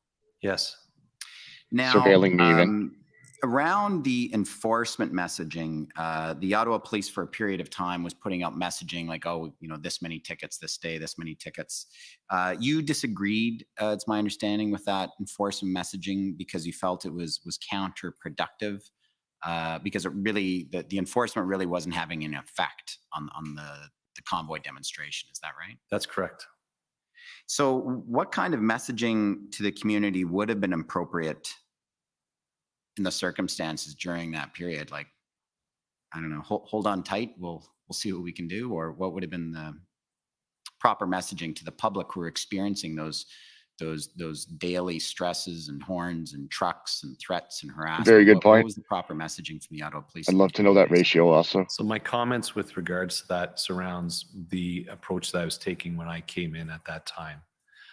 That because we're going to be transitioning away from that type of messaging and being very clear on it's time for you to leave and focusing the messaging around that this is over. And obviously we're transitioning our messages into threats. Approach. We will be transitioning our messaging into threats. Because it aligned with the plan that I was bringing into place. Unfortunately, prior, there was no plan to end it. Right.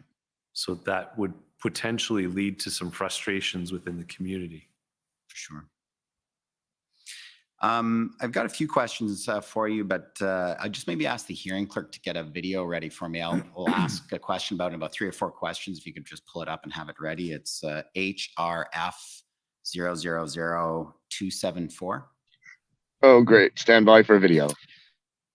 So during the final operation, the final plan that was finally started being executed on February 16th, 17th through to the 20th, Superintendent, it started out with messaging.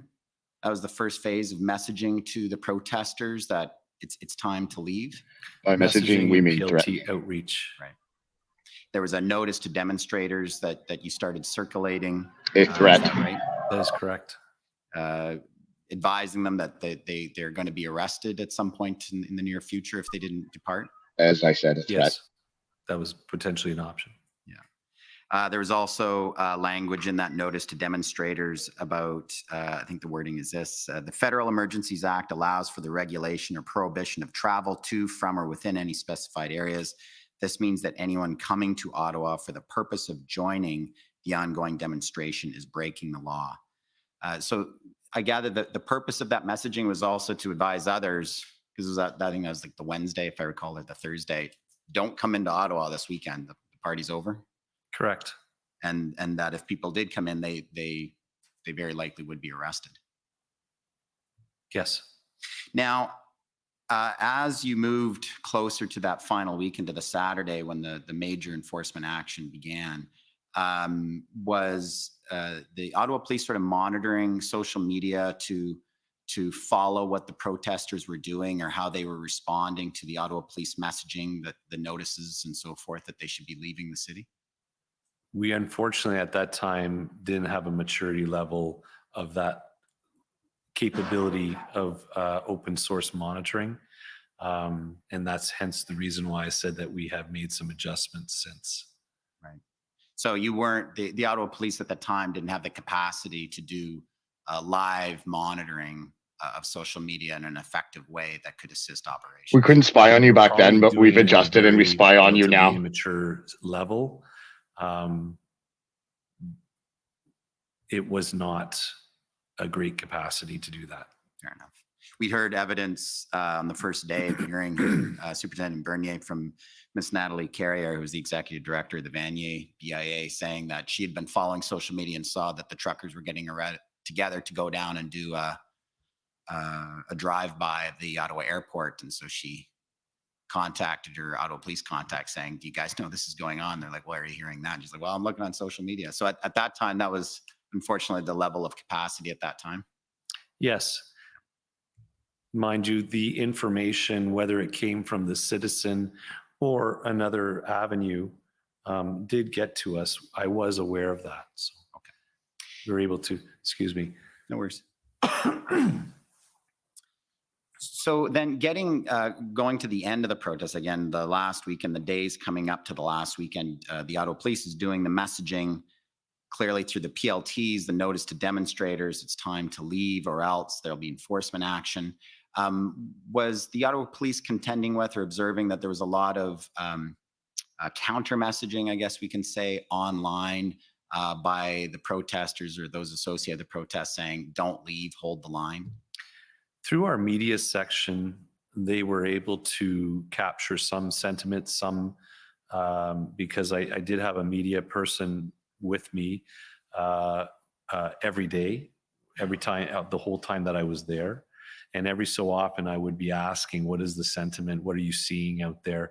So what that citizen would have been able to monitor, they would have been, I would ask that our media person do the same thing. To the best of their ability. There was a lot, she had a lot of other taskings at the same time. Right. And I gather, Superintendent, that any messages that protesters or anyone else who's saying to protesters or others to come into downtown to confront the police, that would have been enormously unhelpful to the Ottawa Police and their policing partners. Yes. I was wondering if we could put up HRF 000274. So this is a TikTok video that was put out late February 16th after Oh, here we go. demonstrators. Here we There was a go. message sent out on social media to the demonstrators. TikTok by, video. Mr. Barber, who's one of the individuals I believe we'll be hearing from in his counsel, Mr. Wilson. If we could Yes, just... he will be testifying later. Legal representation out here. He's got a little bit of info for you for the letters that have been being left on everybody's doorsteps by Ottawa City Police today. This is important information everybody needs to get this out. Keith? Hi there. I'm legal counsel to the not-for-profit Freedom Convoy.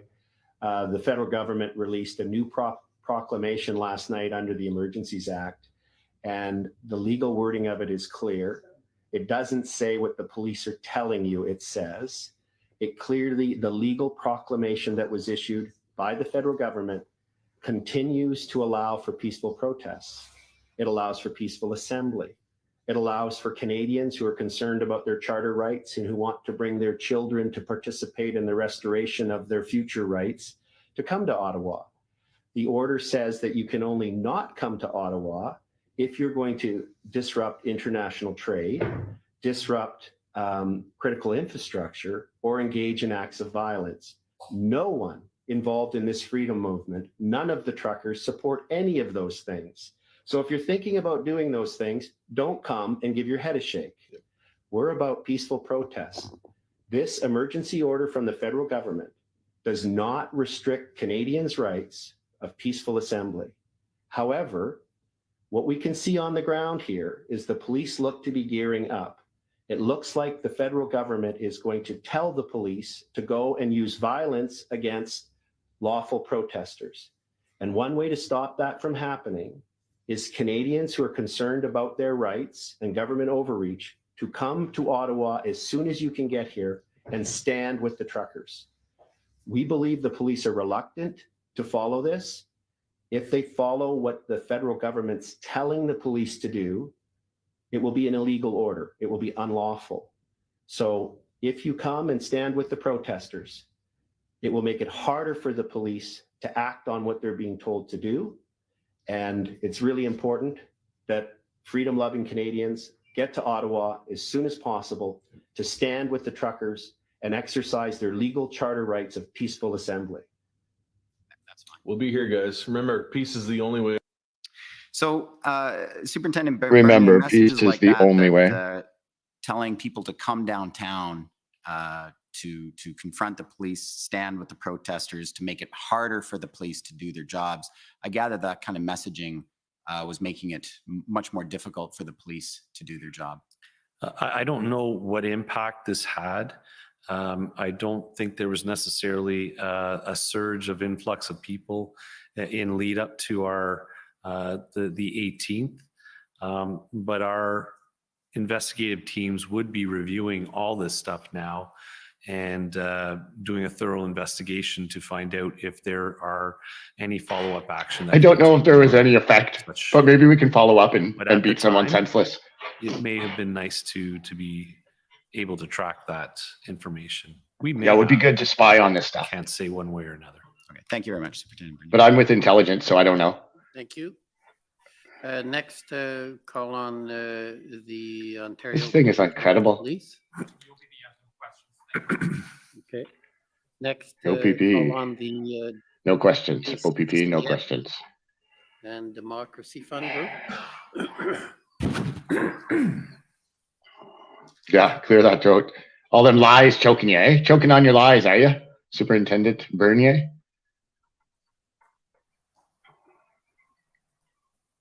Sometimes he's pretty silent. All of a sudden, can't recollect. Sorry about this. I'm a little taken by surprise by a second or two here. And just trying to pull up my questions, which is squirming. time. Maybe I'll just grab my laptop. Oh, your time's counting, mister. Your time is counting. Everyone else can have 3 hours. You get 5 minutes, and it's running right now. It's the OPP's fault. They waived their chance.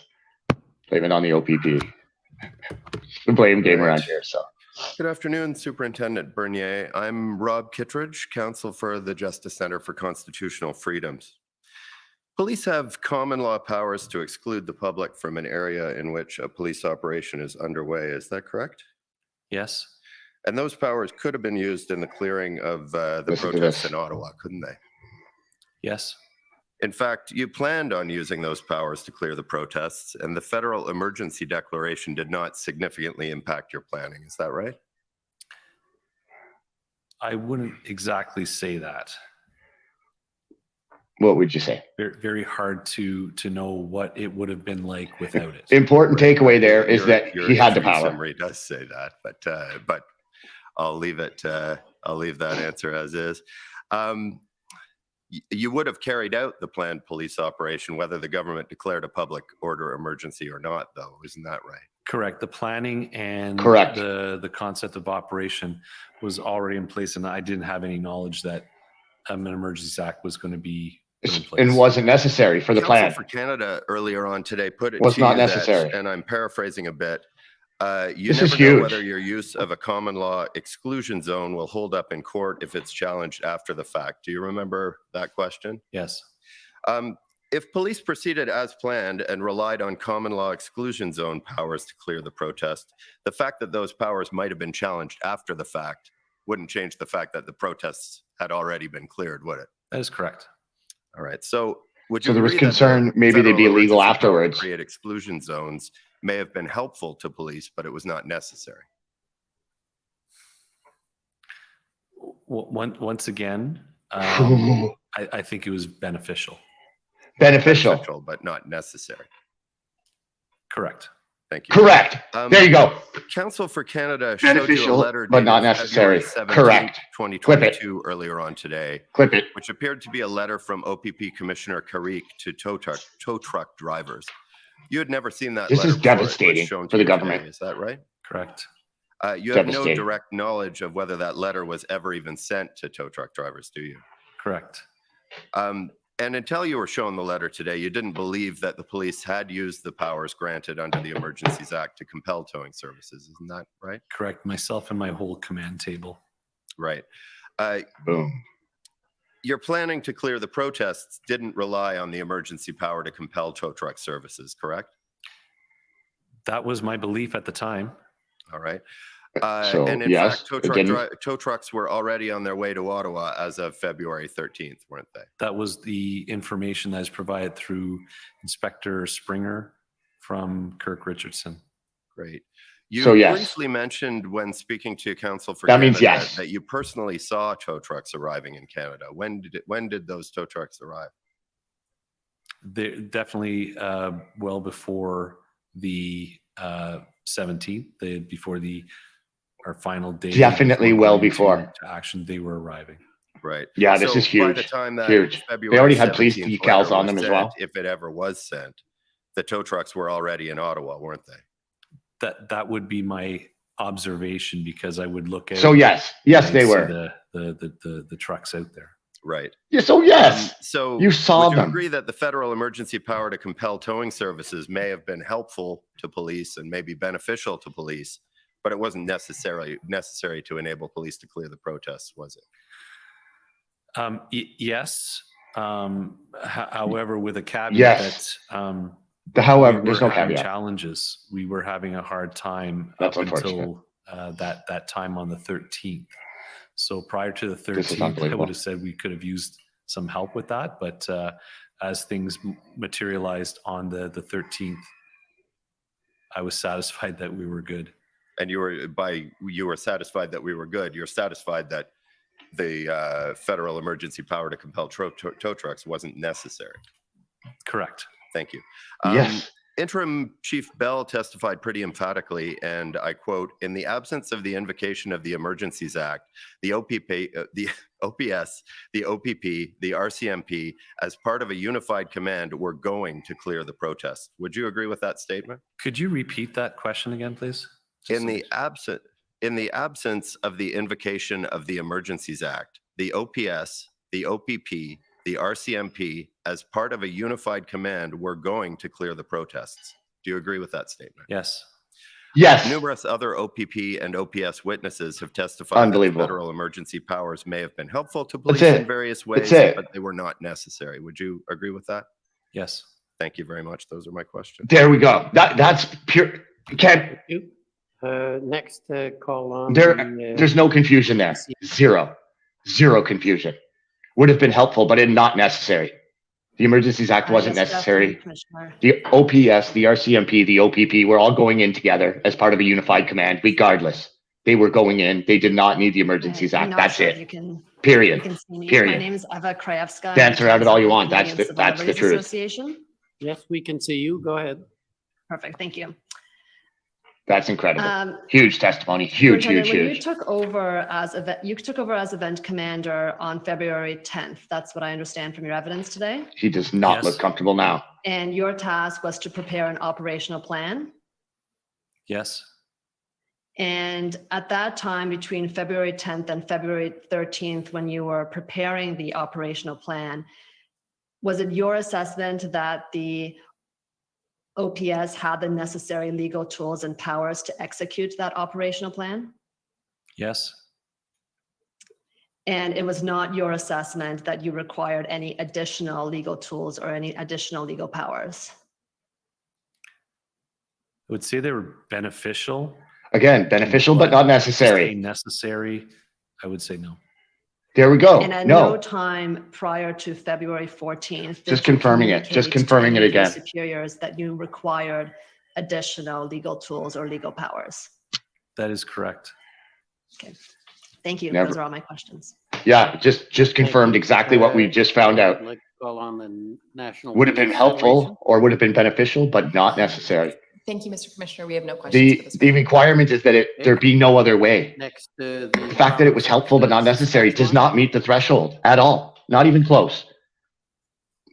This is damning. This is beyond Good damning to the afternoon, federal Commissioner. government. My name is Mitch McAdam, and I'm one of the lawyers for the government Yeah, of Saskatchewan. confirmed. The areas that we were going to cover, Stand by for more. question this witness about have already been covered by others, so we have no questions. Yeah, exactly, because it's already been confirmed. What we need to know has been confirmed. Good afternoon. None of the Commissioner. police Good afternoon, forces under Superintendent unified Bernier. command, OPP, My name is OPS, Sophie Billis from RCMP, under Alberta. unified command were The going in consequences regardless. of being later on the list is They that did all my not need the questions have been Emergencies asked Act. and They were answered. going Thank in, you. period. Again, done. We don't need to ask any questions. The Ottawa Police. You are Service, done. Please. OPS, OPP, RCMP. Going in regardless. They don't need the Emergencies Act. That's it. Good afternoon, Superintendent. Good afternoon. For the record, my name is Jessica Barrow and I am counsel for the Ottawa Police Service. Good luck spinning this. We heard evidence yesterday from you, Superintendent, about your extensive background in incident command. Does that background involve planning for large-scale events? As part of the command training, yes. Okay. And we've heard testimony from both you, I believe, and others that gathering intelligence is an important part of that planning process. Do I have that correct? Yes. Is there more than one source of intelligence that would be relevant to the planning process? Yes. Could you tell us a little bit about what those sources might be? So once again, there's a difference between information and intelligence. A lot of information can be gathered from multiple sources, from human sources, open source social media, other police techniques of gaining information. Human It's sources. the processing and analyzing of that information that will turn it into intelligence. And once again, intelligence can be gathered from multiple agencies and then all brought together to provide hopefully the most wholesome picture of what you're going I think we had quite a bit of evidence coming from the, and intelligence coming from the OPP. that could We've already help seen you that in in your testimony. planning appropriately. Great. We've also heard considerable evidence about the use of PLTs as well. What is your understanding with respect to their role in assisting planners leading up to an event? So PLT is especially often used proactively as early as possible. Police liaison team. To connect with groups that would be involved, organizers, to open the dialogue and share information from our side to ensure that they're well informed as to what is lawful, what's not lawful, and as well as hopefully garnish some information to facilitate those lawful event, a protest or demonstration that they would like to hold. And it stands true to demonstrations as well as events. Because not every event downtown Ottawa or in Ottawa is a protest or a demonstration. There's a very big benefit to engaging PLT to develop that relationship. Okay. I want to take you through a couple of the concerns that you've identified both in your witness statement as well as during your testimony, specifically as it relates to the planning process leading up to the convoy's arrival. I believe you indicated, and obviously correct me if I'm incorrect, that you developed those concerns about the scope of the event after reading the January 27th Hendon report, attending the January 27th Hendon call, as well as the internal OPS meeting that occurred on that date as well. Is that right? That's correct. Prior to the convoy's arrival, did you read any of the other Hendon reports? Prior to the convoy arrival, not on the weekend. And upon the return back to work, I would be having a look at them when they came in. As Those of are the intelligence date of reports. the 27th, when you expressed the concerns that we noted earlier in your testimony, had you read any other Hendon reports besides the one on the 27th? No, it's the first one that I'd received. And once again, it was something new. I did not know that this existed. So Right. And had you Maybe you attended should any have. previous Hendon calls prior to the 27th? no, Did you have any involvement in discussions with PLT at that time? no, not in my role. What is your understanding about the level of information Inspector Lucas would have had at that time as compared to the level of information you had at that time in relation to the convoy's arrival? I would imagine it would be relatively the same because on the call that you referenced on that 27th of the afternoon, the whole intelligence team was on that call with Inspector Lucas and Staff Sergeant Kennedy. So my sentiment was, or my feeling was, that they more than likely are sharing all that information. Were you privy to the information that they were discussing specifically? No. Okay. You indicated in your witness statement that there appeared to be a disconnect between the intelligence and the planning, and that the intelligence may have been in fact impacted by the fact that intelligence is not usually involved in gathering intelligence on protests. Is that right? From my involvement in my experience within the Ottawa Police, our intelligence unit has been more focused on that higher level terrorist threat, national security level of threat assessment versus a risk assessment. So I would believe that I would say the Hendon report is an amalgamation of open source, a lot more information, as well as intelligence, a mix of the two. So that's why it was somewhat a kind of a different perspective than what I'd been used to seeing in previous events in Ottawa. Right. Do you have any direct knowledge about whether that was in fact impacting the intelligence department's ability to connect the dots?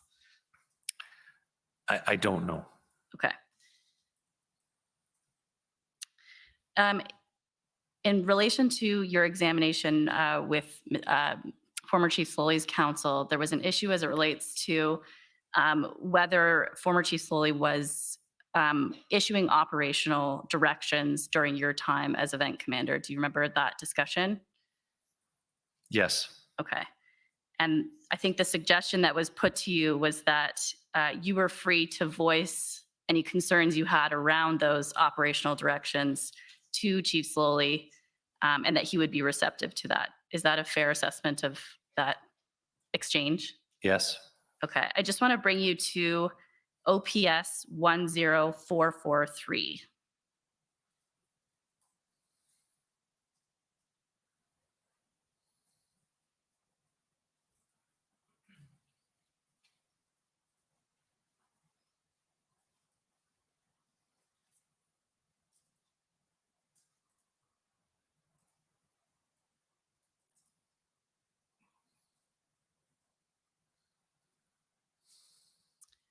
I just want to situate you. It looks at the top like there's a list of attendees and it appears that your name is on it. Is that correct? Yes. And I know it doesn't have a date on it, so perhaps if we just scroll down a little bit and we look, yeah, that's great. Where you're under at NCRCC now, there's a statement, an update from you. Does that situate you in terms of around what time frame this would have been?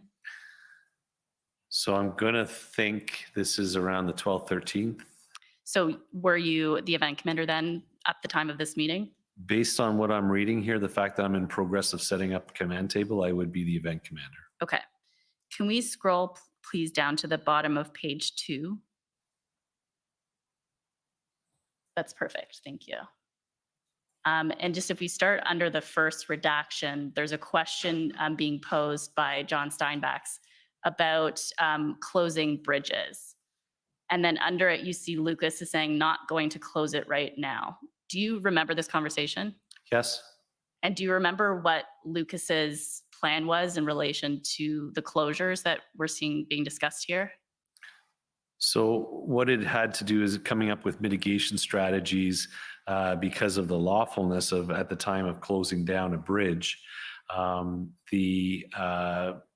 We had a plan that we were working with our traffic section to reduce the flow in and control and divert away from the downtown core. Okay. And if you look under that, we see a comment. There's one by Bell, and then under that we have Sloly. It says, bridge closed, wants it done, close everything, not debating. Do you recall that comment being made during that meeting? Yes. And what did you take that comment to mean? That he wanted the bridge closed. Irrespective of Lucas's plan? Okay. Correct. I want to move on. Thank you, Mr. Clerk. We can take that down. We heard in your earlier examination about the steps that you took to set up an integrated command table. I wonder if you could just explain to us a little bit about how you selected each of the experts, I think you called them, at that table. In terms of the qualifications that you were looking for to select that person. So the different elements, did you want me to go through the different elements? Perhaps you could just give us a general idea of how you decided who to put in those seats. So I know the people who are in our service and within the different sections. And when I'm talking about the intelligence, when I'm looking at investigations, when I'm looking at public order, when I'm looking at media, I know people in the organization that are very effective and good in their job and have the ability either in a position or through their own personal abilities to carry out what I'm going to be expecting from them. Some of it may require rank, and some others require just the KSAs and the abilities to do it. Perhaps you could just explain what KSAs are. Just knowledge, skills, and abilities. Great, thank you. Were all of the officers you selected from OPS? No. So why did you select officers from other services as well if at this time there was no unified command? I was trying to get the best to be around. And at the end of the day, a police officer is a police officer, and we were doing an integrated model. So as far as I was concerned and the direction that I had, what I'd requested in approval from Deputy Chief Ferguson was get who you need. Okay. Hence the reason, the choice for the deputy commander that I had. I looked at the province for looking for who I'm going to need to have next to me. What was your view at that time, once the integrated command table was set up, as to the quality of the integration between the various services that were present? From the point that I had come in as event commander, it was obviously an adjustment period, but it was a very cohesive group and very high functioning group. Okay, those are my questions. Thanks very much, Superintendent. Thank you.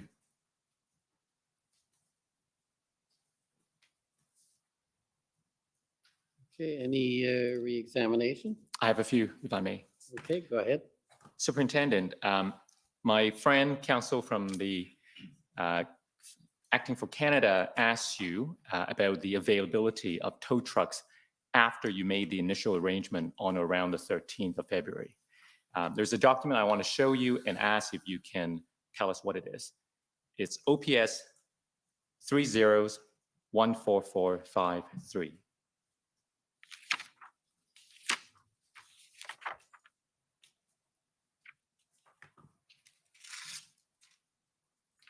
If we go to page 59.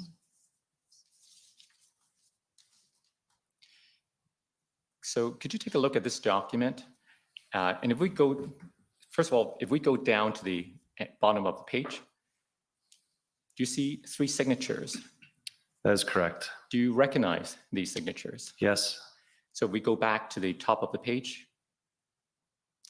What is this document?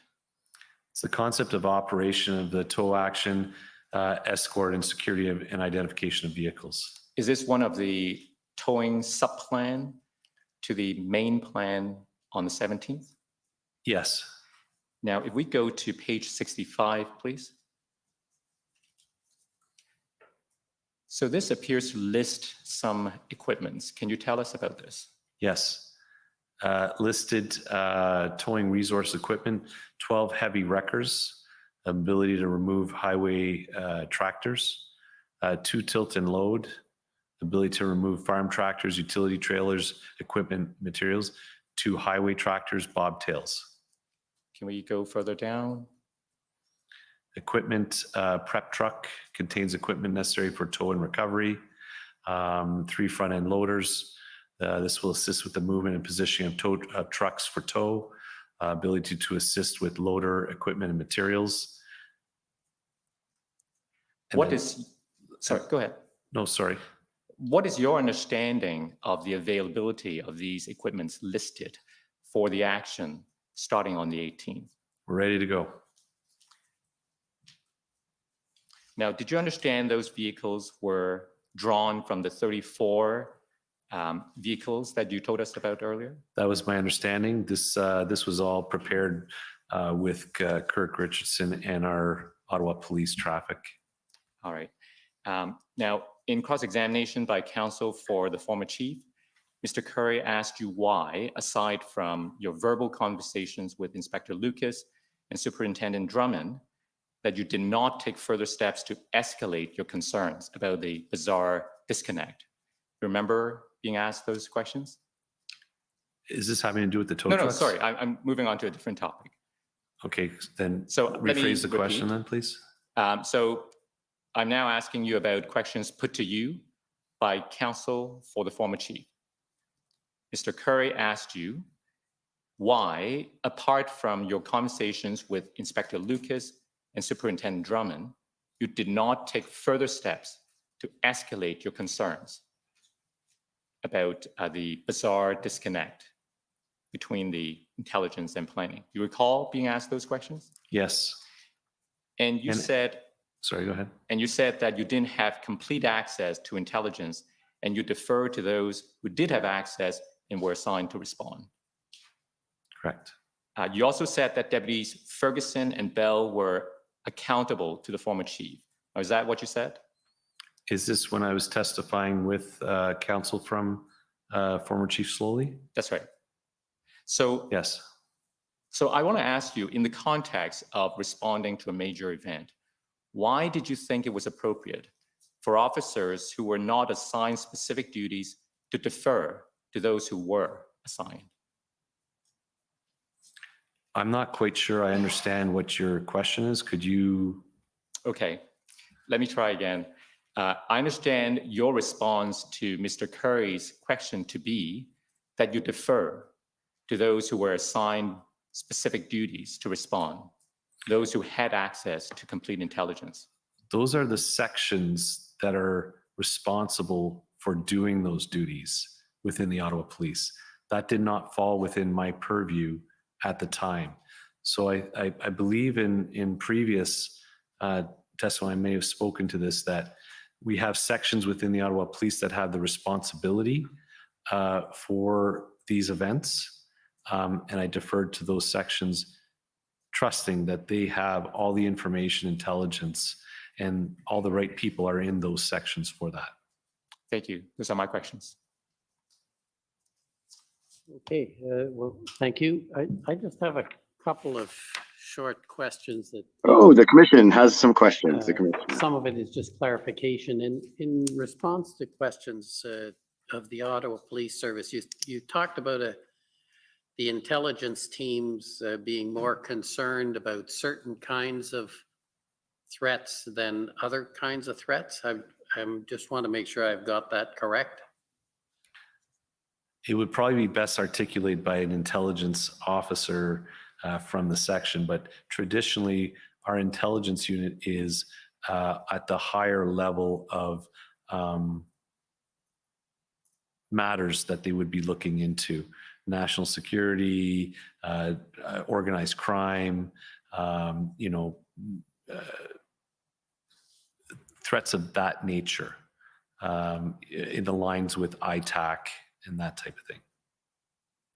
And that your observation was with the reviewing the Hendon report, you saw that it was broader and covered areas of, and I don't know if I got my note right, more public order problems. Is that what you were saying? No, so I think what I was referring to is that it seemed to be a combination of open source. And I think maybe if I can qualify your previous question as well, is traditionally our intelligence unit was not necessarily very much into the open source world, whereas now we've learned a lot, and we are moving more into that to ensure that we have that aspect. I found that the Hendon report was a more broader source of information and intelligence.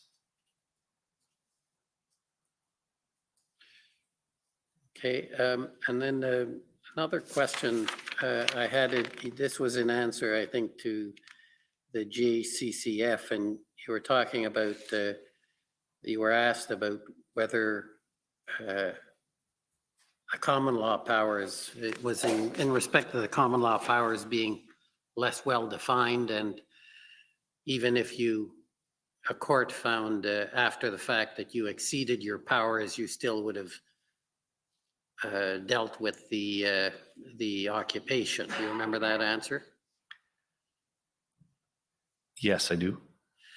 And I guess, what's your concern about having exceeded your powers? Is that a concern to you if the courts after the fact find you've exceeded your powers? What does that mean to you? So what I would be saying is that based on all the information and the situation at hand, that we would be operating in good faith, and I would not have done it if it exceeded our powers. If we were doing it is because I felt that we were well within our powers to do it. I guess the conversation with regards to courts is that after the fact, it may come under scrutiny to determine if it was lawful to do based on all the circumstances. I would have a very big responsibility, and I would need to be accountable for articulating all the reasons why, so it could withstand review in court afterwards. And I take it you wouldn't have been happy if you had a court found you had exceeded your powers. It would defeat the purpose and bring us to disrepute. Yes. Yeah, obviously, but the way they went ahead means that it doesn't go that way. One of the things, again, at the beginning of your testimony, and this goes back to your position you held, or the function you held before you were the incident commander. You talked about processing or cataloging the plans. Yes, the commissioner should watch the language. Did you, and I think you answered this, but did you ever find a plan or an element of a plan that would encompass the possibility of protesters overstaying the weekend? No, I did not. And we heard a testimony earlier from another witness about whether there was an opportunity after the weekend to, I believe it was, reduce the footprint that was missed. Do you have any knowledge or comment about that, or do you agree or disagree? I'm not quite sure what they're referring to. If it's the week following the actual weekend event, initial weekend event. And it was a reference. I'm not familiar with the window that would have. We're talking about Sloly. I think it referred to ability to reduce the footprint if they had acted then. By moving the trucks onto Wellington. You don't have any knowledge of that? I do not. Okay, thank you very much. much. We don't know about that. Very helpful. Chief Sloly that at the time your evidence. You're refused to give an in. free to go. Thank you. So we're Free to now go. ready You're free to to go, proceed with the next Mr. witness. Superintendent. And I think probably we should get started and have the break later on. Who's going to be leading this witness from Commission Council? Who's going to be leading the witness? To get the witness settled, if that's okay. Okay, well, 5 minutes to get the witness settled. Okay, 5 minutes. 5 minutes. We'll rise and come back in 5 minutes. The commission is in recess for 5 minutes. La commission levée pour 5 5 minute minutes. break. Stand by for a new witness in 5 minutes. Stand by for a witness. I will be back in 5 minutes.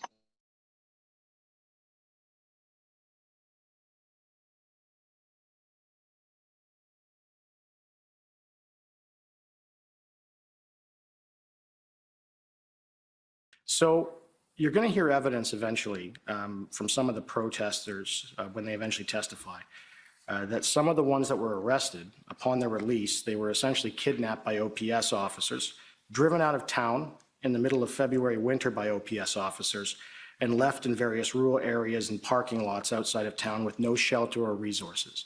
Are you aware of that? No, because I don't know the specifics of what they're speaking about. Get a load of this We guy. have remote arrest processing sites, not in rural Ottawa, in the south end of Ottawa, in a residential mixed commercial area where they were protest and then released to be able to find transportation to wherever they needed to go. Right. So one of the areas, there was several, as I understand. One of them was a municipal parking lot where the trucks were being towed to. That's correct. That's in the south end. Right. And that parking lot doesn't have a building you drop them off at. It doesn't have a phone. It doesn't have any of that, does it? So I don't know what the logistics at the building were.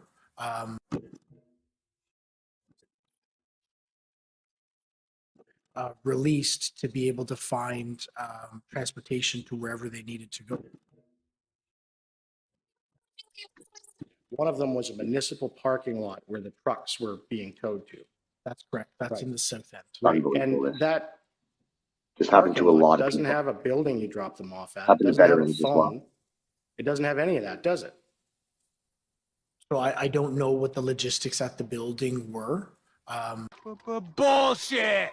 I would imagine it would have needed to have a phone because you have to be able to call your lawyer. So well, I can tell you it didn't. So, and these people driven out there, they were already told they weren't charged and they weren't being charged. They were being released, but they were driven out there and forced minus 25 outside of Ottawa or in the outer skirts and dropped off in the snow. parking lot in Now, the south are you of the aware city. this happened? Yes or no? No, I'm not aware. And maybe it wasn't you're outside okay. of Ottawa. It was still within the geographical boundaries of the city of Ottawa. Yeah. Wait a minute. Now, You're are not you aware, but you this know where it happened? is? Yes or no? No, I'm not aware. And it wasn't outside of Ottawa. It was still within the geographical boundaries of the city of Ottawa. I'm not aware, but I can tell you that it's not inside the due to the Rob Primo for that. Boom. Unbelievable stuff. Okay, we'll be back in a couple of minutes with our next witness, I guess. And here we go. If you enjoyed our work today, consider buying us a coffee at buymeacoffee.com/Patriot Smoothie. Patriot Smoothie couldn't be here today, but trying to hold it down for him. Alternately, you can send e-transfer donations to jcmedia@gmail.com. Thank you. And hit a like, comment, share. Everything helps. I am restricted right now, so somewhat restricted. My stuff is definitely not getting out to the normal amount of people. So a lot of people have been messaging that they're not seeing this, my followers not seeing my stuff either. So I'm definitely moved down in feeds, and I don't know what else, but I shared the Australian news. No sharing Australian news. Got to be careful here. Got to be careful. Okay, I'll be back in a couple of minutes with further testimony. We got a new witness coming up.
So is it fair to say that when you use the phrase violence, you're not actually describing any form of physical assaults, are you?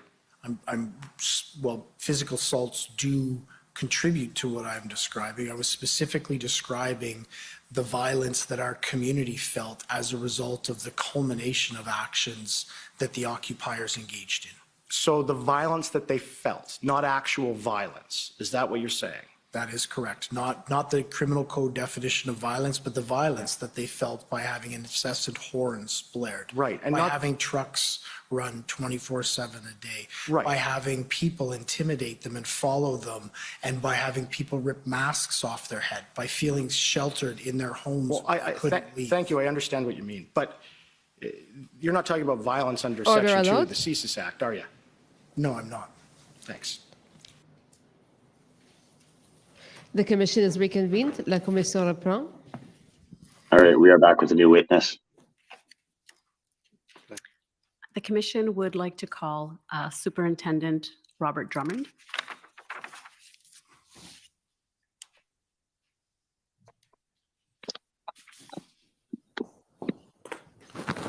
Good afternoon. Superintendent Drummond, will you swear on a religious document or do you wish to affirm? I wish to affirm. For the record, please state your full name and spell it out. Robert Drummond, D-R-U-M-M-O-N-D. Do you solemnly affirm that the evidence to be given by you to this commission shall be the truth, the whole truth, and nothing but the truth? I do. Thank you. Here we go. Here. See. Welcome. Good afternoon, Mr. Commissioner. Go ahead. Thank you. Good afternoon, Superintendent Drummond. How are you? How are you, Mr. OPS Rodriguez? Superintendent? Good. Nice to see you again. See you too. You had several interviews with Commission Council in September and October. Do you recall that? Yes, I do. And we generated a witness summary from those interviews, and you've had a chance to review that summary, correct? I did. And do you have any corrections to make to your summary at this time? No. Okay, great. And if we can just pull it up, it's WTS 6050.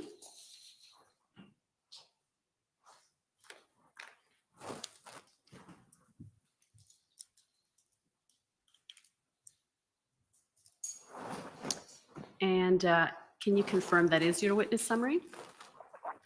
Yes. Okay, wonderful. So we will have that entered into evidence. Thank you. And I understand you're, in fact, acting superintendent. Is that correct? Correct, yes. Now, for simplicity, is it okay if I just refer to you as Superintendent Drummond? Okay, Yes, thank you. that's fine. And my understanding is that the rank of superintendent is one below deputy chief. Is that right? Correct. And how many superintendents are in the OPS approximately? 8. 8 of them. Okay, thanks. And I understand you assumed a formal role in the response to the convoy on February 7, when Superintendent Patterson asked you to be the PLT and POU representative within the incident command system. That's correct. Can you explain what that role entails, the one that you took on that day? Was to oversee the 2 units and oversee their operations and whatever logistical requirements they had as well. And I had the lead for both sections reporting into me, Michelle Mary from the POU unit and John Ferguson from PLT. And is it fair to say that the role also entailed ensuring coordination between those 2 groups? Correct. And to also coordinate with the event commander, Mark Patterson, Superintendent Mark Patterson. Right. And so you reported to Superintendent Mark Patterson, is that right? Correct. Now, I want to start first with February 8, which is the day that Mr. Kanalakis, city manager of the city of Ottawa, met with some protester, with actually Mr. Marazzo at City Hall, and you're aware of that meeting, correct? Yes. Okay, so I want to start there. We'll start at OPS 408527. And this is an email thread. And if I can go to page 2 of this document. So you see there on February 7th at 8:48 p.m. There we are. And it's an email from Superintendent Patterson to Acting Deputy Chief Bell, and saying PLT members continued their conversation with, and that's redacted, but I understand that's Tom Marazzo. Correct. This evening, he has requested a meeting with an elected official or city manager level member. He has indicated that if we coordinate a meeting around noon tomorrow, that he could facilitate the removal of trucks unknown number. These conversations will continue tomorrow morning. May I ask, given your relationship with city officials, that you provide a name that would be willing to participate in this discussion? I know this is a vague ask, but this is what Rob was provided. Rob, hope I captured this properly. Now you'll see you're CC'd in that. So when Superintendent Drummond says Rob, he's referring to you, right? Yeah, Superintendent Patterson. Sorry, Patterson, that's right. And he says, and if we go up a little bit,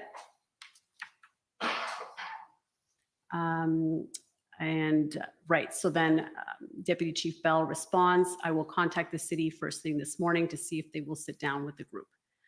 So you were provided this information. According to that first email that we saw, you were the one who was provided with this information, right? That Mr. Marazzo wanted to meet with a city official. Yes, from John Ferguson, Staff Sergeant John Ferguson. Okay. And so this was a sort of, you know, if he's able to meet with a city official, then he will attempt to negotiate movement of trucks out of the Rideau and Sussex area. Is that I don't know if it essentially was what necessarily defined at that point as Rideau and Sussex, but the request was to meet with a city official in exchange to try to help move some trucks out of the area. Okay, and in the witness summary that we just looked at, you provided a bit more background and you said that moving these trucks was being considered because there was space available on Wellington. Yes. Is that right? Yes. Okay, and why did you understand the protesters at Rideau and Sussex wanting to move to the Wellington area? They wanted to be closer to Parliament Hill, and it also, and from our perspective, would have helped shrink the footprint and open up that road. And why was that important to open up that road? It's a main artery in the city of Ottawa at Rideau and Sussex. It's the main access. It's a bus route. It's a emergency access for emergency vehicles. It's access to the Rideau Center. It was a main area that we wanted to try to get opened up. But equally, there were lots of other areas we wanted to get opened up as well. Our goal was to try to help the move. And by reducing the footprint, that would also help us. And is it fair to say that this move would have been seen as helpful to OPS? Yes, I mean, ultimately, we wanted people to leave and to vacate those roads, period. But in the meantime, as part of a negotiation strategy to try to reduce the footprint, yes, we were interested in moving them. Okay, and if we can go to the first page.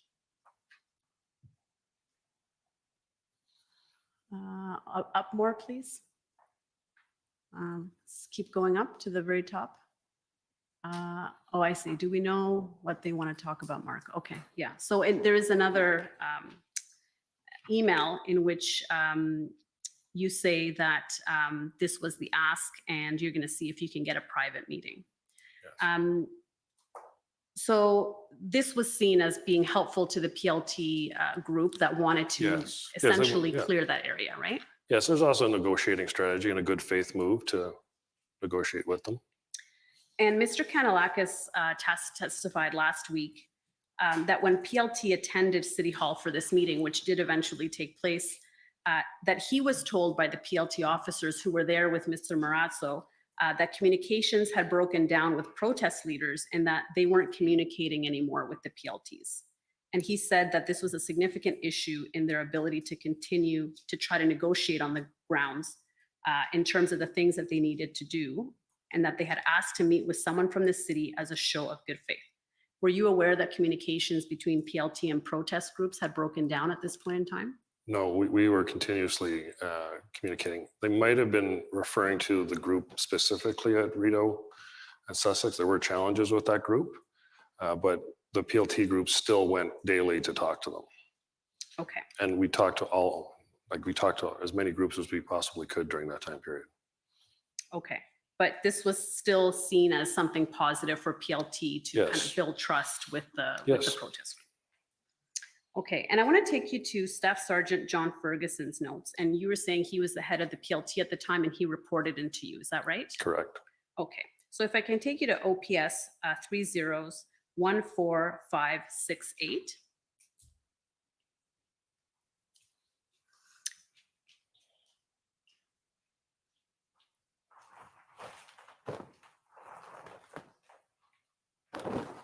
And if I can take you to page 36. So these are his notes of the discussions. And actually, we can go up to 35 so we can see a little bit of the context. So he says at 1929, contact Superintendent Drummond, advises him of the request to meet. Time sensitive, he asked what city official meant. And then if we see at 1933, contact Superintendent Drummond. If we go down a little bit more, I clarified the request with Sergeant Lee. Marazzo wanted the city manager or an elected official. So that's the context in which now the notation at 2044 happens. At 2044, it says contacted by Dr. Collins. And who did you understand Dr. Collins to be? He's a doctor works in the OPP Behavioral Science Unit. So he's with the OPP? Yes. Okay. I believe he has a private practice as well, but he does work with the OPP. Okay, so he works with the OPP. Mm. Okay. And it says update provided, discussions about city official strategy, agreement that this was win-win, also face saving. Do you know, do you recall Staff Sergeant Ferguson conveying to you that he saw the city's involvement as a win-win? I think it was a win in the sense that we were acting good faith to move forward with negotiations. So if we didn't assist them with negotiations, it wasn't a win for either side. Like PLT is to try to bring both sides together to come to a solution. And that's what we were working on there. I don't know the specifics. I didn't speak to Dr. Collins at that point myself. Right. I did run into Dr. Collins during the protest, but not specifically about this. Right, but you were in contact with Staff Yes. Sergeant Ferguson, right? Yes. And so he's saying that there's agreement that this was win-win between him and Dr. Collins. Yes. So did he share those views with you as well? I don't recall Staff Sergeant Ferguson telling me at that point about Dr. Collins. He may have, I just don't recall. And did he ever convey to you that he saw the city's involvement as face saving for the OPS? I think it was a positive thing, yes. It was a positive thing to move forward with the negotiations, yes. Okay, and do you have any sense for what he means by that? Well, I think prior to that, there had been a number of scenarios with PLT where they had not been able to move forward due to various reasons. I think this was something they wanted to show good faith and move forward on an agreement with the protesters. Okay, and at the bottom of page 38, if we can go to page 38, it says meeting occurring. So this is now, the meeting is taking place and Staff Sergeant Ferguson is making notes that the meeting is happening. Meeting occurring, group looking for a possible exit strategy. Is that what you understood the purpose of the meeting with Mr. Kanellakis to be on February 8? I don't know if I would refer to it as a exit strategy. It was a meeting to discuss options for them to move out of certain areas. Okay. And specifically, when you say certain areas, we're talking about the Rideau and Sussex area here, right? Yes. Okay. Because we heard Mr. Kanellakis say last week that the meeting was about trying to see if the protesters could get a meeting with the mayor. That's what he understood the meeting to be. Yes. Okay. But for OPS, the meeting was in exchange for facilitating a meeting with the city manager. Mr. Marazzo would agree to try and get those areas cleared and move to Wellington. Is Yes, that right? correct. Okay.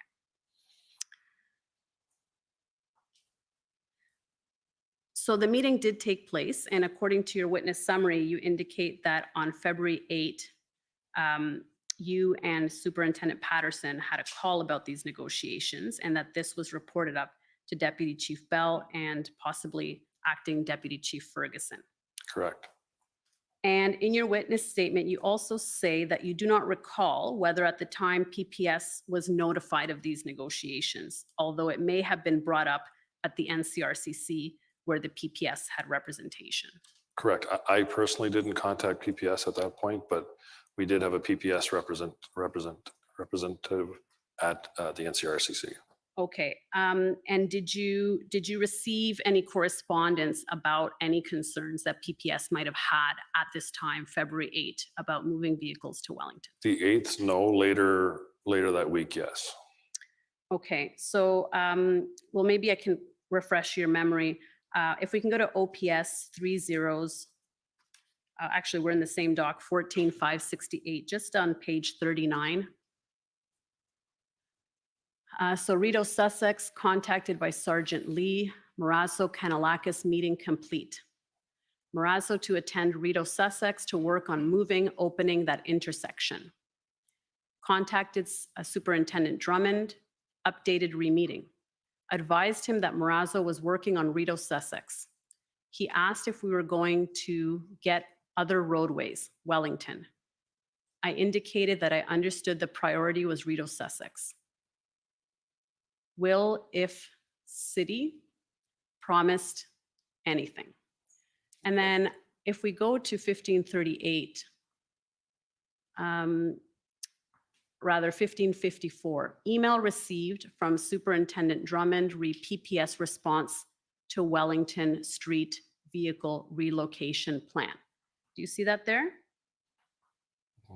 I do see that. Do you recall receiving an email from PPS regarding the response to the Wellington strategy vehicle relocation plan?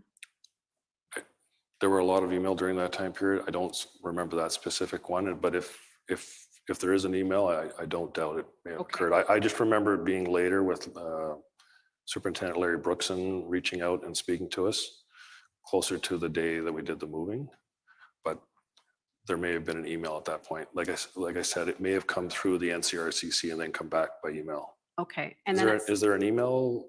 I haven't seen an email. There probably is, but in the thousands of documents, it may be hard to pinpoint the email, but it's very possible. And if we just go down a little bit more, 1606, Staff Sergeant Ferguson says, contact Inspector Lucas, re PPS email to discuss their concerns. So this seems to suggest that the email that was sent to you had concerns from PPS. Do you recall any concerns being expressed by PPS at this time? The ones I do remember were about more vehicles being on Wellington closer to Parliament Hill. They were not in favor of that. But I'll be honest, I remember that happening later in the week. I don't remember it that day, but I could be wrong about that. Maybe it was that day. Okay. So if there were any concerns, it was about the trucks being on Wellington. Yes. And what was the concern specifically about trucks being on Wellington that you recall? I don't think they wanted more of them there. They were concerned about having more vehicles close up to Parliament Hill. Okay. They were not interested in having more protesters closer to the hill. Okay. And why was that? Because they've been there for a period of time. We were trying to shrink the footprint. That may not have met up with their goals at that point. Okay. So they didn't raise any specific security concerns about that arrangement? I don't remember this email that you're referring to, so I'd have to look at the email to know what was written in it. But you know that eventually PPS did express concerns, yes, right? yeah. And so did those concerns include any safety concerns? Well, they had concerns about protesters, period, being close to the hill. All of those issues were security concerns for them. Okay. Now, in your witness summary, you indicate that OPS facilitated but did not attend the meeting with Mr. Kanalakis and Mr. Marazzo. Correct. What's the basis for that understanding? That's what I was told by John Ferguson. Okay. So Mr. Kanalakis testified that he initially met one-on-one with Mr. Marazzo, and then afterwards the PLT members joined that meeting, and there was a meeting with everybody together. I have no information that occurred, and I know from the PLT members that I spoke to, we don't know who he's referring to. Okay. So, but you don't have any specific information to the contrary? No, I know that Sergeant Lee Fung didn't participate in that meeting, so I don't know who Steve Kanalakis is referring to. Okay. I believe it includes Sergeant Lee and others. I think there may be a mistake on that part. Okay. I'm not sure, but so the understanding is that this meeting between Mr. Marazzo and Mr. Kanalakis took place. It was facilitated by OPS, and in return, Mr. Marazzo was to speak to the Rito and Sussex group to get them to Wellington. Correct. Now, in your witness statement, you say that you were advised that Mr. Marazzo left the meeting to go to the intersection of Rideau and Sussex to move the trucks at that location pursuant to this agreement, but that he was not successful. Correct. And what's the basis for that understanding? And that's what was reported back to me by John Ferguson, and we ultimately didn't see any movement at the intersection either. Okay, and what was the reason why there was no movement at that time? It sounds like That particular group didn't want to move, ultimately. I don't think that Mr. Marazzo was successful in negotiating with them to leave. And is that your understanding for why the Rideau and Sussex group didn't relocate to Wellington as had been anticipated from this deal? That group was maybe not aligned with all of the other convoy protesters. I think there were differences in their goals or their values. I know that Tom Marazzo went there to speak to them. I think he was hopeful that he could get them to move, and unfortunately he wasn't successful. Okay, so that's your understanding for why that move didn't happen. He wasn't able to get them to move, essentially. Correct. Okay, and what about the fact that the move was not approved higher up in the chain of command within OPS? Well, at that point, we had been negotiating to do that, but ultimately, if he had been able to get to the move, at that point, I think we would try to see if we could get them to move. And we hoped that some of them would leave, not just move to Wellington, but some of them would leave. So there were groups sort of behind or east of that location that we believed wanted to leave, but were effectively boxed in. But the move was not approved higher up, is that right? If he had been able to get permission, if they had agreed to move, we would have had a discussion about getting them to see if we could have gotten them to move.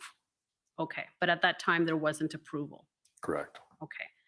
And my understanding is that there was some sort of miscommunication between you and Staff Sergeant Ferguson about allowing them to move to Wellington. Do you recall that?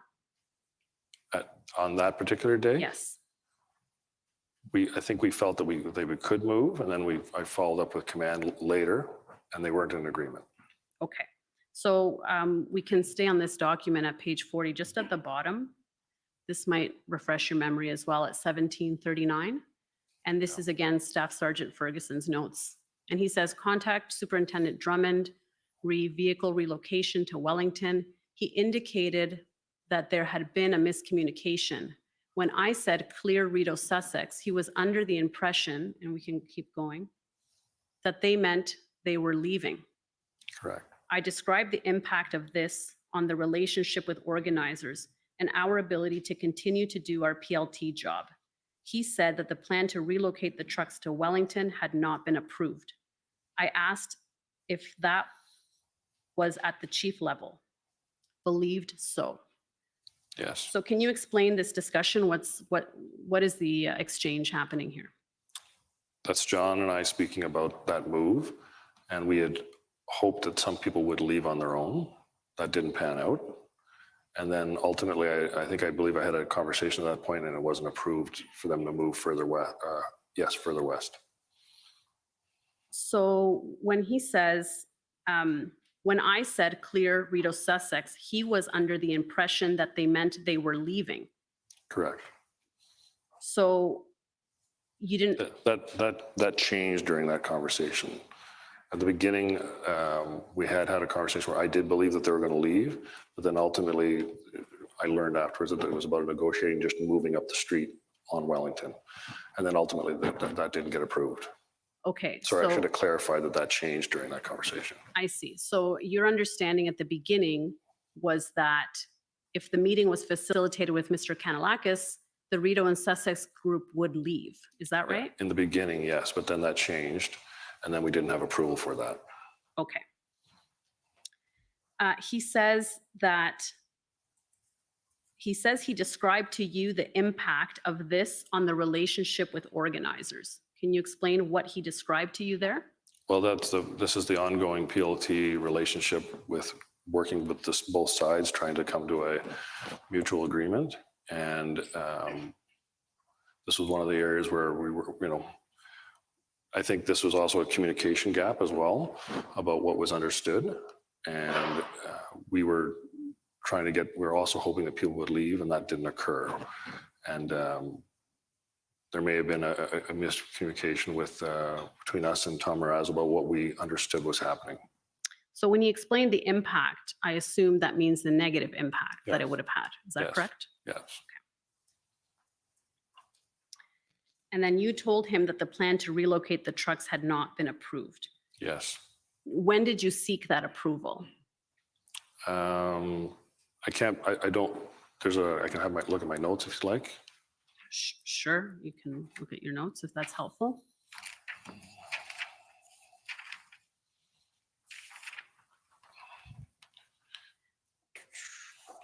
Perhaps if you can try to recall whether it was before or after the meeting took place.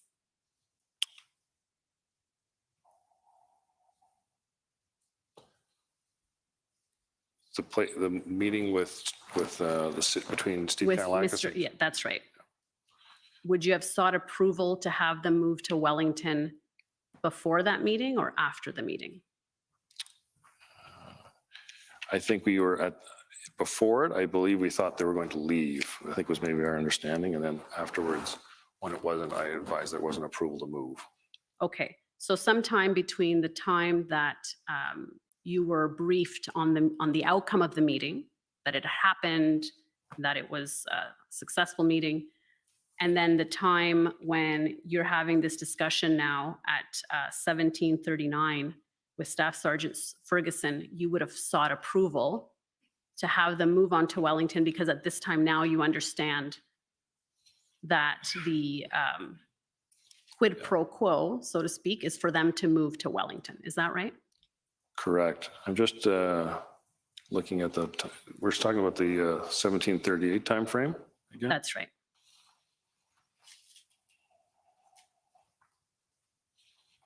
Yes, that's when John asked for approval to move west, and I advised that there was not approval at this time. And I did know that earlier. Okay. Because we'd had that conversation earlier, I believe, with probably on the 7th. Okay, and who would have denied the request? That would have come through Superintendent Patterson. Also, the chief would have been involved in that decision. Okay, how do you know the chief would have been involved in that decision? Did you speak to the chief about this? No, but I think there was a conversation I had on the 7th with Mark about that. So the meeting happened on the 8th. But I think we'd had discussions about it the day before. Okay, I understood your evidence to be that before the meeting took place, you thought they were leaving altogether. When we asked, it was about to move. And then when he came back to say that they wanted to move west, I told him there wasn't approval to move west at that point. Okay, so you had sought that approval, you're saying, on February 7th, the day before the meeting. I believe we'd had a conversation about it. I just want to look back here.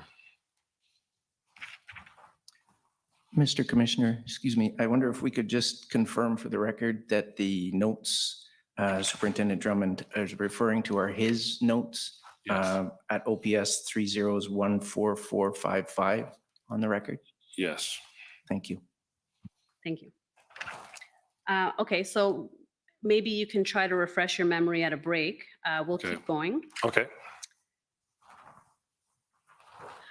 So if we just go down a bit further, Staff Sergeant Ferguson then writes, I indicated that we were just continuing with the relocation plan from before, and that if we were aware that it was not approved, we wouldn't have moved forward. Miscommunication/misinterpretation. So what was your understanding what was the relocation plan from before? What was your understanding of that? I think John's referring to moving west onto Wellington. Okay. And then he says, this provides us the ability to open that intersection without force. Do you understand what he means by that? Yeah, we're not using POU actions to move them. Okay. And then at 18:14, updates Superintendent Drummond that we have shelved the Rideau Sussex plan or put it on hold due to darkness. Correct. And at that point, I assume it had gotten too dark and there was no approval in any event. Is that right? Correct. And if we go to the next page, 41, he said that he would reopen the discussion with the exec about the move to Wellington. Correct. Okay. So the plan to move the vehicles from Rideau and Sussex to Wellington on February 8 was shelved because there wasn't approval and because it got dark afterwards. Is that right? Correct. And the exec never approved this move. Ultimately, the move was never carried out. Correct.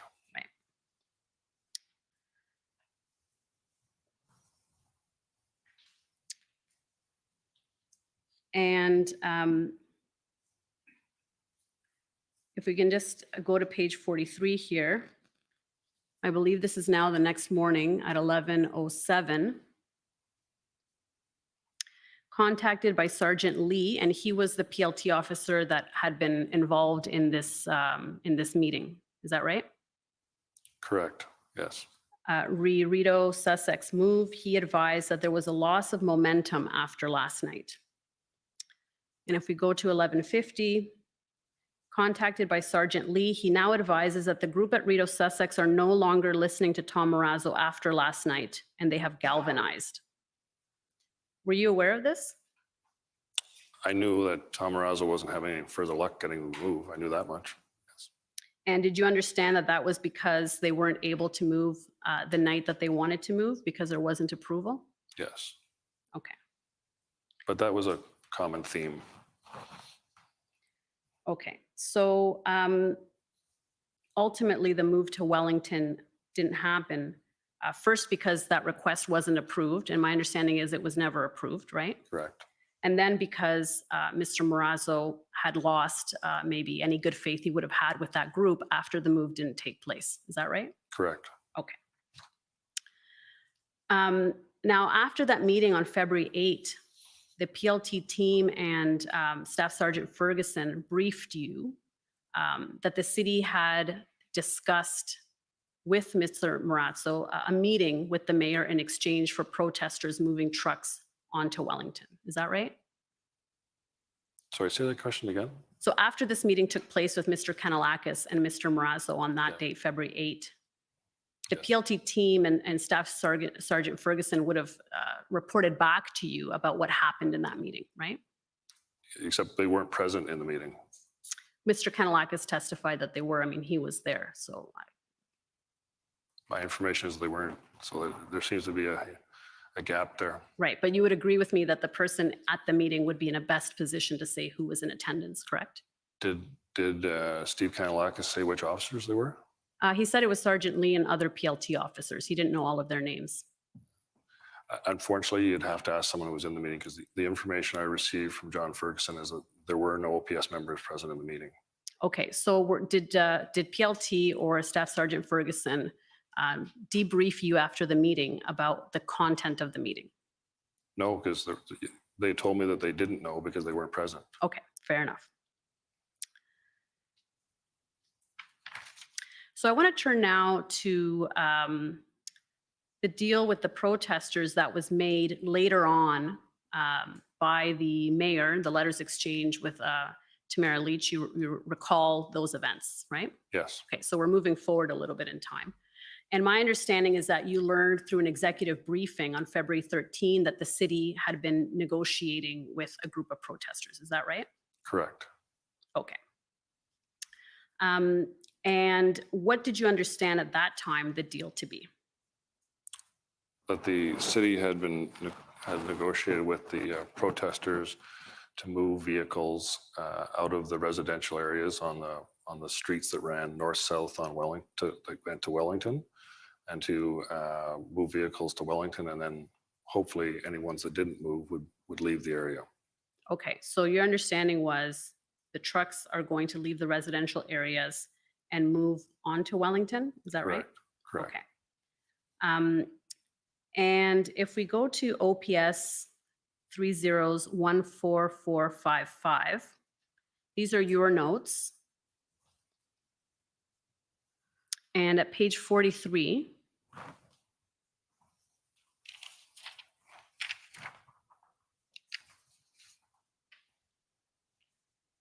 yeah, if we can go to, let's see, okay, if we can keep going down, there we go. So at 13:15, you see that's the exec meeting where you're informed Yes. about these negotiations, right? Correct. Okay. And it says city has been negotiating with protesters directly. Protester representative and lawyers.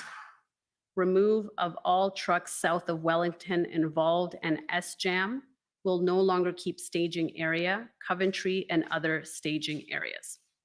So your understanding at this time was that the staging areas would also be relocated. Is that right? Correct. Okay. And was it understood at this time that the trucks would be relocating onto Wellington Street? Maybe not in that meeting, but once I met with them in person, that was the understanding. Okay. So you're saying at this point in time, 1:15 on February 13, it was not understood that the trucks would be relocating onto Wellington. That was always my understanding. I may not have written into these notes, and I may have just been from my memory when I met with them a few hours later.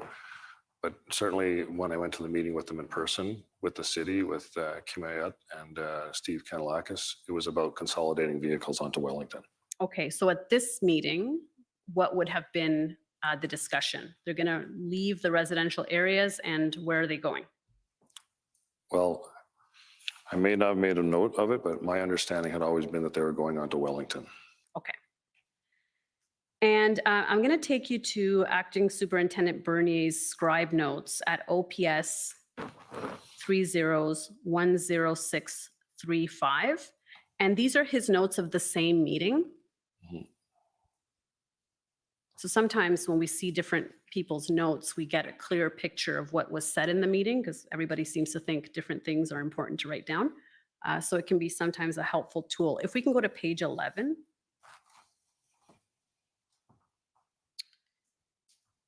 Yeah, keep going. Okay, we'll have to go up a bit because it's somewhere in here. Yeah, we'll keep going up. Yeah, there we go. So the second part of that, so we'll just go up to see the timestamp. Oh, okay, we'll go up to the other page. So it's around 3:20. It's between 3:20 and 3:35. So let's go, keep going down. Sorry, 1:35. Keep going down. Okay, right there. So it says mayor would then agree. So now this has been the discussion has happened to take those trucks out of south of Wellington, and then it says mayor would then agree, prepare to meet and listen to their concerns and pass them along further up in, I think that says government. Do you recall this part of the discussion, that the mayor would agree to listen to their concerns and pass them along further up in government? I believe that was the case, yes. Okay. Now, if we go back to your notes, OPS 30-14455, and if you go to page 44,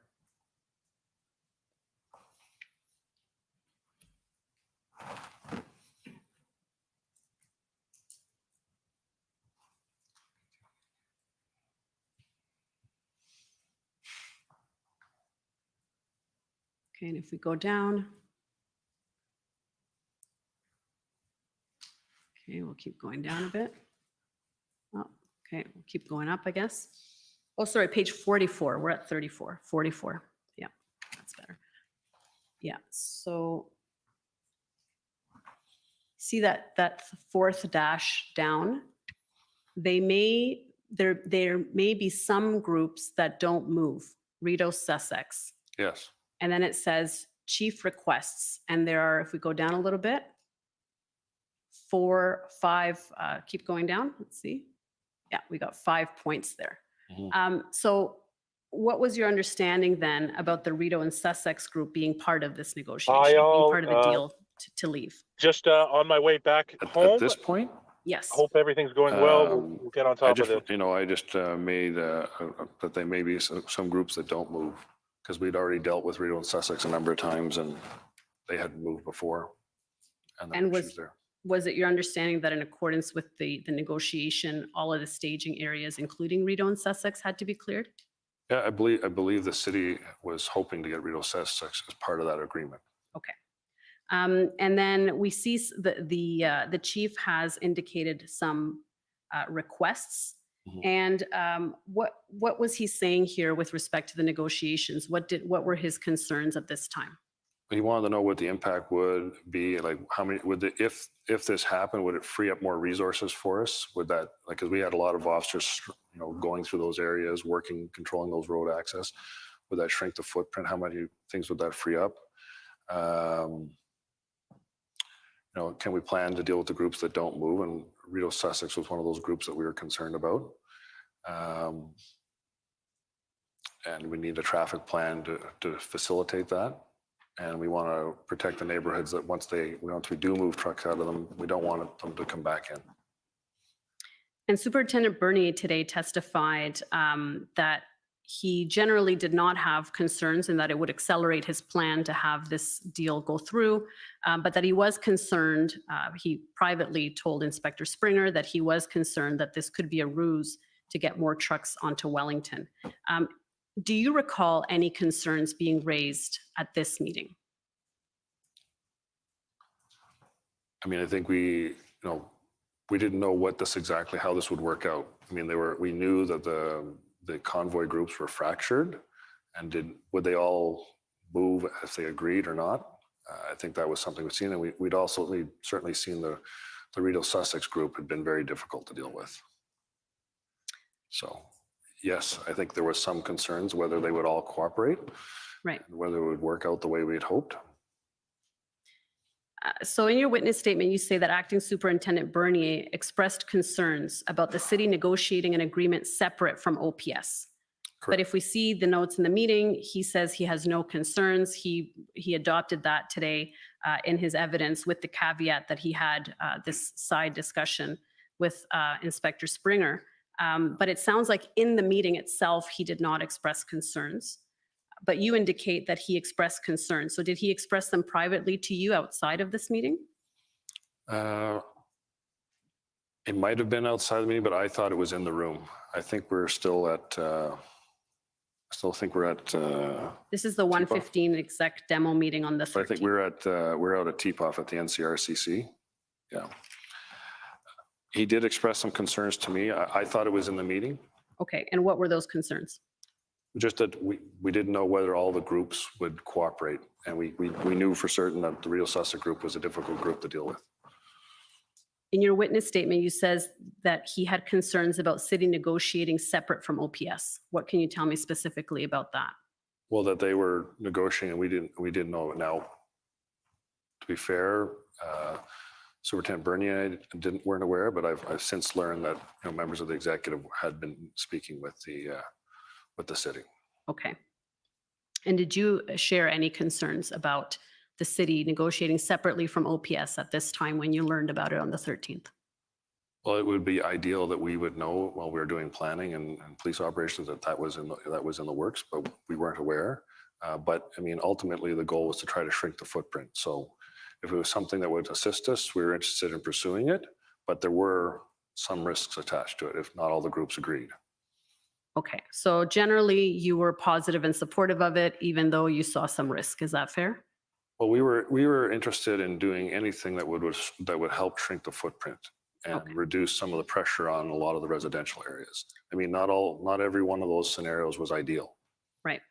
And I understand that at that time, shortly after this meeting, you were asked by Acting Deputy Chief Ferguson to be the police liaison with respect to these negotiations. Is that right? Yes, to go represent the police service. Okay, and what did you understand your role as liaison to be?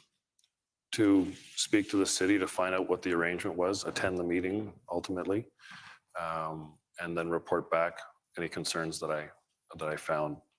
So attend the meeting and report back with any concerns? Yes. Did your role include ensuring that the deal was in accordance with OPS's overall strategic plan at that time? I think there was an expectation that I would raise questions if it was going to be a problem for us, and I reported back after the meeting to Deputy Ferguson and to Rob Bernier about what the outcome was, what the plan was that the city and the protesters had reached. Right, and at this time, though, the deal was kind of a little bit high level. Is that fair?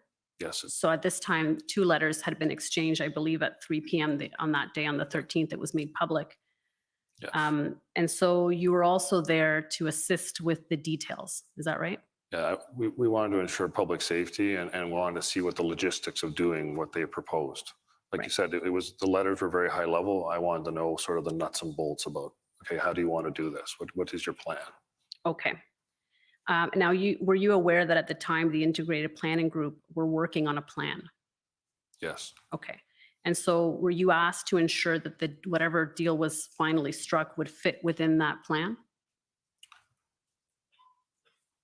I think the expectation is I was going to report back about what, so this was an arrangement separate with the city. We were not part of that arrangement, at least myself, when the integrated team and Rob Bernier, myself, we weren't aware of it at that point. So when I went to the meeting, it was to find out what the deal was between the city and the protesters and what were the logistics behind it. Right. But it sounds like at that meeting, there was general enthusiasm for the arrangement because it would assist in the OPS's plan. It was cautious optimistic. Okay. Caution. We were cautious about it. Okay. Did your role as liaison include negotiating terms? No. And who were you to report back to? Robert Bernier and Trish Ferguson. Okay. And by this time, had Superintendent Bernier expressed concerns to you? Well, I believe during the meeting, we had concerns that one, we weren't aware that our group at the NCRCC weren't aware that the city had been negotiating. Okay. And we wanted to find out more details about what their plans were. Okay.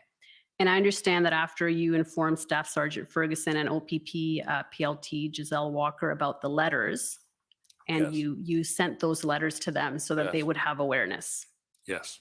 And did they express any concerns back to you that you recall at that time?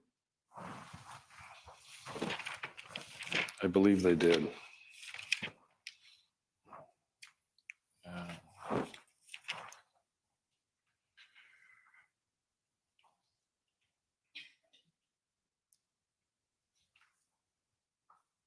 No, it would have been, I think it was the next day that they expressed concerns. It wasn't that day. Okay. And then your notes also indicate that at 4:46 p.m., you were asked by Chief Sloly to attend a meeting. So at this time, you had been asked by Acting Deputy Chief Ferguson to act as liaison. Yes. And then a little bit later, you got a call, I believe, from Chief Sloly asking you to attend this meeting with Steve Kanalakis and Kim Ayot from the city. Is that right? Correct. Okay. And at that time, did the chief express any concerns to you about the arrangement? No, it was a very short conversation. Okay. Did he explain what your role in that meeting should be? No, he just asked me to attend. Okay. Did he ask you to report back to him when it was done? I don't remember specifically asking me to report back, but it would be understood that I would be report back through the chain of command. Okay. And what did you see as OPS's role with respect to these negotiations? To go and listen to what they proposed and raise any concerns and look at whatever logistical implications are for us and any safety concerns. Right. So then you would be involved in the logistics. Is that right?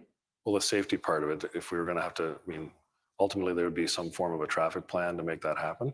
Yeah. And to see what we could do. And you would need to allocate resources to carry that plan out. Is that right? Yes, there would be PLT and traffic resources. Okay. Now, my understanding is that meeting took place at around 5:30 on the 13th of February at City Hall. Correct. Is that right? Correct, yes. And according to your summary, in attendance were Steve Kanalakis, Kim Ayot, Tom Marazzo, Chris Barber, Joe Jansen, Eva Chipiuk, and Ryan Olson. Is that right? Correct. Okay. Now at page 47 of your notes, you say, yeah, right there, they stated that their plan was to move all the trucks onto Wellington. So was this the first time that this move to Wellington was raised?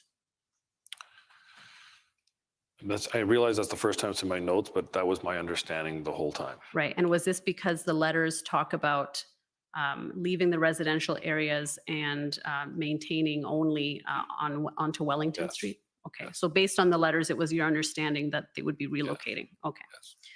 And then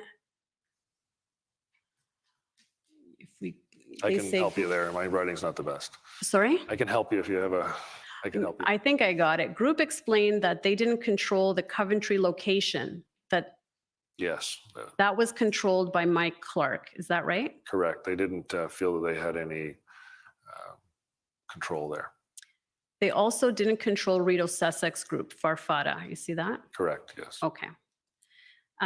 So then it sounds like those were now being excluded from the locations that were going to be moved. Is that right? Well, the protesters advised that they didn't have any control over those areas. They didn't have influence on them. Okay. And then I asked what happens to the trucks that don't fit on Wellington. And then it says agreed to west limit is Bay Street and east limit as south lane of Elgin. See that? Correct. Okay. So first of all, what was the answer to what happens to the trucks that don't fit on Wellington? That they would leave. Okay. And where would they go? I believe they talked about vehicles leaving the city going out to either a location out in the east end or a location in the west, like Arnprior. There was a place down in Richmond. There was sort of out by Herb's Trucking out in the east end, going toward Van Leek Hill. There was a location a lot of vehicles went to too. But they Right. were agreeing to leave the core. Okay. But you knew that they wanted to, a lot of them wanted to be closer to Yes, Parliament Hill to have that kind of photo and to be kind of in that area, right? Yes. Okay. But it was thought that maybe some people would go to Arnprior. Is that right? Yes. Okay. And so here, and when we look at the limits, it's Bay Street on the west side, Right here, right outside. just out here, correct? And South Lane of Elgin on the east side. Is that right? Correct. And the letters actually state that the western limit would be S-Jam. Isn't that right? Correct. So why was it restricted to Bay?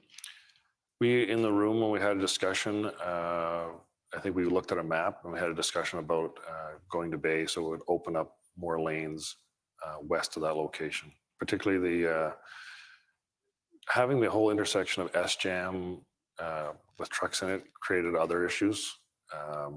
Again, same sort of problems at Rideau Sussex. It's a main artery going across the border into Quebec. It accesses the Civic Hospital going, turning if you're going west. So there was an interest to try to open up more area. Okay, and you mentioned a map, so we might as well go there. OPS 3014929.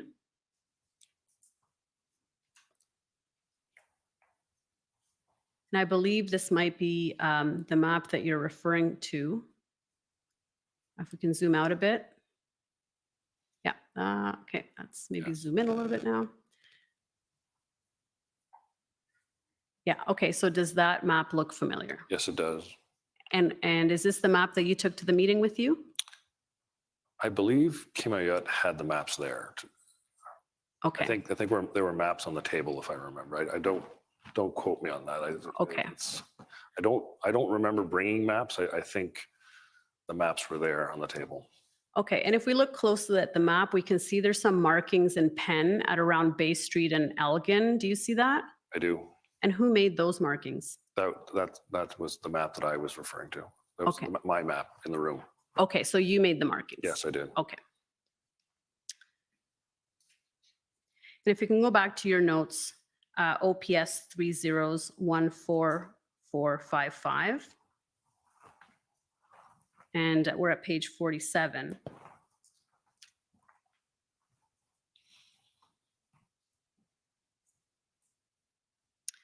We go down. And then it says Freedom Convoy Group needs to sort out who is staying on Wellington and who is leaving. Now, is this because it was understood that not everybody could be on Wellington? Well, I certainly understood they wouldn't all fit in on Wellington, and I kept highlighting that with them. Okay, But and what was the group's well, response? I think they truly believed they could try to fit in as many trucks as possible, and that the trucks that didn't fit would leave.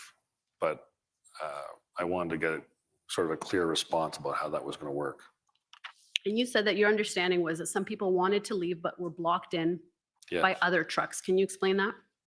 So during the course of the, the first couple of weeks there, we had, PLT had met groups that wanted to leave, but unfortunately were effectively blocked in.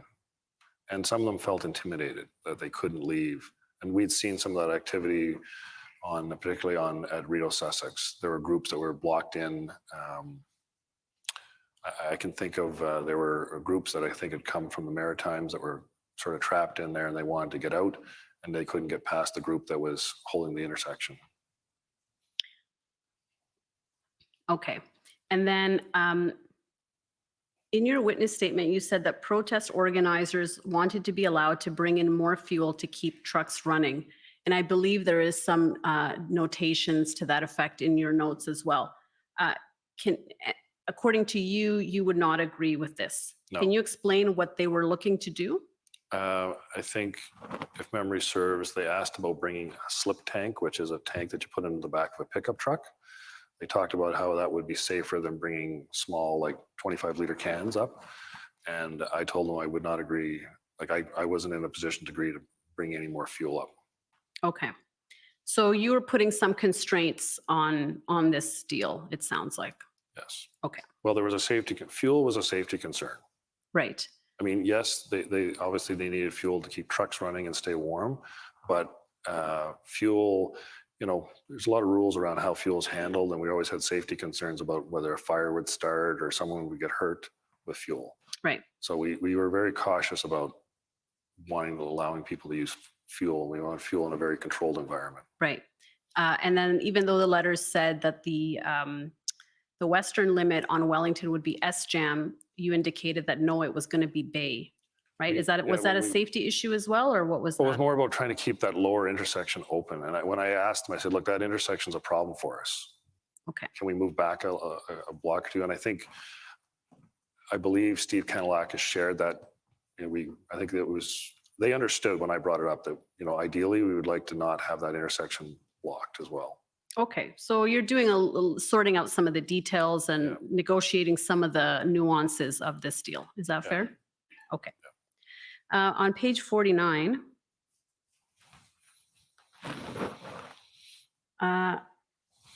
keep going down. I asked the group what the exit strategy for them to leave Ottawa and open up all streets.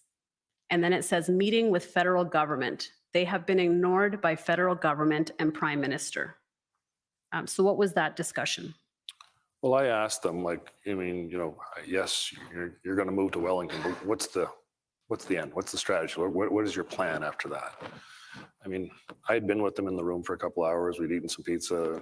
I was talking to them a little bit. I just asked, what is your long-term goal here? And then they told me it was to meet the government. Okay, so then this deal was not meant to bring an end to the demonstrations, is that right? No, but I just asked, I just asked them, I was in the room with them for a period of time. I asked them, what is your goal here? Like, how long are you going to try to stay here? What is it going to take for you to leave the street? And I think if you read further on to my notes, I do tell them you can't stay here indefinitely. Right. There's going to be consequences if you stay. Right. And actually, you say that just the next point, I explained that even if the group moved to Wellington, they can't stay there forever. At some point, there will be a line in the sand and will require action by the police. Protest group understood. Yeah. Is that right? Yeah. Yes, it is. So they understood that this negotiation was not meant to bring an end to the demonstration, because they said what they actually wanted was a meeting with the Prime Minister, right? Correct. And you also explained to them that at some point you will have to leave Wellington. We're not going to just allow you to stay there indefinitely. Is that right? Correct. Okay. Did anyone at the city, any of the city reps, Mr. Ayot or Mr. Kanalakis, ever say that the trucks could stay on Wellington indefinitely? No. Okay. Not that I And remember. did you suggest that? No. I think I made it clear that our expectation is that they weren't staying. Okay. So my understanding is that once this meeting ended, the protest group was to go out and speak to the truckers on the ground to get buy-in on this deal. Is that right? Correct. Okay.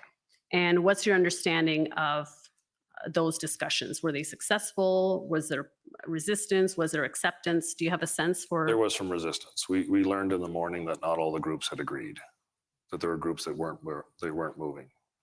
Okay. And I understand also that after the meeting, you called Acting Superintendent Bernier and Acting Deputy Chief Ferguson to update them about the meeting that had just transpired, right? I did, yes.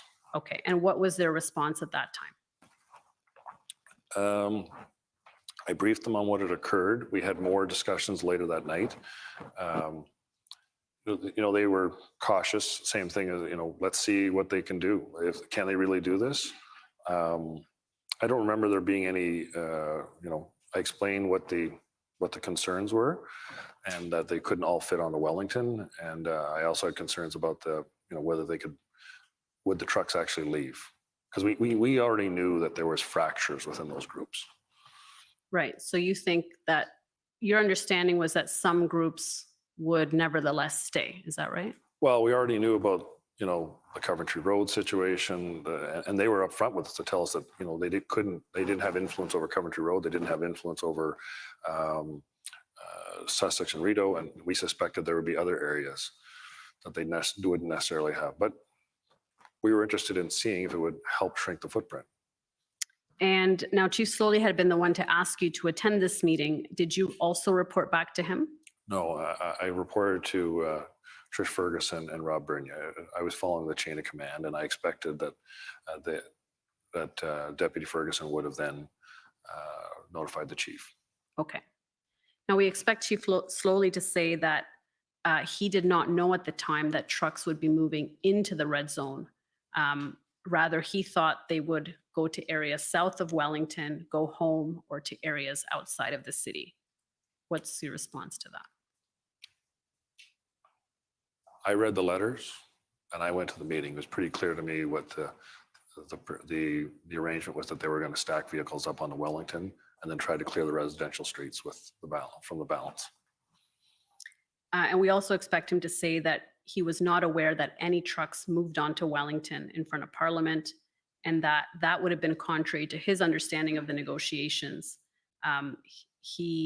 We expect him to say that relieving pressure in the residential areas was beneficial, but adding additional trucks to the red zone could have increased public safety issues. Did he express anything along those lines to you? No, I didn't speak to him directly about that, but he was in the meeting the next day in the morning. There was a briefing in the morning where we discussed what was going on.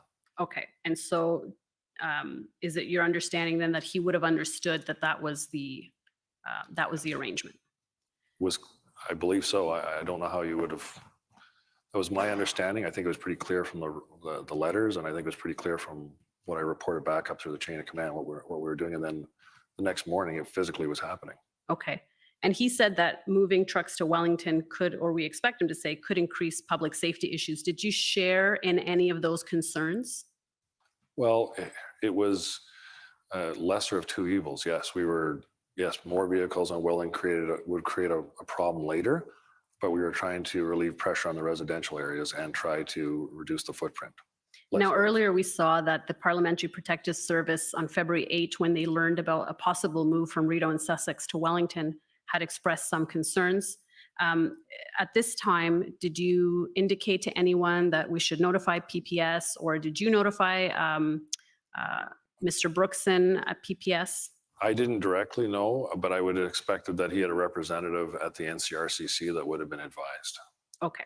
And I would expect that the integrated command team would have had some contact with them as well. Okay, and my understanding is at 8:30 that evening, so the meeting happens with the protesters and Mr. Kanellakis and Mr. Ayotte at 5:30, and then at 8:30 there's a meeting in which you're updating and briefing several people on Teams. Is that right?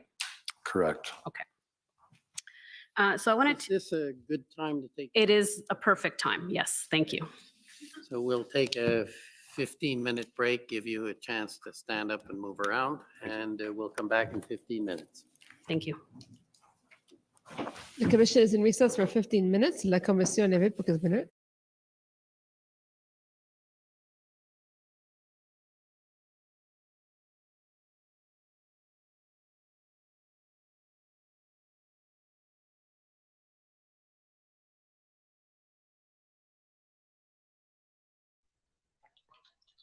All right, so we got a 15-minute break. We got a few other things going on, trying to hold this down by myself, but I'll play a few videos at the break. Can you not hear me? I'm here. Oh, I can hear you now. Oh, wonderful timing. Yes, I did a full day of training for work, of which I am a party to, and then I came here. I'm sorry, I can't hear you at all. Is that me or Welcome, you? welcome to the stream. Welcome. You're in the right place. You're doing the right thing. We're on a 15-minute break. I heard that part. So what did I you miss? hear? Did you hear the shocking testimony earlier from the superintendent that the Emergency Act, while helpful, was not necessary? He said that? It was help. Oh yeah, repeatedly, and at the second and he confirmed it on the next cross too. Like he said it. He said it in no unmistakable terms, and then he said it again. It was wonderful. It was wonderful, Don. So he's going against the chief then. Oh yes. Yeah. So they basically they said that Ottawa Police Service, so OPS, OPP, and RCMP under unified command, I believe was the terminology, were moving in regardless of the whether or not the Emergency Act was invoked or not, and had the power and they thought authority to move in anyways. Oh, and I lost we knew that my power. from like the 6 million different testimonies we've heard so far. You know that, Tina, if you're talking about the last person testifying, I just saw very clearly an OPS uniform. I'm going to assume that was Robert Drummond, as that was who was on my anticipated list for today. And then the morning started with Robert Bernier. So what did Robert Bernier say?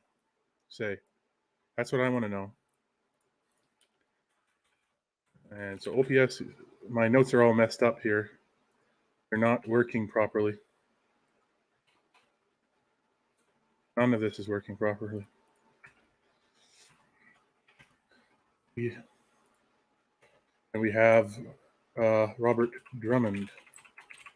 And he's still with, and commission. He's with the commission right now. I can see that. That's a commission council. I already know that. You don't even have to tell me.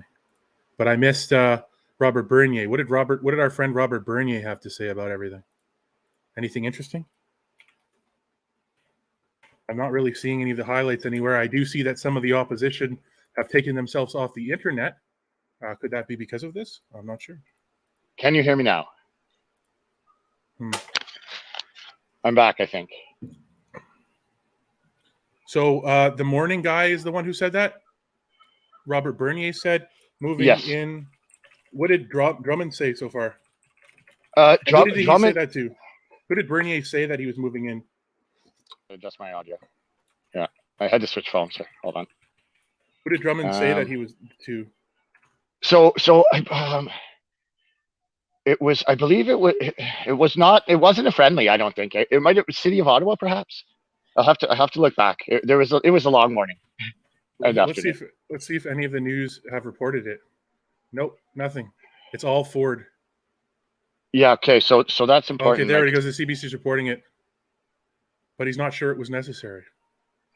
He said 44 comments on this. He said he said in no unmistakable terms that it was helpful, but it was not necessary. And he said it more than once under multiple to two different council. And then following that, like the council for Alberta didn't have any questions, and so a bunch of council they're like, well, they just waived their chance to testify after to cross. They're like, well, it's been covered. It's been covered.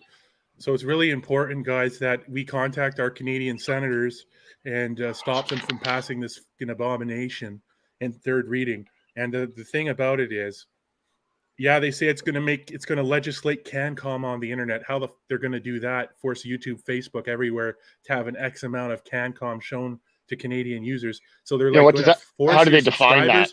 They're going to make your YouTube subscription list and the content YouTube feeds to you X% Canadian, so you're going to get pure garbage on there in some cases. Is that what they're? But hidden in C11 in no uncertain terms is a vast apparatus of censorship. The ability for the government to do things that they've never been able to do before.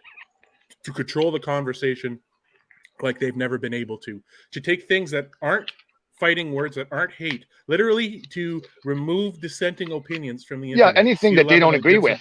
The C11 gives them the opportunity to do this. So make this your number one priority in your life over the next week or two or three. Personally, write a letter to every senator of Canada. The postage is free. The letters cannot be refused. Write a letter to every single senator of Canada. Do you care about your country? Then you'll do that. During the Emergencies Act, what did I do? I contacted every senator of Canada. I called every member of the NDP. By the way, their phones were off. I called every single NDP MP. It was futile, but I did it. Write an email, individual emails. But out of the emails I've sent to every Canadian, I've sent emails to every Canadian senator before. Of the emails I've sent, I've only ever gotten one response from every single Canadian senator, from every single senator group. There's the independent senator group, so-called. The independent senator group are all of Trudeau's appointees. There's 40 of them. I don't know why Harper didn't appoint a bunch of senators when he was going out the door. He should have. Like, what a dumpster fire. The vast majority of the Senate is Trudeau's senators, but they're called independent senator group, I believe, the ISG. And then you have the conservative senators. And these aren't independent senator group. What a name. They're not associated with the national parties in any way. The government has a Senate House leader. Remember during the EA, he was the guy who looked like the doctor from the 1500s with the plague mask. Anyways, you remember him if you've ever watched it. The guy who was always squirming and really uneasy with everything. So the vote, I'm looking at it, was in the high 40s to like 19. We need to have action on this. And we need to reach out to our Canadian senators, write letters, call them, do whatever you can. Like, they cannot pass this legislation. It is not, the left might be cheering about it, but they really don't understand the ramifications of this thing. Just like they don't understand the ramifications of normalizing the Emergencies Act. The threshold will just get lower and lower and lower. As soon as the government's inconvenienced or it doesn't like something, bam, it's gone. The erosion of freedom is a thing that happens linearly. It's it takes time. Time is a variable in the progress of the magnitude of things. The more time, the worse it gets. We need to stop it. They don't recognize, they don't cognize. They think these are short-term wins, but they don't realize that it is the erosion of our democracy. The Emergencies Act is the erosion of our democracy. It's the slippery slope. And if you wait till you're on the till you're down the slope, it's too late. You can't stop that slip. You need to stop, put a stopgap, put stuff in the way early on in the slope. C11 is a fundamental threat to our freedom and to all freedoms. The leftists, the Antifa types, they don't cognize. They don't understand how it's going to be used against them. They think it's only going to be used to silence conservative opinions or opinions they disagree with. They totally fundamentally wait till these people disagree with their opinions. Then what? They misunderstand how governments work and think and process. They don't understand that this will be turned on them. They don't process. They're just convenient right now to use these people or to use whatever the whatever activist group or disenfranchised group is chosen at the time. That is not consistent. That will change, and the groups and the people don't matter to the people that are using them. It is fundamentally important that C11 not pass the Senate of Canada. I am shocked to see this, but it's not a surprise. Because there is possibility to write. Senators are somewhat reachable. Like they're people that by mail. And they're people that might listen. The emails do not. The emails you'll have very little success. Postage to Canadian senators in Canada is free. It's free. Yeah. I don't know if it's going to make it in time for third reading at this point. I don't know what third reading would be. If people make enough of a stink and share enough and there's been protests, bombard there's been a stink. Yeah, well, we need to step it up then. To see Trudeau's senators rally around this. I don't know how many from the independent senators group voted against this, but I'm going to guess it's not too many. To see them rally around this legislation shows their true colors. You see how much Trudeau is getting rammed right now in the media? Like, go to the CBC article, which, by the way, tries to twist it. Let me read the headline. Ottawa Police Commander says Emergencies Act was helpful, but he's not sure it was necessary. Meanwhile, you're telling me that he used very clear language that it was not necessary. And the CBC is making it sound like he's not sure. Oh, he was 100% sure. And was confirmed. It wasn't just like an off one hand and it was done. But It was confirmed. So the CBC put it confirmed, in the and then headline. confirmed again under another cross. But the CBC said in their headline, he's not sure it was necessary. Because with the CBC, Global News had a similar headline today with trying to do a similar thing. It's not about the truth; it's about the headline. It doesn't matter because people will read that headline. They'll say, "Well, okay, listen, the Globals are saying that." They'll dismiss the actual truth and the important part of this out. They'll just dismiss it. Oh Exactly. no, Global News, CBC, whoever these trusted journalistic sources are saying it in their headline, so it has to be true. When the lead is buried, right? So the actual truth is buried somewhere in the story. So you can't come at them and say they're outright lying. But if you read farther down in these stories, you'll get the actual truth, but in a quote or in a partial quote maybe, and put out a context possibly with a whole bunch of opinion around it. And it's really hard to pull out that nugget of truth. But what really matters isn't the 7 hours of testimony that preceded it. Let me ask everyone in this chat. Do you think Justin Trudeau's narrative is winning in the public discourse right now? At large? I don't see how it can be. What do you think, Daisy? Do you think his narrative is winning at large in the public narrative? I think there's still people out there that most certainly believe it. There's a lot of people who are going to do everything in their whatever, there's cognitive playbook to dismiss, to whatever. But there's too much stuff coming out. The truth is coming out, and it's coming out unequivocally. Like, there's no debating what was said today. You can listen to all the minutia and the problems with OPS and internally and all the other stuff and the blaming and all that, but that is not what we're trying to look for here. What we're trying to look for is the truth about whether or not the invocation of the Emergencies Act met the threshold. And we heard again today, it's not the first time we've heard it, but we heard again today that the invocation of the act was helpful but not necessary, period.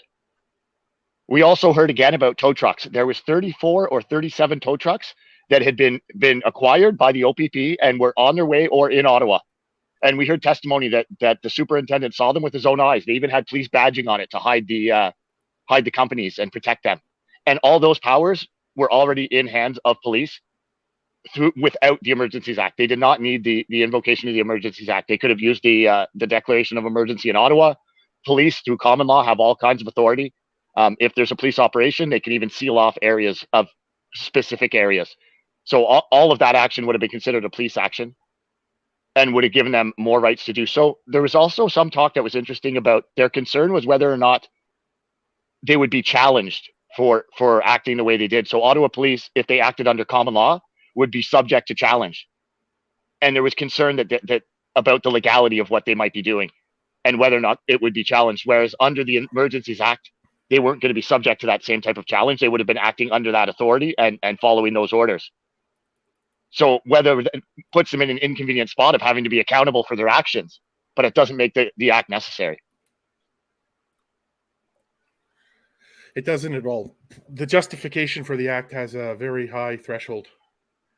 Yeah, there has to be no other option under available law is one of the major stipulations. And we heard today that there was all kinds of options, and that the Ottawa Police Service, the OPP, and the RCMP, working as a united whatever, I forget the exact term, but as a combined unit, so together making that decision, we're going to move in regardless of the invocation of the Emergency Act. They were ready and had a plan that they were willing to go through with, whether the act was invoked or not, and that they had the authority and the law, under the current law or available law to do so. So they were going in no matter what.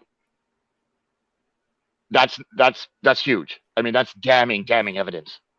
It's damning evidence, as we've gone over this ad nauseum, what the requirements are for the Emergencies Act invocation, that there's no other option at all, to move forward. So what do we have to say other than that? Did I miss anything else? What other Cliff Notes did I miss from today? I mean, those are the two really big ones. The RCMP investigating Chinese police stations in Canada. Okay, I haven't read that. A little bit late for that. They're all set up. There's like 8 of them or whatever. Like it's a little bit late. Yeah. There's three in Toronto alone. Oh, there's more than that. Yeah, so definitely 3 confirmed in Toronto. They're playing. The Global News is playing goaltender. So Global News had an interesting article. We can talk about that after. Here, let's just bring up our plug real quick, and then we'll jump back into the testimony. If you enjoyed our broadcast today, consider buying John a coffee at buymeacoffee.com/PatriotSmoothie. John shares his coffee with me, and he earned it today. He worked. And here we go. Alternately, you can send e-transfer donations to jcmedia@gmail.com. Or if you're watching on Facebook or on YouTube, hit the like or a comment. If you're on Facebook, go ahead and please share or like. I'm restricted, so any of those shares help my stream out. John seemed to be getting a little bit of traction, but the more we get out, the better. Thanks. Let's do it. Let's go. Let's go. The commissioner had some questions again today as well, John. Okay, raise up the volume there.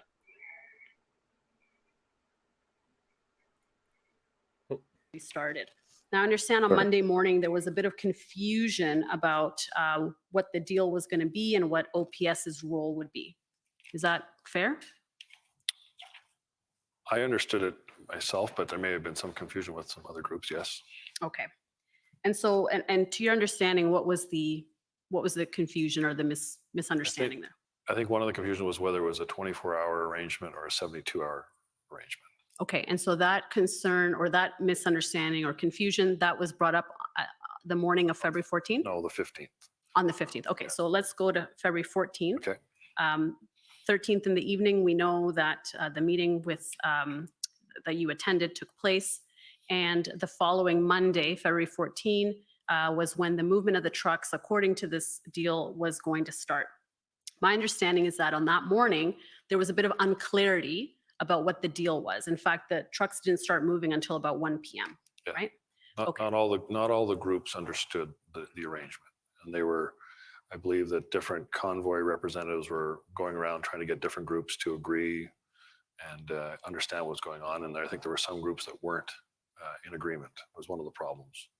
Okay, but within OPS, there was some confusion about what the deal was as well. Is that right? No, I think the traffic plan, the traffic units and the PLT groups understood what we were going to do. Okay. Well, maybe you can help us out then. If I can take you to OTT. Trying so hard to salvage the government's narrative. It's unreal. 10455.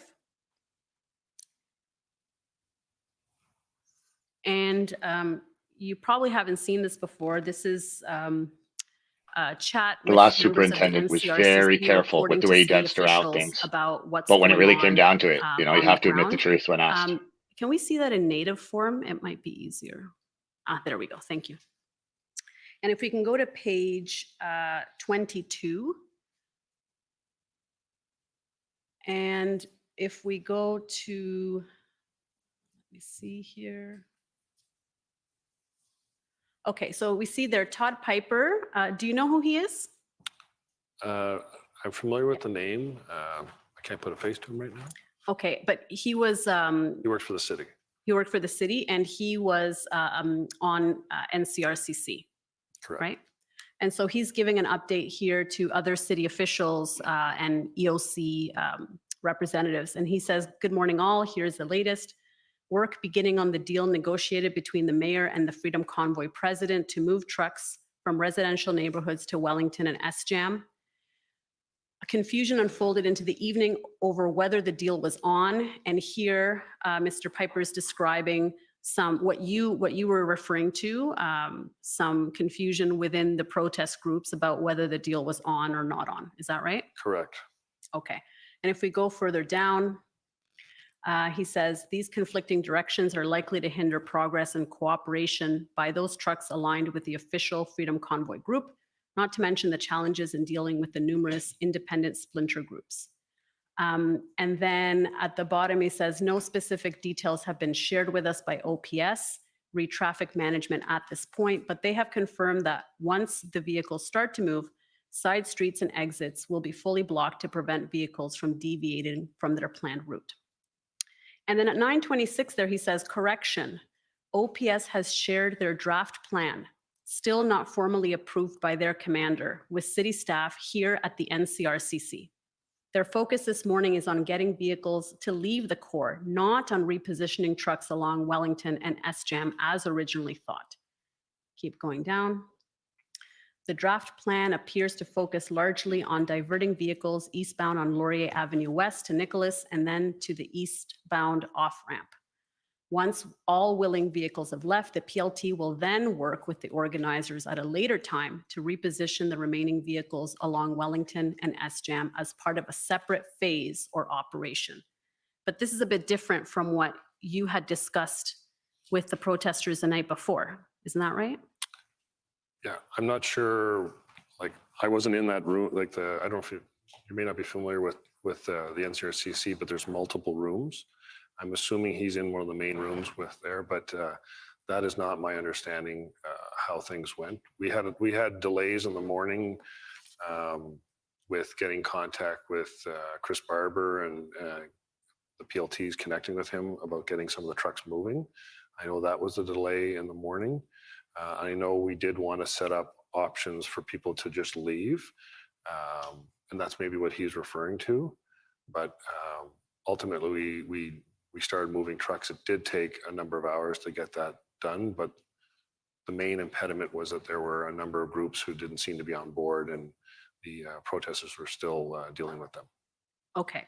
So you're not aware of any other issues that arose that morning within OPS? It was the protest. Well, there may have been some logistical on the ground things that may have occurred that I'm not aware of. Maybe they were moving a barricade. Like, so when we do things like that, and I'm just, this is hypothetical. I don't know, but example, to move those big cement jersey barriers, you need a special. This is just hypothetical. So let's go on about it for a while. Device, and sometimes there's issues with getting heavy equipment in or moving things or opening up barricades. Oh, you had dangerous heavy equipment. We don't want that around. About, we were running, there were 3 or 4 different police services were all there working and getting everyone to understand what the instructions are. There may have been, I can't say that there wasn't some glitches along the way, but ultimately we got vehicles moving later that day. My understanding is that morning at 11 a.m. there was a meeting that you were in attendance. It's not in your notes. If you're going to look at your notes, there seems to be a gap in your notes between 11 a.m. and 1 p.m. for February 14, but we have other people's notes that seem to indicate you were in attendance. Okay. So I'll take you to OPS 3011045. And these are Acting Superintendent Bernier's scribe notes for February 14. And I'll take you to page 13. The meeting started at 11. It's further down, but if you go to page 13, so if you want to see the beginning of that meeting, it's further up. But this is now in the middle of this meeting, and it goes until a little bit after 1 p.m. And you can see there at 13. How do we go about getting ourselves a scribe? Commander, which would be Superintendent That would be Bernier, really is that handy. right? Yeah. At the time, says something to you that says Drummond there at 1312, right? Okay. Yeah, that Yes. could be Drummond. Well, if you look at the notation, it says tasking Drummond to advise DC Ferguson about PPS, potential concern that they have with this. Okay. So do you recall being in attendance at this meeting? And maybe we can go up to 11 a.m., the timestamp, just to show kind of the beginning of the meeting.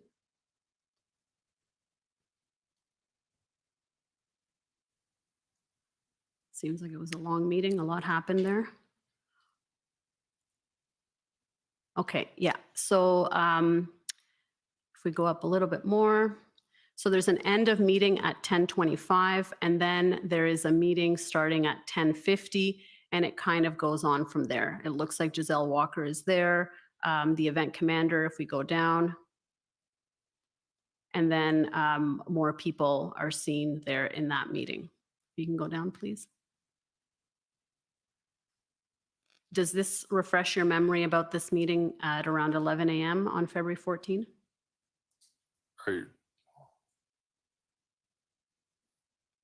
Does it actually title a meeting at the top of it, or is it just ongoing conversation? It's an ongoing, it looks like it's an ongoing meeting, but it looks like they're speaking about this issue, and you do seem to be in the room since that is attributed to you, that the event commander says to you that he's tasking you to advise DC Ferguson about PPS and potential concerns.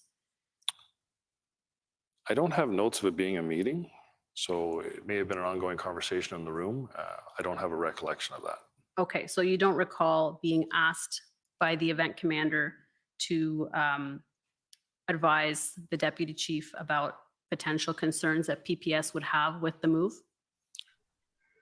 I don't have an independent recollection, and I don't have any notes about a meeting occurring at that time. Okay, I don't have an independent recollection. I don't have notes. Your notes are missing. That's why.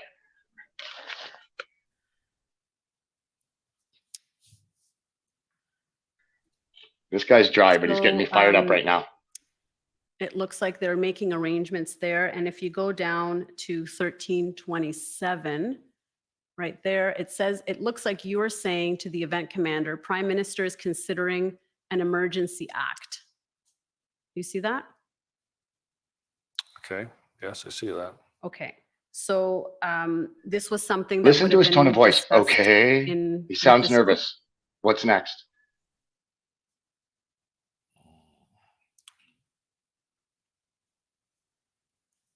This is the 13th we're talking, or the 14th. This is the 14th.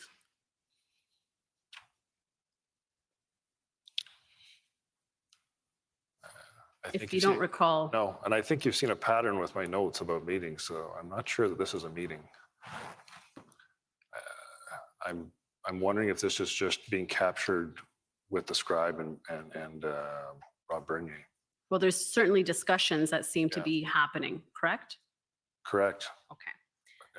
And, you know, if you have a chance. I know the Emergency Act was coming out, yes. Yes. And so do you recall having this discussion with the event commander on the 14th about the Emergency Act potentially being invoked? I don't remember if it was the 15th that it actually gets invoked, correct? The next day? The 14th. The 15th it gets invoked though? I believe it was the 14th. 14th. Okay, so it got invoked that day? Yeah. Yes. Okay. Okay. And do you know? This is who told information you this? should probably know, Have you got Superintendent. this information? No.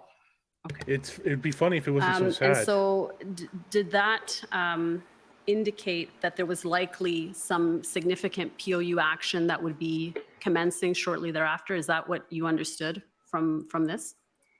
From the Emergency Act being invoked? Yes. No, but there was POU planning going on, but POU is Public Order Unit, meaning riot police. Followed the other. Okay. Meaning So kinetic action generally. I'll take you back to your notes, OPS 30144455. And we'll go to page Yeah, 55. there were roses scattered all over the place after everything was cleared So out. by this time, this is Roses 3:40 crushed. p.m. The movement of It trucks was has eerie. started. Your notes indicate Yeah, it started at beautiful. around 1 p.m. Red roses So this is smashed a in the few snow hours in. all over the place. I wore one on my If you ruck go to for like a page week after. 55, yeah. Update meeting with integrated command team at NCRCC. And you say 26 trucks moved to Wellington from O'Connor. And then you write issues on Bank Street with group not wanting to move. Might be better you left. Traffic/PLT on Kent tried to move to Wellington. And then you say no movement of trucks offsite rather, or to Embrum. Correct. So what are you indicating here? Right. That there were trucks that weren't moving. There were groups that weren't moving there. There was a group on Bank Street that didn't want to move, and the PLT had then since moved over to, they had sort of started going east to west, working the side streets, and they basically left Bank Street, and then we're trying to work over on Kent to try to move trucks to Wellington. And I gave one to leave a few people. off-site Alexa Lavoie. as originally agreed upon between the city and the protesters. So is it your understanding that no trucks left the city, not relocated, but just outright left? Yes. What So was the deal?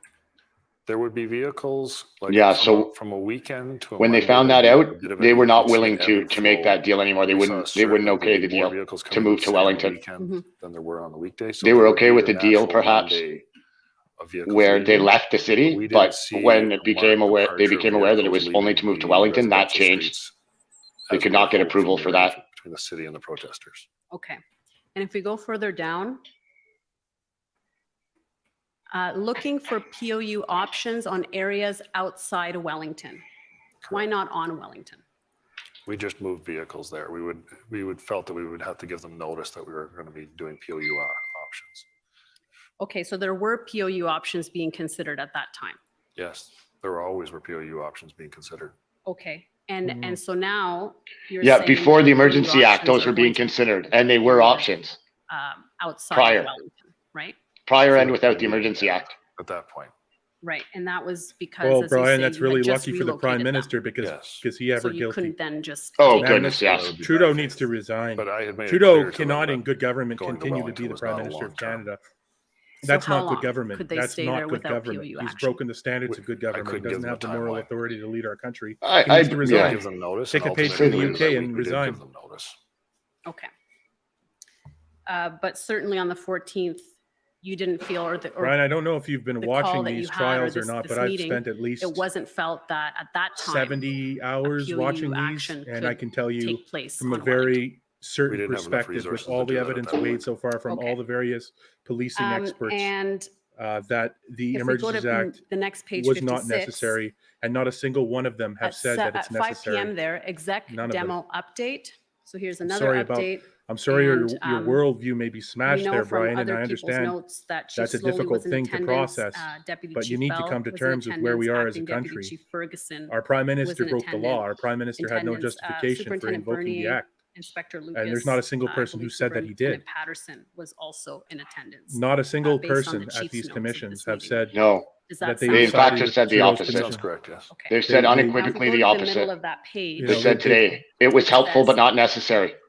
And I don't know if Plan you know this, enforcement for Brian, and I know Not this is a difficult necessary. discussion, but in the Emergencies Act, it So again, this specifies is, that there be no other option. there That's was the concern legal, then that that's the having legal put these requirement for trucks invoking onto the Emergencies Wellington, Act. POU I'm We action heard would sorry, testimony not today worded that this way. place of that that. there was options under common law Yes, and we're that not that gonna the do that the POU OPS, OPP, and RCMP under unified Because command were everybody going in reading, regardless. especially They had a plan, they were you, going to this would execute it, be and they didn't need the tying act. OPS's Period. hands with respect to the options that They they didn't had. need the act at all. There's not a single one of them who said that they did. Well, We're yes. even It could hearing be that, conceived that way, Brian, if this but we helps can you with your only- processing of it's- you can only your do biases, one perhaps, piece at a time. even the idea RCMP that we Commissioner would Lucky, in an email start dated on February Wellington 13th, first was said unlikely. that she believed We would all the work our way legislative to options had Wellington. not yet been Okay. exhausted. And I think that's I'm ultimately sorry to what you're tell you going to that. I'm see sorry to be later the in the one to week. inform you that. So when did trucks stop sorry. being relocated I know onto our country is Wellington? We know broken, it and I started at hope 1 you can- p.m. on the 14th. You When can did come it to end? terms with things. Later that evening, I think we'd stopped moving vehicles by the time it got dark. Okay, so once it got dark and that was it, and that never resumed, is that right? The next morning, there were some issues about the city contacting me about whether we were going to move more vehicles. The PLT traffic units thought it was only a 24-hour move. We had some more discussion about that, but ultimately there wasn't really much room left on Wellington. Okay. And that topic had been brought up on. I beg to Monday, differ.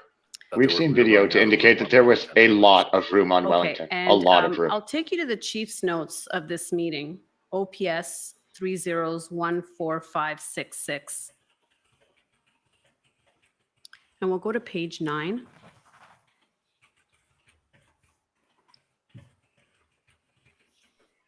Nailed it, Smoothie. Okay, so Patriot Smoothie, ladies and gentlemen. we actually just go up a little bit to show that what this is. Oh, sorry, page 9 at the bottom. Sorry, let's keep going down. Yeah. All right, there it is. So 1701 demo F22 briefing. So this is the same meeting that we saw your notes about. Correct. Okay. And if we look at the second bullet point, it says Trish, and I assume that's acting Deputy Chief Ferguson, Yes. says PPS not happy with trucks on Wellington. You see that? Yes. Okay. Do you recall that being part of the discussion in that meeting? There was I don't know if it was that, if it's there. PPS not happy. We don't like all these trucks parked in front of Parliament. Reached out to us while we were doing the truck movements. Wasn't happy about it. Yes. And I understand why. Okay. Yes. And actually, he reached out to the chief. Them not liking it is about not half an hour really before this the meeting issue at started. hand. Did the chief relay that in this meeting? Well, I believe Trish brought it up and brought it to our attention. I don't believe I made an independent note about that, No, I don't think so. but that I don't have notes about that timing question. And if I look at the last bullet point there, had to pivot due Not to the first time we heard this today. And unfortunately, it's cut off there. Do you have any sense for Oh, what that may unfortunate. be referring to? Sorry, I don't have notes about It that. might be referring to the Emergencies Act being invoked that day. Okay, was that part of the discussion in that meeting? Well, it was sort of going into the next day. We had discussions about that going into the 15th, where we were concerned about we didn't have I think the proper term is orders coming from the Emergency Act. We didn't have the right orders. And if we go to page 10 of this document, But you didn't need the Emergency Act for your orders. You had a plan says already. we are drawing on the resources given to us. So was this And the an fact that we can't be held expression- it seems to responsible. me, maybe I'm reading this incorrectly, but somebody reading this, it seems to suggest that implementing this Yes. deal is taking up PPS resources. is concerned with Is that how you protecting read that as Parliament, well? and that's about it. They're highly trained tactical security guards, kind of. PLT and traffic resources to make those moves. Are they Like very high- tactical security that we would shrink the footprint. Well, they are. And require less officers to hold. I wouldn't mess with them. But But as long as you're not trying to we didn't gain shrink entry to the building, footprint, did not shrink Right. much as we had hoped.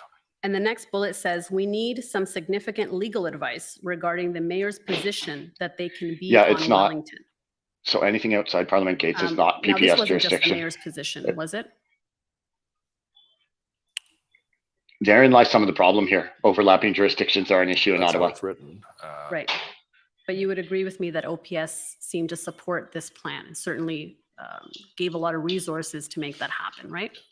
We helped creating the traffic plan and facilitating moving the vehicles. And in this meeting, why was it felt that legal advice was needed? What was the issue?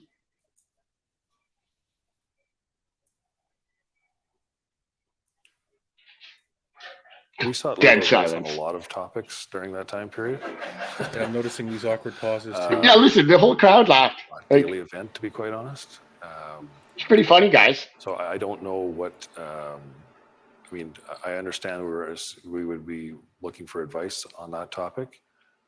But are people in the peanut gallery laughing? There was an issue raised. The whole commission burst out in laughter. Get an opinion on it. Ben, just now? They would have Yeah. talked to Christian, After the silence, and then he said Right, but we'd what was seek the legal issue? opinions a lot. They were all laughing. It doesn't say at that After point. the and I don't crickets. have independent notes about the legal issue. Okay. So in this meeting, it sounds like the issues that PPS had raised were discussed, correct? Correct.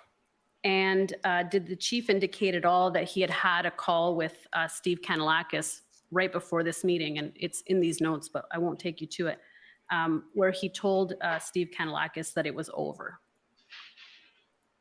So it's over. I can take you to it. It's on page 9 at 16:52. Yeah. This guy does not. Call with Steve K. Got off phone with Brookson. He's from PPS, correct? Yes, Larry Brookson, yes. 2 concerns. Does the level of government have ability to negotiate and direct police? So I think this is indicating the concerns that perhaps Brookson identified. Correct. Are they directing you? No, they are not.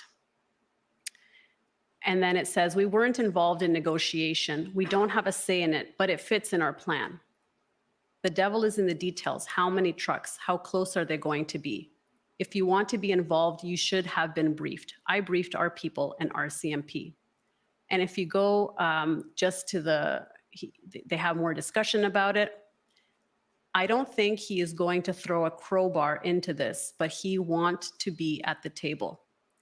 He gets it that it is done. I think he means that the arrangement between the city and the protesters was done already. That's how I read that as well. Yes, that's how I would read that. Okay, and was that discussed at the meeting that you had later on, that 1701 demo brief? I don't remember. I mean, Trish obviously brings up that PPS is not happy, or like the comments aren't attributed. Well, some of them are attributed to people, and some of them are not. But fair to say there were concerns raised at this demo meeting at 5 p.m. about PPS on the 14th, Yes. right? Yes. So is it fair to say that by this time now, no more trucks are being relocated? This is kind of the end of it. Is that right? Correct. Okay. And now the next day, on February 15, there's a call at 9:30 a.m., and I think you talked about that. This is the meeting that where they're discussing also the issues that are here. And if we go to your notes, OPS 30s14455.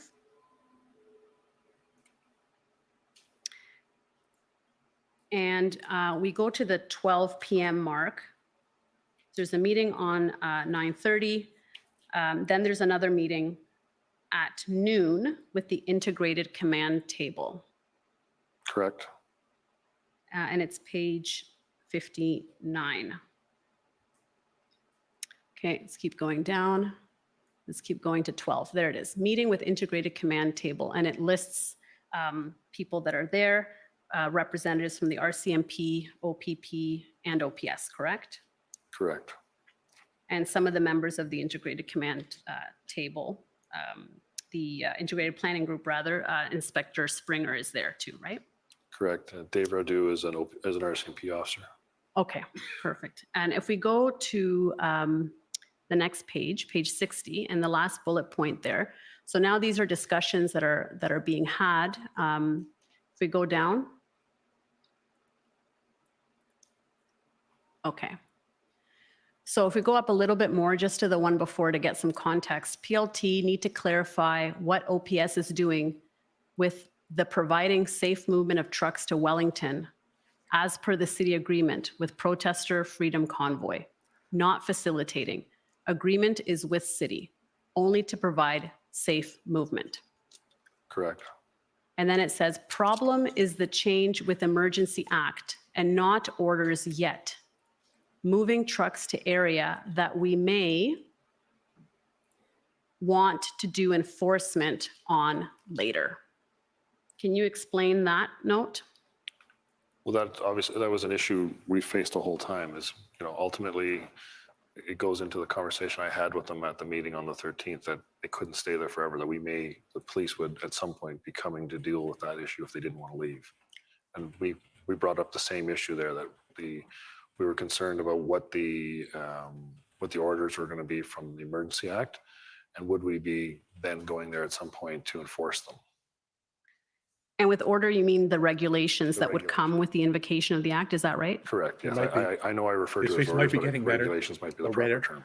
Okay, so the invocation of the act then seemed to imply some POU action enforcement, which is what is noted there, and that moving the trucks to that area may not be a good idea if you're looking to do enforcement now that the act has been invoked. Is that fair? Yeah, we weren't going to be doing enforcement immediately, but at some point we thought we probably would go there if they wouldn't move. We were still very hopeful about resolving it using PLT or other means at that point. Okay, so we can agree then that the reason the relocation of the trucks from residential areas to Wellington, the reason that stopped was because the invocation of the act changed OPS's priorities and objectives. There were many things. There was the act. There wasn't a lot of real estate left on Wellington, and not all the groups were prepared to move, and a lot of them weren't moving as per the agreement. Right, but there was room on Wellington. It was not full at that time. Wasn't full, but we were going to run out of room sooner or later. Like whether there was room for 5 more trucks or 10 more trucks, it didn't really change the outcome. There wasn't enough room for all those vehicles. Okay. Now, your witness statement indicates that Wellington was full in your witness statement. So I'm just trying to marry that with your evidence right now. Okay, so I had told them that it was full, but whether there was room for a few more vehicles, I can't say. I wasn't on the ground. In front of the Supreme Court, there was it was like 5 free lanes in front of the Supreme Court, at least. Some of the information I was receiving. There was like 5 free lanes in front of the building they're in right now. Okay, there was so I'm going to take you to Superintendent Bernier's scribe notes from that noon meeting on February 15, OPS 30s11410. And so this is the same meeting at noon on February 15. And if we go to page 19 of those notes, at 12:38, see there it says Drummond, Do we even still have room left on Wellington, Elgin Bay? And then Inspector Lucas says, I think there is, but we'll check cameras and assess. And then who's Hodgkins? Tim Hodgins. Says, are we complicating the problem on Wellington? No more room on Wellington, go home. No room, stay here, not helping us. So what's the discussion there? A complete breakdown. It's of about everything. that we don't think there's enough room left. Maybe there is some room, we're not going out there and measuring exact amounts on how much room there is, but ultimately, whether we move a few more trucks or don't move a few more trucks, we can't fit them all. Fair enough. So if we go to page 22, at 1309.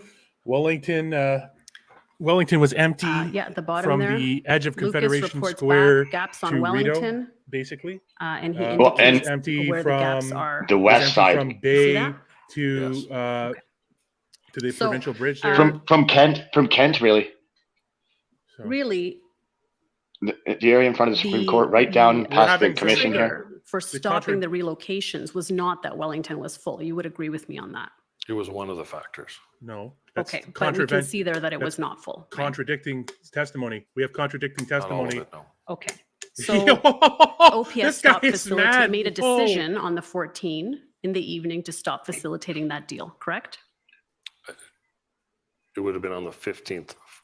That meeting would have been finalized on the 15th. He's arguing with the other but on the testimony that we 14, the chief is telling Steve Kanalakis it's done, right? This testimony doesn't make sense. I think he was telling Larry Brooks on that, was he not? That was the meeting with Mr. Kanalakis. This is big. He gets it that it's done. I'm not sure. So is he saying that the deal's done? I thought when you showed me that, it was about him speaking to Larry Brookson. That was earlier. He had spoken to Larry Brookson. But in any event, in that meeting on the 14 in the evening, where there was that discussion, the commission lawyer is it was losing patience. essentially decided that OPS was no longer going to facilitate the movement of trucks onto Wellington. Can you bring that back up? I don't know that we have a lot of time for that, but sure, I will see if we can bring that back up. He's wasting testimony, is he? Oof. If we go to OPS 3014566. His facial expressions are saying a lot here, I think. I'm not sure if that's just his neutral face or if he's reading the screens in front of him, but I don't know. So if we go to page 9.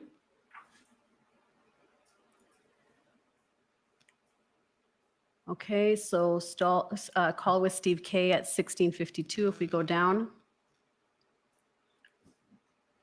There was a provincial bridge there to account for. A discussion with Steve K, and the chief is relaying a discussion he had with Larry Brookson, but he's also speaking to Steve K.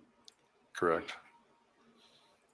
And he says at the bottom, he says he gets it that it's done. Like, I'm assuming that means that the deal's done, like that they've made the deal. Okay, fair enough. And if we go to the meeting that happens right after, if we go further down to the demo briefing. Okay, had to pivot due to new, and we know at this time PPS is not happy with the trucks on Wellington, according to what Deputy Chief Ferguson is saying on the second bullet point. And if we go further down, if we go further down, okay, let's go further down. And we keep falling further down into the redacted statement. Before that point was where they wanting to get legal advice about the mayor's deal. If we just go up a little bit. Yeah. Better check with legal. If we have the Emergencies Act, we don't need to check with legal anymore, though. So that would be easier. But there was a point about seeking not a legal justification, advice. I know the point. You showed it to me Yeah, before, exactly. So are you saying that there was still a consideration at this time to continue moving vehicles? Well, the next morning, the city is contacting us about still whether we're on still this? moving vehicles or not. So I Because he think keeps confusing that who wouldn't have she's been clear talking about. between You Yeah, know? well, yeah. Well, I Canalakis heard and the it, chief the night unfortunately. before, because they were reaching out in the morning Right. to see if we were going to continue to move. A lot of vehicles. confusion. Right, because they had heard that the movement had stopped. Yeah, but it wouldn't have. I don't think that they would have gotten that from that meeting with the chief, because I Oh, think that was in gosh. the morning with the PLT and the traffic units. I guess I'm asking about your understanding of this meeting that happened at 5 p.m. on the 14th. She Was is it losing decided patience. at that time She is that losing OPS patience. would no longer be facilitating the movement of the trucks? We know they didn't move after that. No, we didn't move any more trucks of that, but I think in my, it was in the morning we weren't going to move anymore. After the totality of all the events, the space, the invocation of the act, the fact that a number of the groups weren't moving, and they hadn't left, and other groups we didn't see a marked departure. So it was a totality of all those issues coming up on the morning of the 15th. Okay, so it was on the 15th, it was decided that that would be the end of it. Yes. Now, I communicated that with Kimayut. so I think we agree that there was room on Wellington, but eventually it would have run out. Is that right? Correct. Okay. And this deal was Well, not meant to took a while end the to get there. demonstration, was it? No, it was to shrink the footprint. Okay. Relieve pressure on some of the residential. There was an opportunity to do Could on this have been Monday. a first step towards Yes, a slowly negotiated would. end to the Former demonstration? Chief Sloly would not give an inch. Yeah, we learned about that yesterday. It could have been, yes, depending on how it worked out, but I don't think it worked out the way the city you had stopped it. hoped. Because they didn't see, yeah. not all the groups were aligned, and the groups didn't leave. That's as they not had justification for hoped. Ones that anything. couldn't fit on the Wellington didn't leave. Right, but the meeting A notes protest seem to is a indicate protest. that the It's a primary protest. concern here was the invocation of the act, POU action on Wellington, potential future POU action on Wellington, the use Public of order unit. resources, and PPS concerns. Riot police. Those are all factors, yes. Okay, thank you. Those are my questions. Ooh, She did not seem happy there, man. no. Thank you. No, First up is the city of Yeah, Ottawa. better take a City of drink. Ottawa the city of Ottawa gets to do damage control now. Let's see. It's hard to damage control this, man. Yeah, I feel bad for them. Can't wait for the Good afternoon, for Miller's Cross. Superintendent. My name is. You haven't seen Miller time today yet. Apologies, Rodriguez. Yeah, My I name know. is He's Anne sweating. Tardif, and I represent thirsty. the city of Ottawa. So It was her possibly that got all the testimony out earlier. With overseeing She's the Ottawa lawyer. PLT and Yes, POU, yes. correct? And then She's followed trying to up and defend the confirmed. city. Time event Yeah, well. commander was Superintendent Patterson, right? Correct. And September, Yeah, the February city 7th, isn't that's necessarily the date police. after the events that this commission has heard a fair bit about at Coventry involving PLT, correct? Correct. And just to close the loop on that, I'm going to ask Mr. Clerk to bring up OPS 408055. She sounds like she's ready to go. Oh She's yeah, on a yeah, defensive war. She's on a war footing. yeah. Look at her. Look at her demeanor.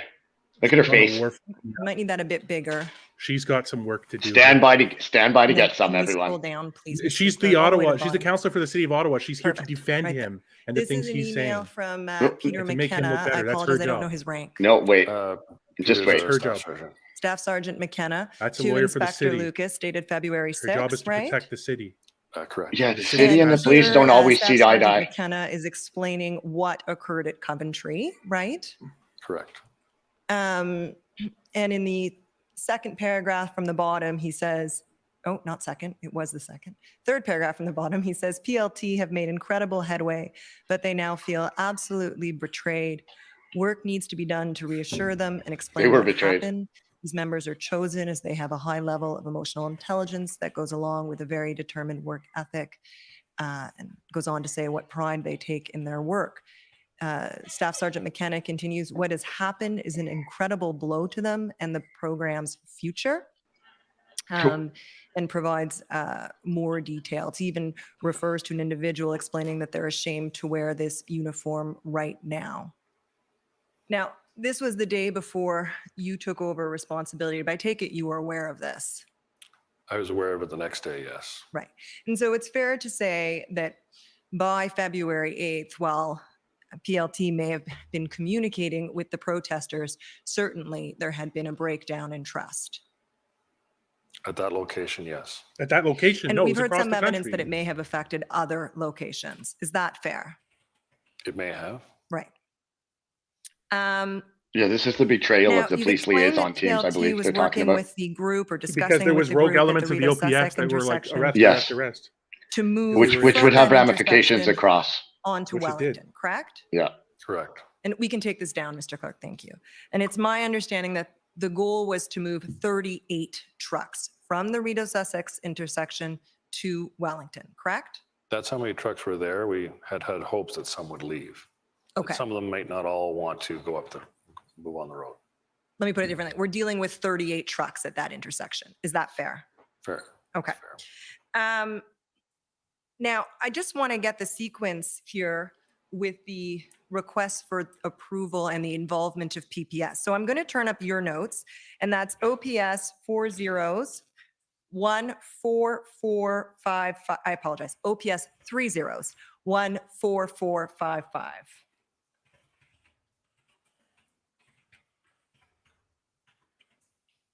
And I'm going to shame. go to page 11 of the document. And I know you have a hard copy with you, Superintendent. Perfect. Okay, there we go. If we can just scroll up the top so the superintendent can see the page in his notebook, page 50. Do you see that, Superintendent? Okay. So if we scroll down about halfway through the page, right there. So this is February 7th. Can you just confirm that for us, Superintendent? Yes, that's the 7th. Okay. And it says, spoke with John Ferguson, that's Staff Sergeant John Ferguson, who leads the PLT unit, correct? Correct. Negotiations with truckers by PLT, working arrangement to get the trucks to move out of Rito Sussex, move vehicles west on Wellington to the, you're gonna have to help me with that one, to be closer to groups on Wellington, is that right? Correct. Some may leave. This would open up the Rito, Sussex / Mackenzie area. Okay. It was the And then chief who need stopped that discuss from option happening of on day one. PLT option We already went over this. versus POU plan to clear intersection, correct? Correct. And we've discussed already that that POU operation was delayed to allow negotiations to proceed, correct? Correct. So that's the first note that I can find in your notes of this request by Staff Sergeant Ferguson to get approval to move trucks from Rito Sussex to Wellington West. And that's on February 7th. Does that accord with your recollection? Yes. Okay, let's jump ahead to page 11 of this, page 12 of this document, the next page, right at the top. Scroll down a bit. Keep going. Right there. Same day. So it says, call from John Ferguson, PLT. Now we're still on February 7th, correct? Correct. Looking for decision on allowing the trucks at Rito and Sussex to move up on Wellington. Advised I would discuss with Mark Patterson, who's the event commander, discussed with Mark and want more info on truck numbers, correct? Correct. It keeps going. Following up with John Ferguson, 38 trucks involved. No, what's the next word? Number? No number. On how many would have, would leave? yeah. On how many may leave the demonstration.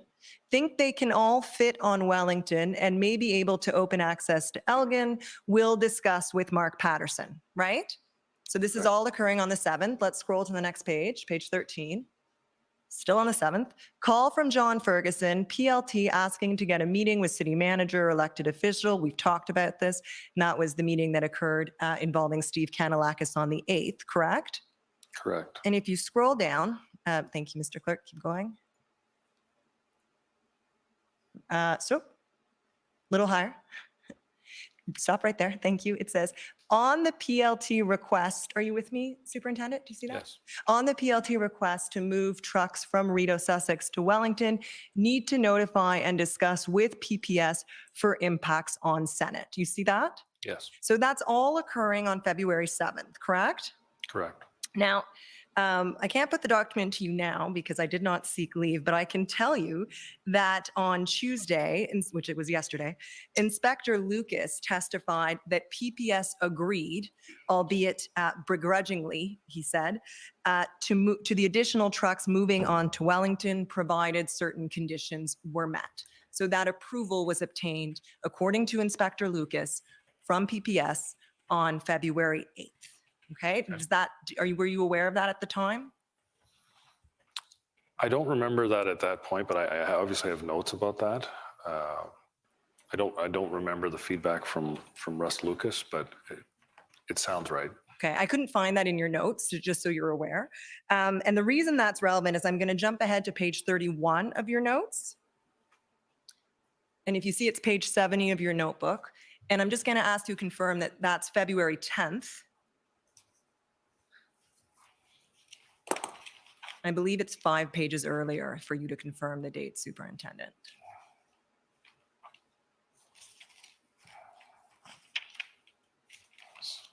That'd be the 10th, yes. Okay, so we're now at February 10th. Can we scroll down a little bit? Right, and there it is, right there. Requests, I don't know the next word. Continued PLT negotiations. To go ahead with letting the Rideau Sussex Groove move west on Wellington. Mark, and that's Superintendent Mark Patterson, right, who's event commander at the time, correct? Yes. Agreed to suspend the POU action for tomorrow and let PLT move the Rideau Sussex Group west on Wellington to shrink the red zone footprint. If we could just scroll down a little bit, Mr. Clerk.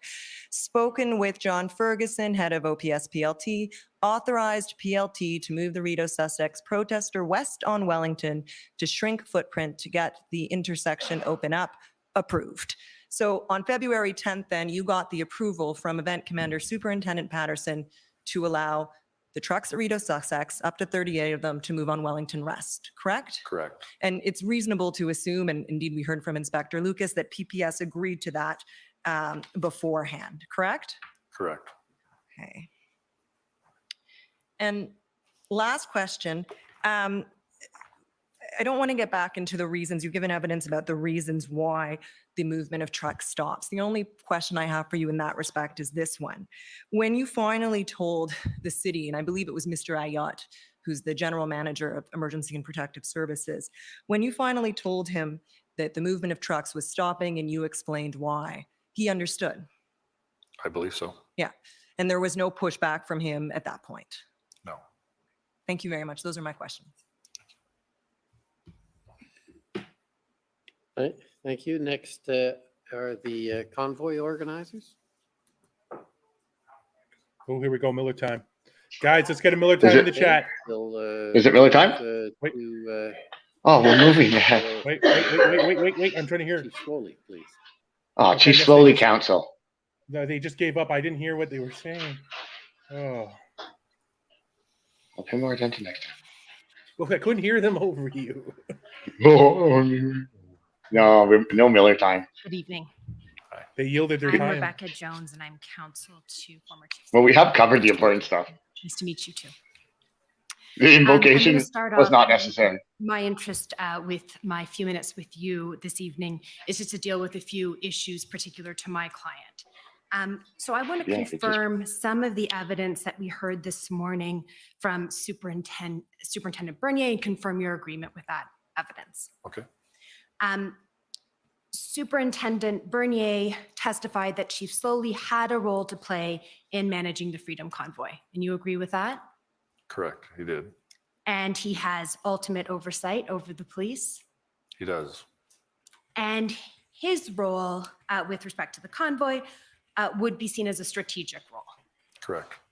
This is Sloly's And lawyer. we heard from Superintendent Bernier and from Acting Chief Bell that there are not perfectly clear lines between strategic, operational, and tactical decisions. Correct. Is that fair? No, that's fair. And we also heard from Superintendent Bernier that these issues are dealt with through dialogue. Correct. And that he did have dialogue with Chief Sloly about these borders and they would come to an understanding. This is former Chief Sloly's council. I would say yes. Okay. It would depend on each topic. Okay.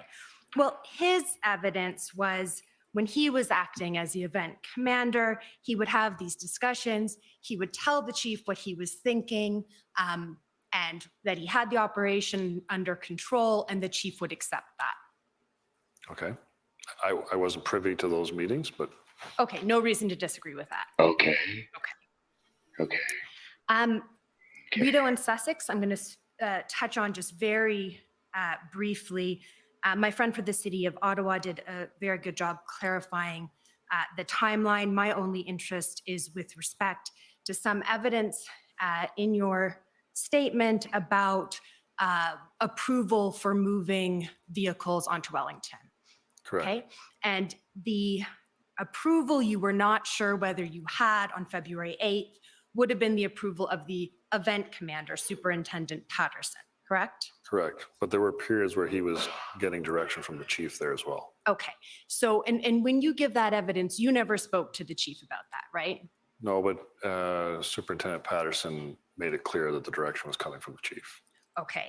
And so if we wanted to have information about any discussion Superintendent Patterson had with Chief Sloly about Rideau and Sussex, we'd have to ask Superintendent Patterson. Correct. Okay. So you can't assist us with any information about when any such discussions occurred, the details of these discussions, whether any direction was given. You can't assist with anything. No, I can only tell you what was relayed to me by Superintendent Patterson. Okay. Now, I'm going to touch on the mayor's deal. And I think it will be of most assistance if we can pull up your interview summary, which is WTS 50, please. Page 6.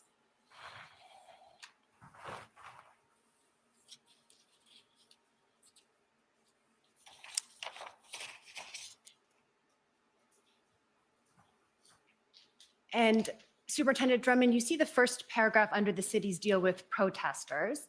And in that paragraph, you advised Commission Council that at the February 14th, 1:15 meeting with the city, there was no discussion about where the trucks would be moving, correct?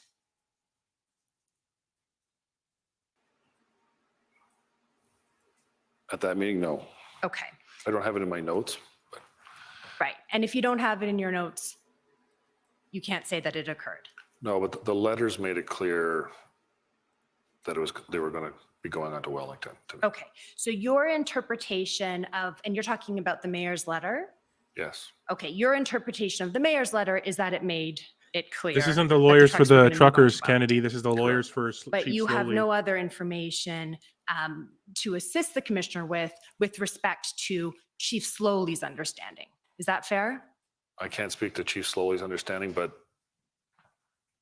that was my understanding from the letter. That was certainly my understanding when I went to the meeting with the city. And that was what I communicated back. That's what was done at the update meeting. So it was clear to me that that's what was going on. And that was what was being communicated through my chain of command and at the next meeting the next day where Chief Sloly was present. Okay, so let's break that down because I'm not suggesting to you that it wasn't did you clear hear- to you. Did you hear things that with the city Elon Musk walked into officials, Twitter this okay? morning with So a my questions are only giant sink? relating to what was clear to He's Chief in the Sloly. Elon Musk Okay, is in the so Twitter if I headquarters. can He's in ask charge. you Oh, to nice. turn- And he came Boom. literally. He was carrying a We go to giant page sink into the foyer 8, of the please. Twitter office. I don't Amazing. know what it means, but people are pissed. We'll find out later. People are off Twitter now. And we Okay. see the paragraph beginning. And of the course, Breaking deal news. was to move the And just in trucks time for that, to we get Wellington. C11. And Yeah, we of course. have your Yes, yes. belief Beautiful. That Chief Sloly would have known. Get your this dose of as Canadian it's clear content from here the while you still mayor's, can. Letter. Yeah, because we're not going to And be in it the was approved list of discussed with, CanCom. as I'll you tell you that said, much. No, our days on the Is it? internet are most definitely limited. And Deputy Chief. Our days on the internet are limited. If There you've wasn't enjoyed a our discussion broadcast you today, had. consider supporting us at buymeacoffee.com/patriotsmoothie. We Or had those discussions. There were updates. you transfer and there were basemedia@gmail.com. Movement happening. Miller yielded his time here, at the Bonnie. NCRCC on the ground.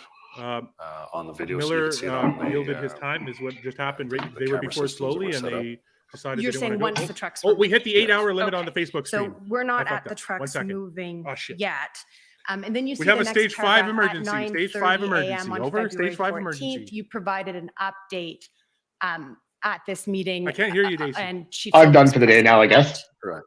and you What do didn't mean you're done for advise the day? my You're friends never from done. the commission that I'll be done when I'm you, dead. during this meeting, Get us back. specifically told the getting Some of your back. Hold on. destinations have are airs. going to be moved on to Wellington. Yeah, because right? of the 8-hour limit. I think we gave a briefing that that was the planned intent, that the trucks were going to move on. Stand by. Thank you for the 19 people who aren't watching on Facebook. Give us a like on whatever you're on. For the commission, but Please, that's please your like evidence us. We need to today. get this out. At that briefing, yes, I would have The said we were government of moving trucks Canada on is to literally Wellington. trying to censor the So internet your to stop notes of anyone that from meeting sharing things do they don't not agree with. Okay, contain any so reference to that. Miller Time asked to go next. I may not written down the Oh, note, after but this guy. Okay. Okay. That's what I'm hearing. throughout the whole That's the process, that was scuttlebutt. what was happening. Again, Too I bad have no- too bad the doubt chat's that was not getting clear this. to you. Part And my two, interest part is two. only with They're going to respect have a to pleasant Chief. surprise when they come back. And it's Yes. fair that your meeting, Let me know your when we're back memory, up so I can share. of the details of these meetings, We're going back up right now. you're relying in large part Beauty. on your notes. YouTubers, like the Okay, video. And when my like friend the stream. took you Do it, to do it, do it. Send likes. things Send about the likes. Emergencies Act Are we and live all again? of those sorts of things, you couldn't we remember are, them but it's without reference to your own notes, correct? Slow. Some would, yes. I'm going to ask you now to turn to page 9. Oh yeah, perfect. Edit project. And just go a little, that's great. At 11:20 a.m., then Deputy Chief Bell called you to direct you to continue moving trucks onto Wellington, correct? Correct. And this was after you had made a decision to stop that movement, right? Correct. And that decision that you made was an operational decision? Correct. And what Acting Chief Bell was doing was he was directing you on an operational decision, correct? He was providing input, yes. Well, he told you to continue moving trucks onto Wellington.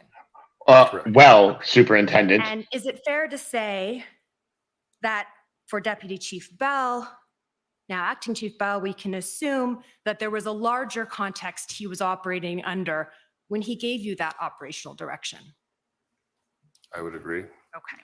And that in these extraordinary circumstances that you Vapaus. all were facing at the Vapaus. time, the lines between strategic and can't hear you, operational Jason. You're Vapaus. muting yourself. We're getting a Vapaus. Vapaus. No further questions. There's nothing here. Irrelevant. I'm just going to mark it irrelevant. Are the convoy organizers organized yet?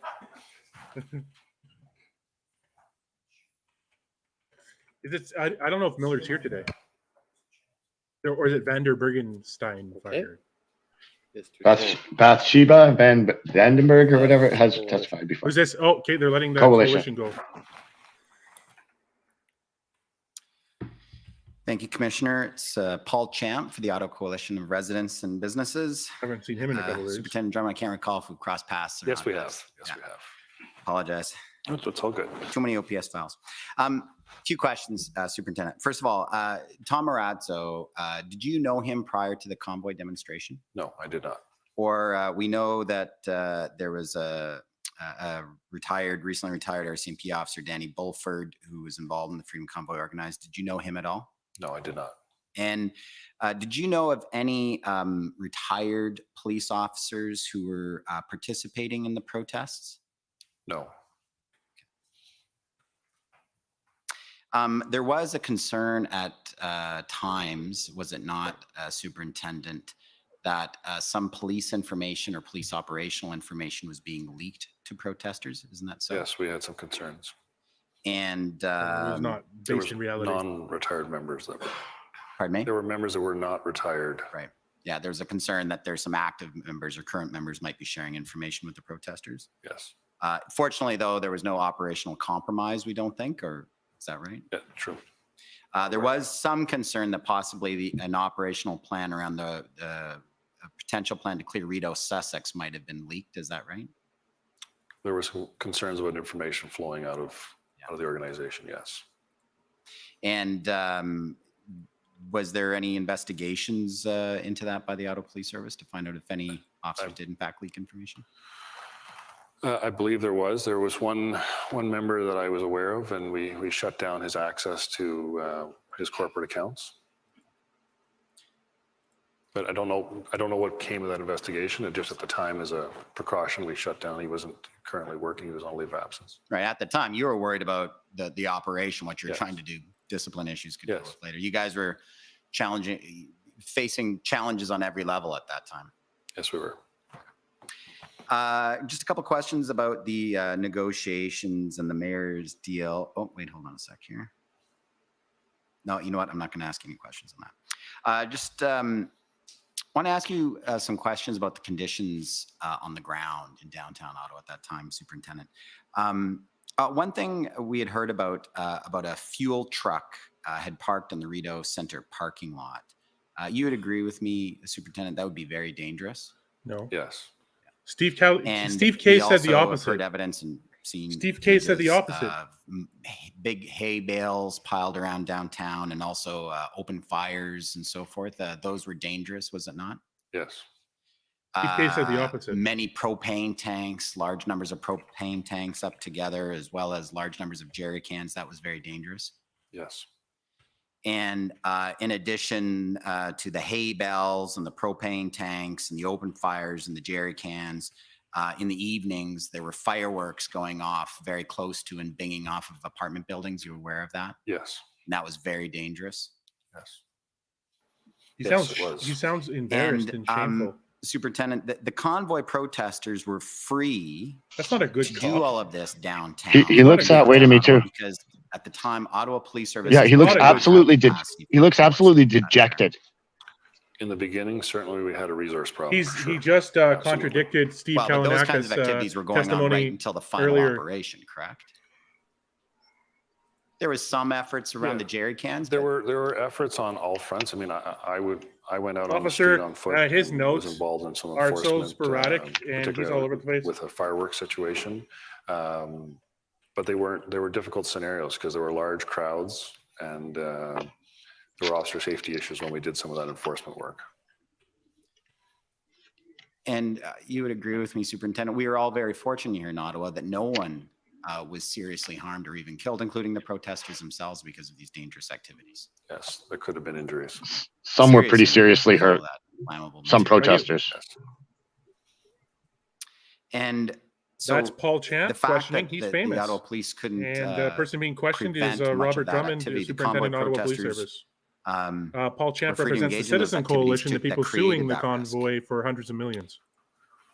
We try to take efforts to curb those things, and we did do enforcement where possible, but it wasn't. So he's changing his position now. He doesn't no longer stand shoulder to shoulder with the Prime Minister? There wasn't any serious effort. This is the man with the tax the rich sticker on his laptop. My understanding from previous evidence is that when Ottawa Police would try to take that kind of enforcement action downtown, they'd end up sometimes being swarmed by the protesters. They'd be outnumbered very quickly. Yes. And it become a matter of officer safety. I would agree with that. So again, there wasn't really any swarmed implies violently attacked, and that was never the case. Those kinds of dangerous activities in downtown Ottawa. We tried to do enforcement in a lot of areas, and it was met with mixed results. There was no serious progress on those issues. Ottawa was basically unsafe throughout the entirety of that process, or protest. I don't know if I'd go that far. We certainly did take a stance, and we had once we got more POU units on the ground yes or in the no? evening on the QRT teams, we did try to do enforcement and try to stop some of those things. But we weren't successful on all fronts. I agree with you. And with the protesters generally being free to do this, at some point they could have been injured themselves and become victims of their own freedom. Would you agree with me? They could have been injured, yes. Thank you very much, Superintendent. Victims of their own freedom. They could have been injured and become victims of their own freedom. That's new. That's a new one. But they weren't, and they were not. However, Steve Kay said, and Paul Champ asked Steve Kay about the Rideau Centre the incident with the construction truck months ago, and Steve Kay answered matter-of-factly. Steve Kay is the city manager for the city of Ottawa, who has his, counsel for the. Hashtag Miller time. Stand by. But Steve Kay said that that's not at all what happened. That it wasn't an unsafe incident of that proportion. Okay. It is Miller time. Everyone, Miller So time in the first I chat. want to talk to you about February 7th. Everyone, Miller time in the 2022. chat. And at that time, I Everyone, take Miller it time. that Everyone, Miller time. OPS was Everybody, well aware Miller of who time. Tom Marazzo was. Yeah, that was the first time I heard his name. I can't speak for the entire service, just myself. Right, and I take it that in fact, a PLT report was sent around about who are the key players and leaders within the protesters. Is that correct? There were various reports. Right. Over the course of the. And there was a list of whom PLT had identified as the leaders, and he was one of them. Was that right? Yes. And in fact, in that list, it said that Tom Marazzo had somewhat control over 322 trucks. Do you remember that? The Freedom Convoy Group is how I would remember that. Would you agree it was about 322 trucks? That was one of them that came up on a document, yes. Right. All right. So on February 7th, you have your PLT team engaging with Tom Marazzo, is that right? Correct. Right. And you aware, and Tom Marazzo made this clear, that on February 7th, you'd lost confidence in your liaison officers in trying to deal with this? I was not aware of that. All right. Did your police liaison officers ever report to you that on February 7th, Tom Marazzo specifically requested of both OPS and OPP that an inspector level officer be made available for the negotiation to move the trucks because he wasn't getting anywhere with rank and file? No, we had made arrangements for him to meet with a city official as he had requested. I don't know about the other comments that you've made. All right. So the PLT officers that were working under you never reported that to you? No. All right. Now I want to talk to you about February 8th. Now, there was discussions, that was when the first discussions with respect to removing the concrete barriers, et cetera, and moving the Guys, if trucks. you're on took YouTube, I'd place. really It was the first appreciate attempt like or subscribe to if clear you can. Rodeo and Sussex. Do Miller you time remember in the that? chat, everyone. Miller time. in I'd the read on chat. Thank Sussex, you, Don. yes. Yeah. And all of the concrete barriers, both in the residential area as well as on Wellington, they were all still in place at that time? Yes. Right. Well, I'll be honest with you, I can't confirm that. We may have moved some. I wasn't keeping track of every Jersey barrier in the core. Right. And Tom had essentially met, or Mr. Marazzo had met with these individuals from the city and from OPS to negotiate moving the trucks onto Wellington. But I understand it from your notes, et cetera, you knew at that time that wasn't going to happen. So there was some confusion, I believe, about whether they were leaving or moving. Right. And at no time did you have authorization from the city, not the OPS, on February 8th, 2022 to move the barriers, did you? No. Well, we hadn't requested that yet. Okay. So wouldn't it have made sense in trying to deal with this, to discuss with the city prior to meeting with Mr. Marazzo, that you're going to move these barriers to get these trucks out of the residential area and we're going to go into this negotiation with the plan? Wouldn't have that made more sense? Well, if we had reached some sort of agreement, we had city crews available to us 24/7. That wasn't difficult to move a barrier. Right. So, and you're aware that Wellington is well within the city of Ottawa's jurisdiction. It doesn't belong to Parliament. Correct. Right. So at any time on February 8th, 2022, there was nothing stopping OPS in the city from moving the barriers, letting the trucks leave the residential area and letting them go on to Wellington, was there? You're referring to Rideau and Sussex, which Correct. That's not necessarily a residential area. That's a commercial area there. Right. So you agree that there was nothing stopping you or the city or OPS from allowing that to happen on February 8th, 2022. It could have been done, but we didn't reach an agreement and the group there didn't want to move. I understand that may be the evidence. Where did you didn't ever hear from anyone from that group? You didn't speak to them and they didn't say to you that they didn't want to move, did they? I had dealings up at that street. I'd been up to Rideau and Sussex during the course of the events. Right. And did they just go and tell you, someone approached you, you're saying, and said, no, we're not moving? They made it clear on a number of occasions they weren't too happy. But you knew from your PLT work that Tom Marazzo had a parent control of 322 trucks, and that was on February 7th. That's in your own document. Correct. And so if you move the barriers and the deal went through as discussed on February 8th, right, it could have been done. I think there were some issues about whether they were leaving or moving, and I had spoke to Inspector or Superintendent Patterson earlier, and we didn't have approval to do that. Approval? To move west. Okay, and whose approval did you need? The event commander, Superintendent Patterson. Superintendent Patterson. So you're saying that Superintendent Patterson didn't permit the February 8th, 2022 deal?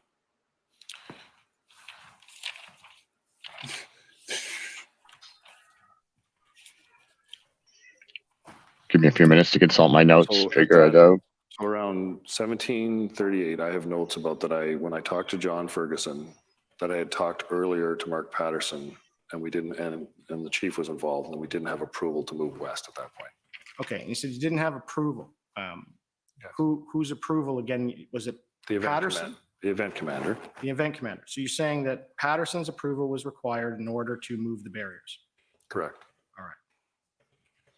Now, with respect to the February 14th agreement, if I can just a reminder that direct your mind Patterson to was that, that's replaced the as deal event with the commander mayor on February Monday 10th. morning. Yes. Patterson's also the one So who Mary organized Watson and the city manager, Steve Kay, arrest they testified after already in this the proceeding famed Coventry that incident, senior OPS where the officials PLT, were tasked where all the to be on the PLT ground to help relations were facilitate broken the movements by of the arrest trucks there. on February 14th. You heard that testimony, I take it? I didn't hear that piece, no. All right. Can you agree that you are the OPS official that the mayor and the city manager were referring to? He's referring to me coming to the meeting on the 13th at City Hall. Yes, that would be me on the 13th. I wasn't on the ground on the 14th. Right. And you weren't on the ground and you weren't attempting to carry out the move that was agreed to. We were attempting. We moved 30 to 40 trucks up onto Wellington. Right. And then it stopped. It stopped for a number of reasons. Right. Okay, but why? Okay. At any time during the February 14th move, did Tom Marazzo or any of the leaders you had identified in your PLT report from February 7th say to you, we're going to renege? They didn't, did they? No, they couldn't seem to finish the deal in the sense that there were groups that they couldn't get to move. There were groups that weren't on board. So which groups? There was a group on Bank Street. Okay. But again, you were dealing with Tom Marazzo. Correct. Bank Street wasn't in those 322 trucks, was it? See, that was something we didn't have. Holy. Who belonged to what groups, right? Talk about a People verbal didn't wear slippage. team jerseys. Yeah, explaining this who guy's belonged to choking which on teams, his so to words speak, here. out there. But they were trying to do it, and we've already seen evidence of this, and the barriers weren't being moved, so they could. So we when it allowed got cut off- trucks. Pardon me, We sir? allowed trucks to move that agreed to move. We moved those trucks. Okay, so you're saying that the trucks that agreed to move and go on to Wellington, you pulled up the barriers and allowed each and every one of them out of where they were and onto Wellington, and that you didn't stop anyone? No, we didn't stop anyone on the Monday, no. Okay, thank you. Thank you. Next. Now he's trying to figure out, what did I just say? What was he doing? He is all over the place with his testimony too, compared to his statement. Whew.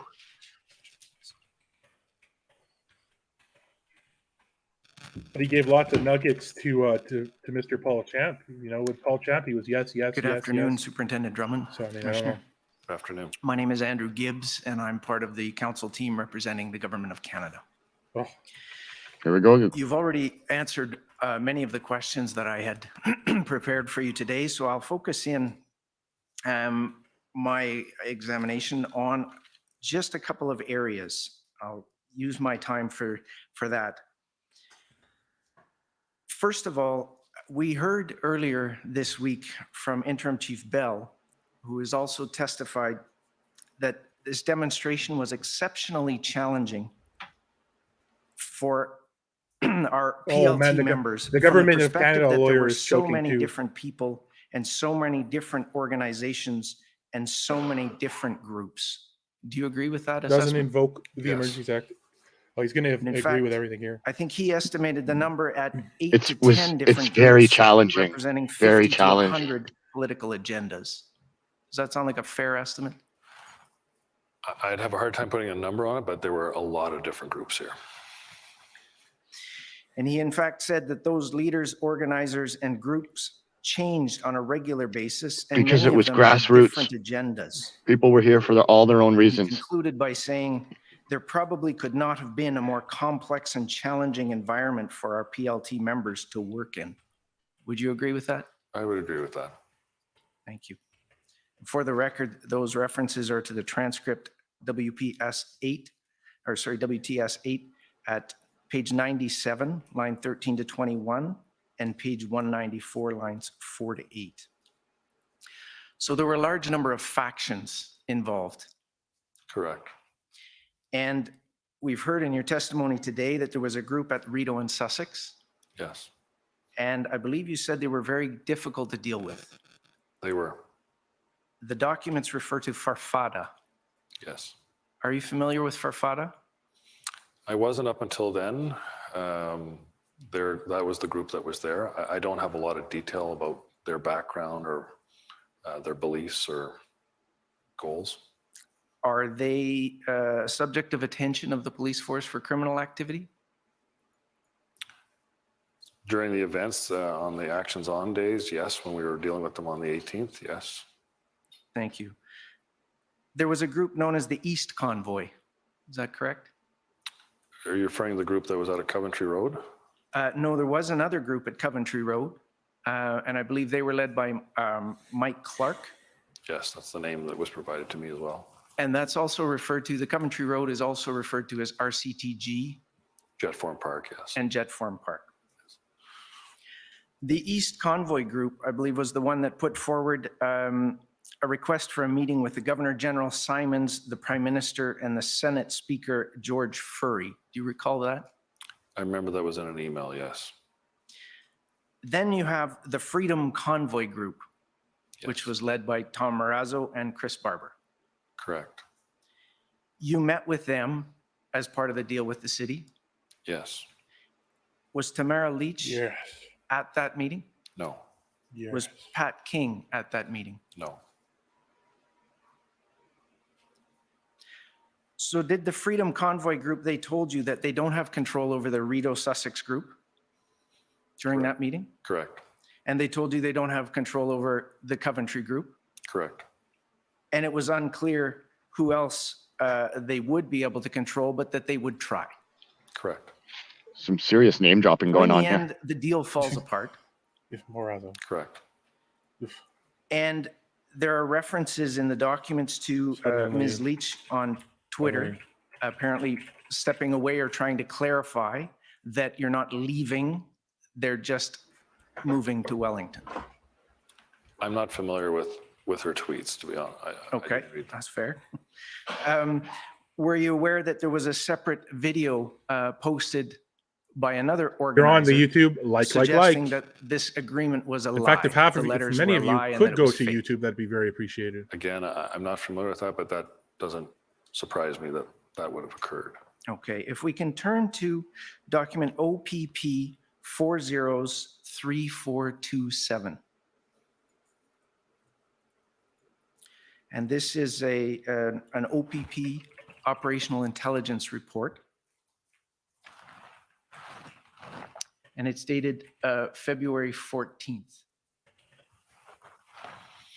Are you familiar with these reports? I have seen some of them, yes. Okay. If you turn to page 3,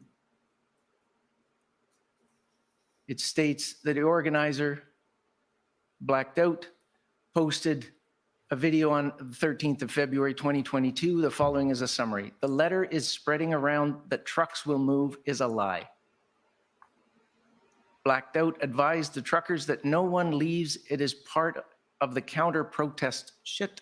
It is all a lie. Do not leave Ottawa. Do not leave the residential areas. Do not back out. You are good to go. Stand your ground. And it continues. Do you see that information? I do.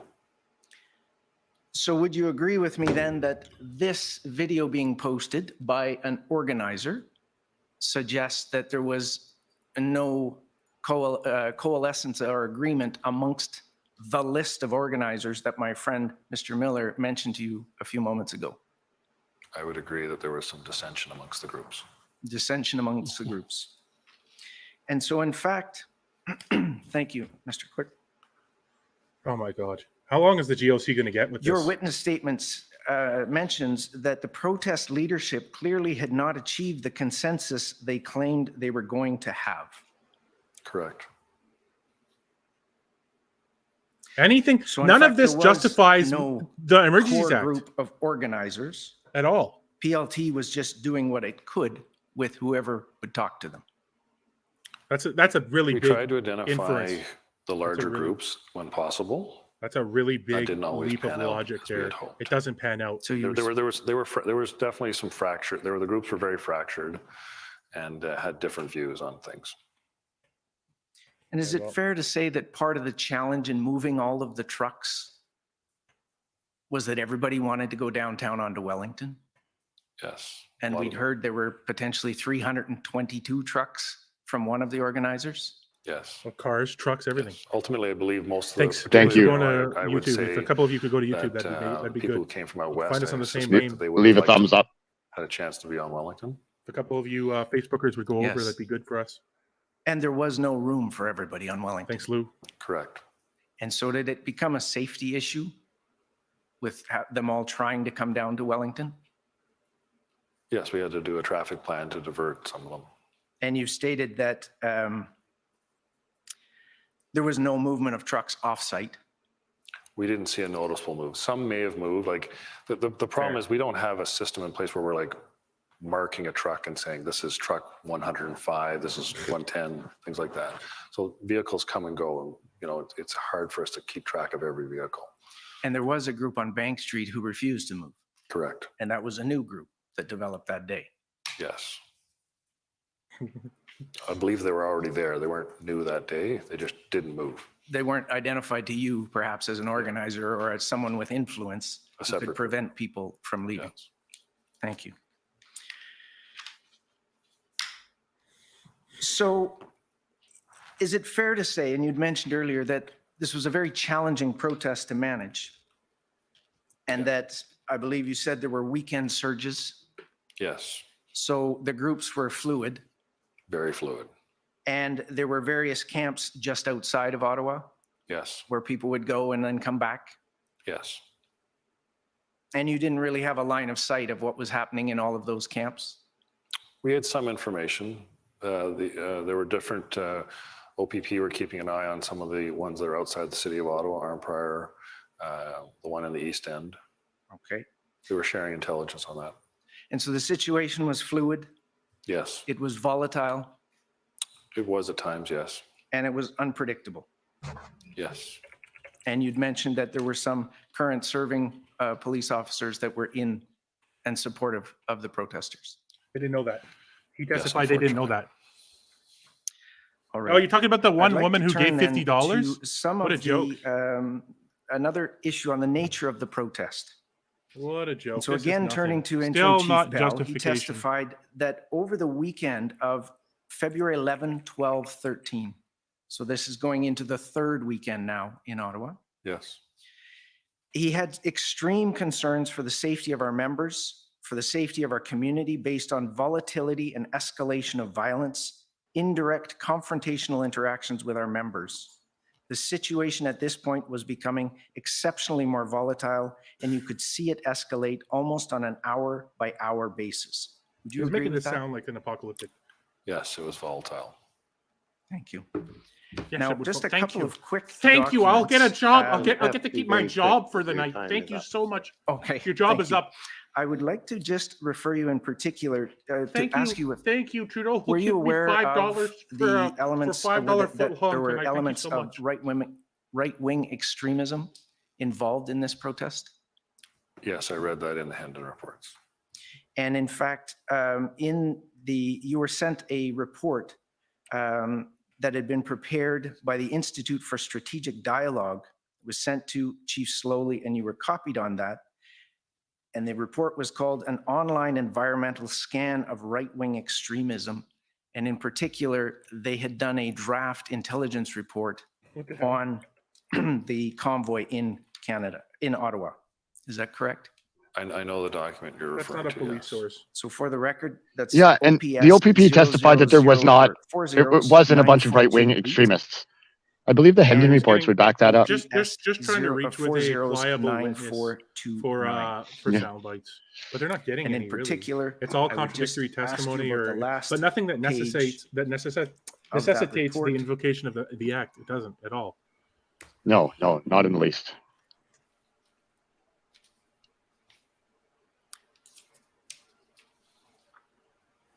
The last paragraph.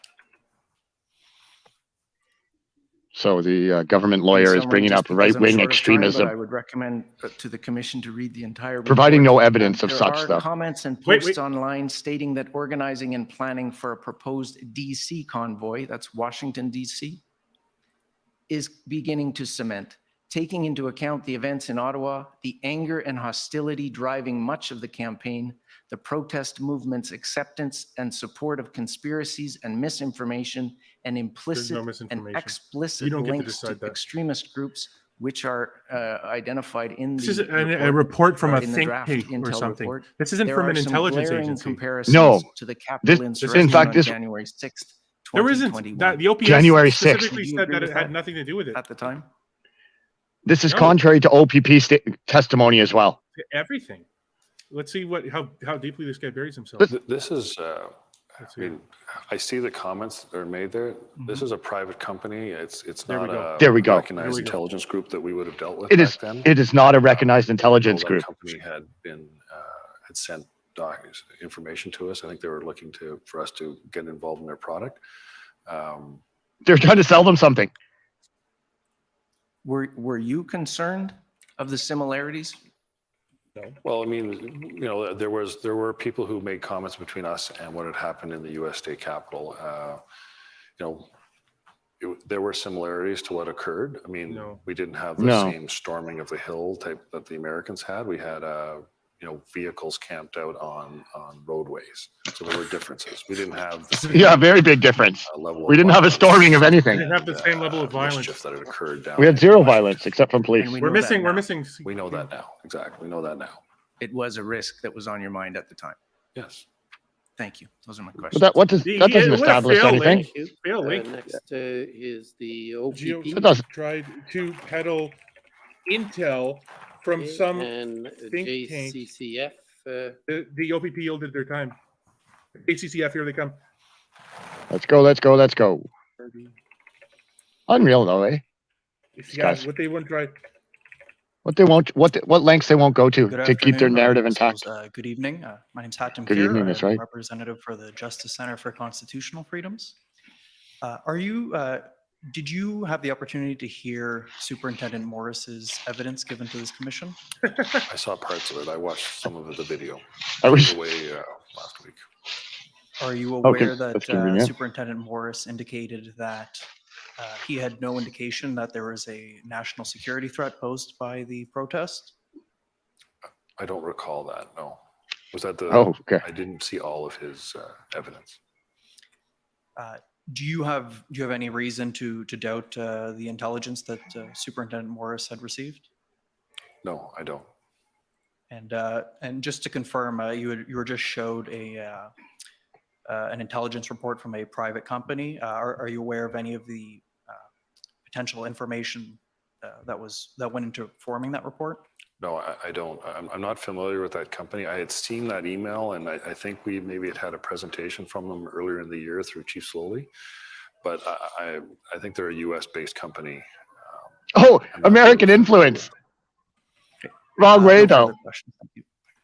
Wrong way. American influence, the wrong way. Is the Ottawa Police Service? What? No.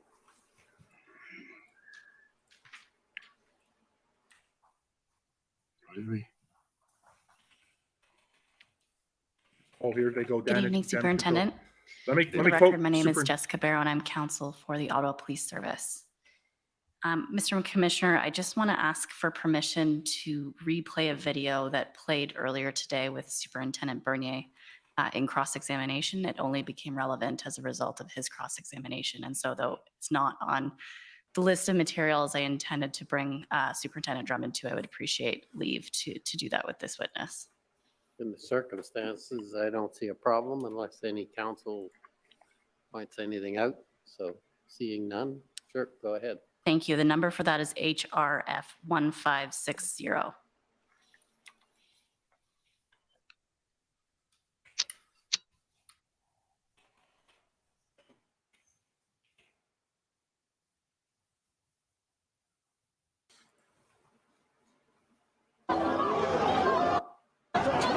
Yeah. Are you going to show the part where the girl's getting her head beat in here?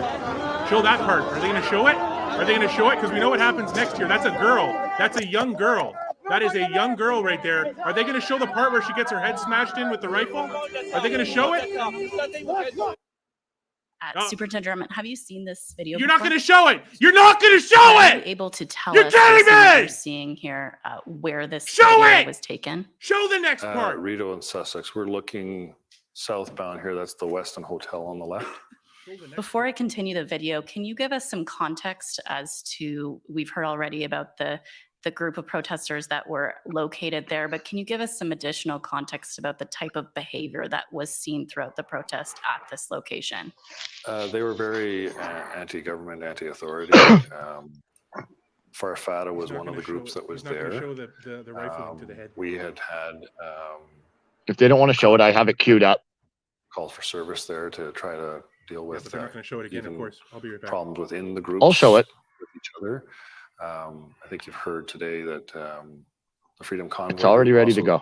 Two angles. Trying to reach any resolution with them, trying to move or do things differently if there. Immediately after this person's pulled back, they are beaten with the muzzle end of a carbine rifle. You're doing what's called actions on. I'll show the whole video after positive this action testimony. with the public order units. We're clearing out that intersection. Stand by and for that whole video, clearly uninterrupted. there are people that are not obeying the directions from the police officers on scene and are.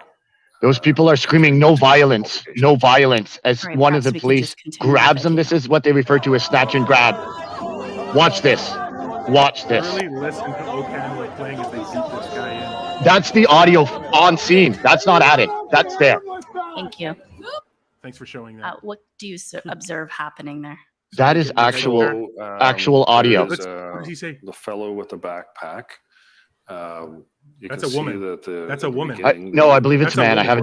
have a different angle now. on are trying to get that person to Regardless. keep moving on, and he's hanging on to I think it's a parking sign, but he's hanging on. That's to a after sign he was there. being grabbed. Ultimately, They bashed him in the head with he's the rifle with the combative and not listening to direction. with the actual With the muzzle end. drum. The muzzle Let's of the listen. gun. Let's listen, John. They're not Listen. in yellow. They're darker clothing. They are what we would refer to as less lethal officers. They have weapons with them that would fire like a rubber bullet or gas if required. And they are behind the line that you see in yellow. And I believe one or two of them become involved with that individual.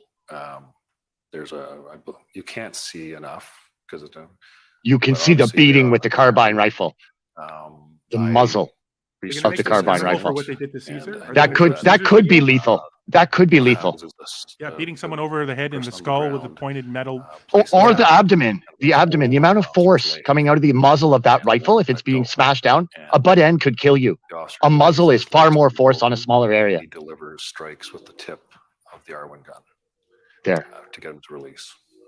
Were any reports filed in relation to this incident? Yes, the subject was arrested. There was an injured on duty report filed for the officer. The officer was injured beating him with the rifle? Injured on duty officer. I beat him so hard I hurt myself. Okay, Daisy, we can't hear him right now. You said that the officer received medical attention He was seen by paramedics in relation to this incident. in relation to this incident, yes. Okay, those are my questions. Thanks very much, Superintendent.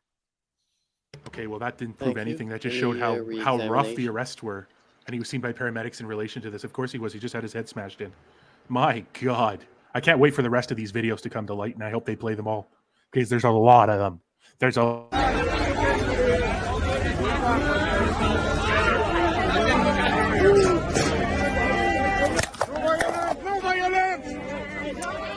Now, in relation to what you were asked by counsel for former Chief Sloly,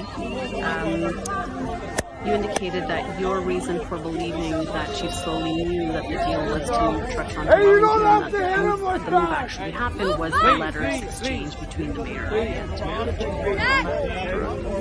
look at that. Somebody begging for peace. Anyways, yes, people begging for peace there. 14566. And again, these are Chief Sloly's notes from February 14. We looked at them earlier. And if I can take you to page 8. We go down. So we see here, we talked about the call that he had with Larry Brookson. And Brookson says, trying to get understanding the meeting to completely fill up Wellington Street. Chief briefed his team, understood that the Intersect team would then brief everyone, including PPS. And if we keep going down, and then he says, Brookson says, prefer negation to going hard in. For an administrator to reach out on their own and then permit the vehicles to sardine in on Wellington Street, this was purely political. And the chief says, we were not given any level of details. Rob Drummond is our liaison at the table with the city. We advise him that Brookson will have full access to Rob Drummond. Now, first of all, did Larry Brookson reach out to you after the 14 at all? No. Okay. And if we go down to page 9, right before the redaction, if we keep going, now this is the 5 p.m. demo briefing, and we know that Chief Sloly is there because these are his notes. And we look in the middle there, we need some significant legal advice regarding the mayor's position that they can be on Wellington. So does this refresh your memory about whether the chief knew that trucks had been relocated onto Wellington, at least by the 14? I believe so. Okay, so that was explicitly stated at this 5 p.m. Meeting, as we can see here. I believe so, yes. Okay. And I want to take you now in response to what my friend Mr. Miller asked you about regarding whether any protesters who wanted to move were prevented from moving, exactly. If I can take you to your notes, OPS 30-14455. And I want to take you to page 60.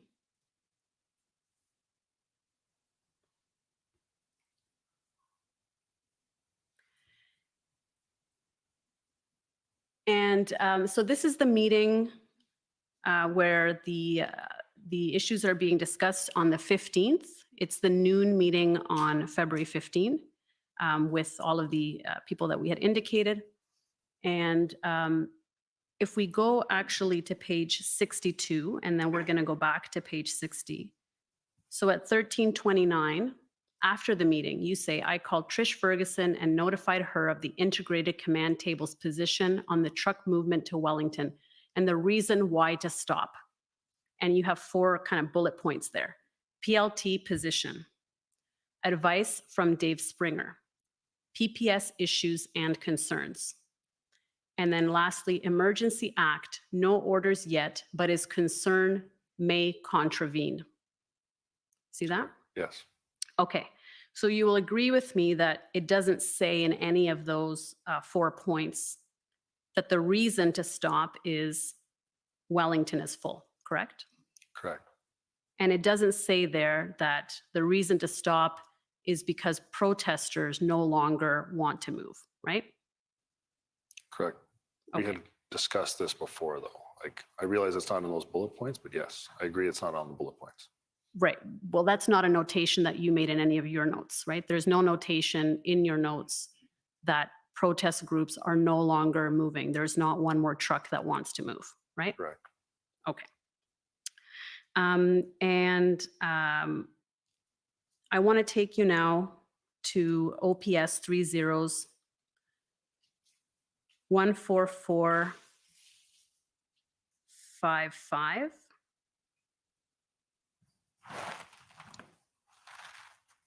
Oh, sorry, I'm there. Sorry, I want to take you to I wanted to take you to John Ferguson's notes, and I thought that's where we were. You'd said you wanted to go to page 60, but I don't know. Yes, well, he's acknowledged. I don't think I need to go back, but I do want to go to John Ferguson's notes, and I just need to make sure I have the reference here for that meeting.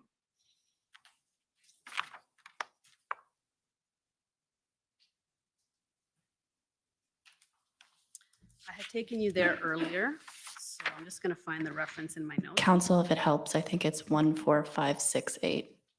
Thank you. That is probably what it is. Yes, thank you. I'll know it when I see it. Yes, that's it. Thank you very much. And if I can take you to page 75. At the bottom of the page, right before the 1330, right, it says room for additional trucks on Wellington Street, security concerns expressed by PPS/Supreme Court. And these are Staff Sergeant Ferguson's notes of the same meeting at 12 p.m. You see that? Okay, yes. Okay, so he's acknowledging here that there is room on Wellington to move more vehicles, right? He is, yes. And finally, I want to take you to Superintendent Bernier's scribe notes from this meeting as well, OPS 30-11410 at page 22.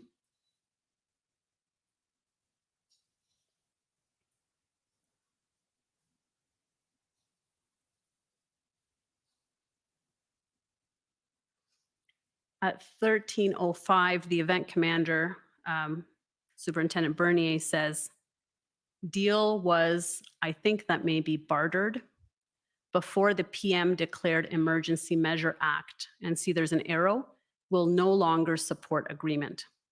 Correct. And so you agree with me that in none of these meetings, and certainly not in this meeting at 12 noon, because I've read everybody's notes that was at this meeting, it was not indicated that protesters were no longer moving vehicles, correct? That they weren't willing to relocate. That was not mentioned in this meeting. So are you referring to the groups that didn't want to move? They're starting to get accountable here. I'm Holy not sure I smokes. understand the That the issue The was commission that you lawyer could is- not find any more trucks to move. That was not the issue here, right? There likely were other trucks that were willing to move. Yeah. There was room on Wellington, but it was OPS's decision to stop implementing the deal, as it indicates here, will no longer support agreement. Deal was bartered before the PM declared the Emergency Measure Act, as it says Yeah. there, correct? Yes, that was one of the factors. I have those listed in my notes too. Deal was bartered before the Emergency Act, but OPS started reneging on the deal. They would not keep up with the deal. So that ends your testimony. You'll be pleased to hear. Thank you. Well, for Commissioner doesn't have any questions. What a note to end on. For your evidence and for staying so late. I know it's The commissioner has no questions. What a note to end on. Imagine you are. Okay, so we're going to adjourn until Holy, tomorrow well, morning there you go. at 9:30. Wow, There you have it. that's all you need to hear. Unreal. Yeah. Yeah. The commission. We wait all day, but we got some really important nuggets there. Deal was bartered. There was room on Wellington. Protesters were still willing to move. Yeah. Yeah. And there was a deal in place. They reneged on the deal. They had a deal in place OPS. before the Emergency Act. OPS stopped it. Yeah, OPS stopped it. And that was the same with slowly stopping movement, The OPS was refusing. stopping deals left, right, and center. The OPS Yes, was and- escalating. Well, also, while other members of law enforcement the PLT teams were attempting to negotiate in good faith, OPS was refusing. Other factions in OPS were taking a hard line, including former Chief Sloly. It sounds like this inspector here were taking a hard line, you know, like they had plans in place. And we heard today that they had plans in place, joint plans with OPS, with OPP and RCMP. And those plans were going to be put into effect regardless of the decision. No emergency act needed. They were going into effect regardless. What else did she say? About the plans? That they were going into effect, that they were going to be actioned regardless of the Emergency Act. They were going in one way. They were going in regardless, and that was under unified command structure. So that's OPS, OPP, and RCMP. And also, it was touched on this again that in fact OPP had already secured. It was either 34 or 37 tow trucks. They had them secured. They even had the nameplates and markings covered up. And did not need the Emergency Act for that. They didn't need the Emergency Act. The most unreal thing, it was the fact that the commission law actually were neutral. Yeah. Well, shocking. But I guess at this point, you know, like, there's no way they can't. Yeah, they have to. This is a massive pivot, guys. This is a significant pivot. And the government of Canada was so desperate. I want to reiterate how desperate 34 they were, trucks. That the government of Canada attempted to use some trash third-party think tank Barbie doll notes about whatever this is, you know, whatever you want to call it, garbage, you know, stuff that ends up in a landfill as justification. Yes. January to try to sell OPS a product, and the GC. The OPS superintendent right now just called it. This is not a source. This is someone actually that had presented to Ottawa Police Service before and made it implied that they were trying to sell him a service, right? So this is a private organization. The government of Canada was trying to use it to justify the Emergencies Act. That's how desperate they are. They're saying Ottawa Police would not use it. It's like saying Vox came to you on January. Did or did not Vox approach you on February 2nd and say the things happening in Ottawa were the worst things that ever happened in Canadian history? Did Vox not approach you and say that? Well, I'm sorry, Vox might have said that, but what the hell does that have to do with invoking the Emergencies Act? And then the commission at the end, the commissioner lawyer at the end with her re-examination was pissed. We recognized it earlier. We recognized it earlier. You pointed it out that she had the body language. Yeah, you could tell she was not happy with his answers at all. It became clearly adversarial. Like she was not. She felt, and he was dancing around and he was taking a lot of time. Came in and she went in for that. She came in and she got the kill. Well, and he was providing contradictory testimony, contradictory to his witness statement for sure, and possibly contradictory in and of itself today. And she was digging in on those issues to get to clarity of the issue. Anywhere. But she said, but one thing, so I noted that they noted there was room on Wellington. Despite whatever this guy kept disagreeing with that other OPS said, there was room on Wellington. It's established there was room on Wellington. Yeah, and they tried to dance. They actually tried to dance around that by saying that there was concerns from OPS PPS about the Supreme Court and the Senate. Yeah, but on February 8th, we found out. Sorry, they rehashed it, but on February 8th, the PPS agreed to move the trucks onto Wellington. Yes. So anyways, there was different iterations of the deal. There was the first Monday, I believe, on the 28th of January. Yeah, they touched on that earlier today, John. So there was a plan that was in place. On February 9th, there was a plan in place. And at that point, there was not enough of an actual plan. And so the real plan came together on February 13th. And that was a plan with actionable, you know, enforcement and plan involved. And that would. So that's the plan that was a coordinated plan between OPS, OPP, and RCMP under the unified command. And that plan was in place, and they had the jurisdiction and power to go in and enact that plan, and they were going to regardless of the Emergency Act being invoked. Let's not forget that Commissioner of the RCMP, Brenda Lucky, sent an email.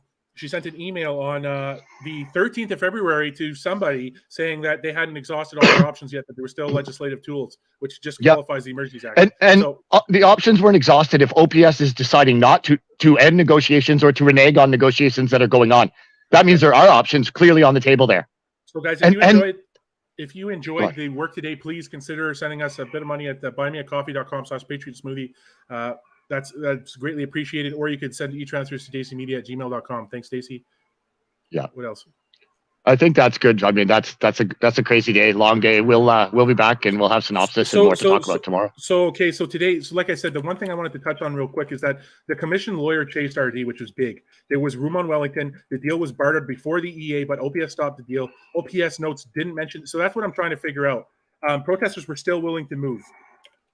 Yes. And this was the exchange was contentious.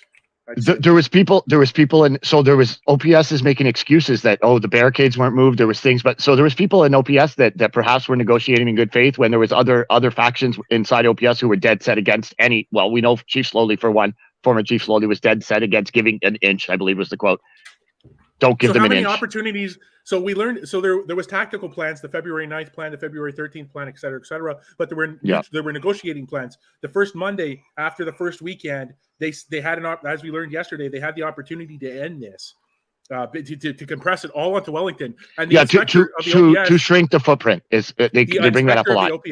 The inspector of the OPS said that they had the room to do it. He said that. I have it in my notes. Inspector Lucas. He said. First of all, he also admitted that there was 5,000 vehicles that made it to Ottawa, and many of them were kept out of it for the first weekend. Yeah. So there was the plan that he said there was that opportunity right there on that first weekend, on the Monday when most people went home, to shrink the protest, make it more manageable, etc. And that's when Sloly said his famous words: "We're not giving them an inch, so we're going to keep everyone in the neighborhoods." And then there was another deal that they mentioned today from February 8th, another deal. And then at one point they even had all these 300 plus vehicles lined up to move, and they weren't doing it. Every step of the way, OPS was stonewalling this. Well, and there was also problems. So, negotiations. One part of police liaison teams, PLTs, were negotiating. They thought in good faith, and I guess it was OPS moved in with basically SWAT on the Coventry Road facility, for instance, and ruined them. And yeah, so from then on, there was that destroyed faith in all sides. So it destroyed the faith that between the OPS and the police liaison teams, both OPS and the OPP liaison teams, and then also with anybody that they're negotiating with, because obviously you can't negotiate with one party when the other part of the police force is going to betray you and arrest you. But still, through all that adversity, the protesters were still trying to make deals. And like we said, the protesters were willing to make deals. And they were talking about that a lot today. Tom Marazzo was trying to negotiate with this infamous coroner, Rideau and Sussex. And like they say, sometimes, there's a lot of moving parts, but all the parts were willing to negotiate, and we're still talking. But they weren't willing to approve the plan to move the people from Rideau and Sussex. It wasn't good enough to move them on to Wellington. That's not what they wanted. They wanted them out of there. And the government of Canada, with their silly, trying to bring in, say that this was some January 6th event, going for the sound bites. The government's lost its case. The government. Yeah, well, they're bringing up alt-right and this nonsense. Did the government lose or not? Tell me right now before we end the stream. Did the government lose its case? Is Justin Trudeau? Did he lose his case? What do you guys think? What's the justification we need all at right now? Yeah, that's man. It's only and man, we have yet to hear from any of the convoy witnesses. We have yet to hear from Danny Bulford, Tom Razzo, Tamara. There's a lot of people still to come. So that's going to be quite interesting to see how this plays out. And also, I just want to mention how he danced around so many questions, his recollection, his notes. But then when Paul Champ took to the stand and asked him questions about all these various incidents, it was yes, yes, yes, yes, yes. Yes. Did you notice that? Yes. Yeah. So there's times where, fudge, 5 seconds a day air sounds like an eternity. And he's there and he goes from different times. He looks like he's flushed, and other times he's like, man, sometimes he's red. Sometimes he's like, whoa, God, you can see he is so uncomfortable. So uncomfortable. So he gave testimony that contradicted Kim Ayotte, the man who testified, who is the manager of emergency and protective services for Ottawa, and he gave testimony that contradicted Steve Kay, city manager. He also gave testimony that it was an extremely dangerous situation at the Rideau Center with the construction vehicle and to reiterate, that construction vehicle had a legal fuel container. It was not a fuel truck. Yeah. And it was given a parking ticket because there was no safety concerns. And then Paul Champ asked Steve Kay this same question when he was testifying: was this a grave, serious situation? And Steve Kay was basically like, I wouldn't call it that at all. It wasn't. It was a legal fuel container, and they got a parking ticket or something like that. That's what he said. But now all of a sudden he got yes from Inspector. Where's my notes? Or whatever. So yes, Inspector Drummond, OPS Inspector Drummond. He also gave contradictory testimony to his own witness statement, which was kind of getting to the commission council there. So there was a lot of contradictory stuff going on. Oh, Frank Primo's right there. Hey, Frank, good to see you. Hey, Fucking yes. Frank the Tank. Frank the Tank. Let's go. Let's go. Let's go. Let's go. Frank the Tank was lost Yeah. in the opening statements from the Freedom Lawyer. The 4 conditions to invoke the act were not met. None of them were Exactly. met. None of them were met. Yep.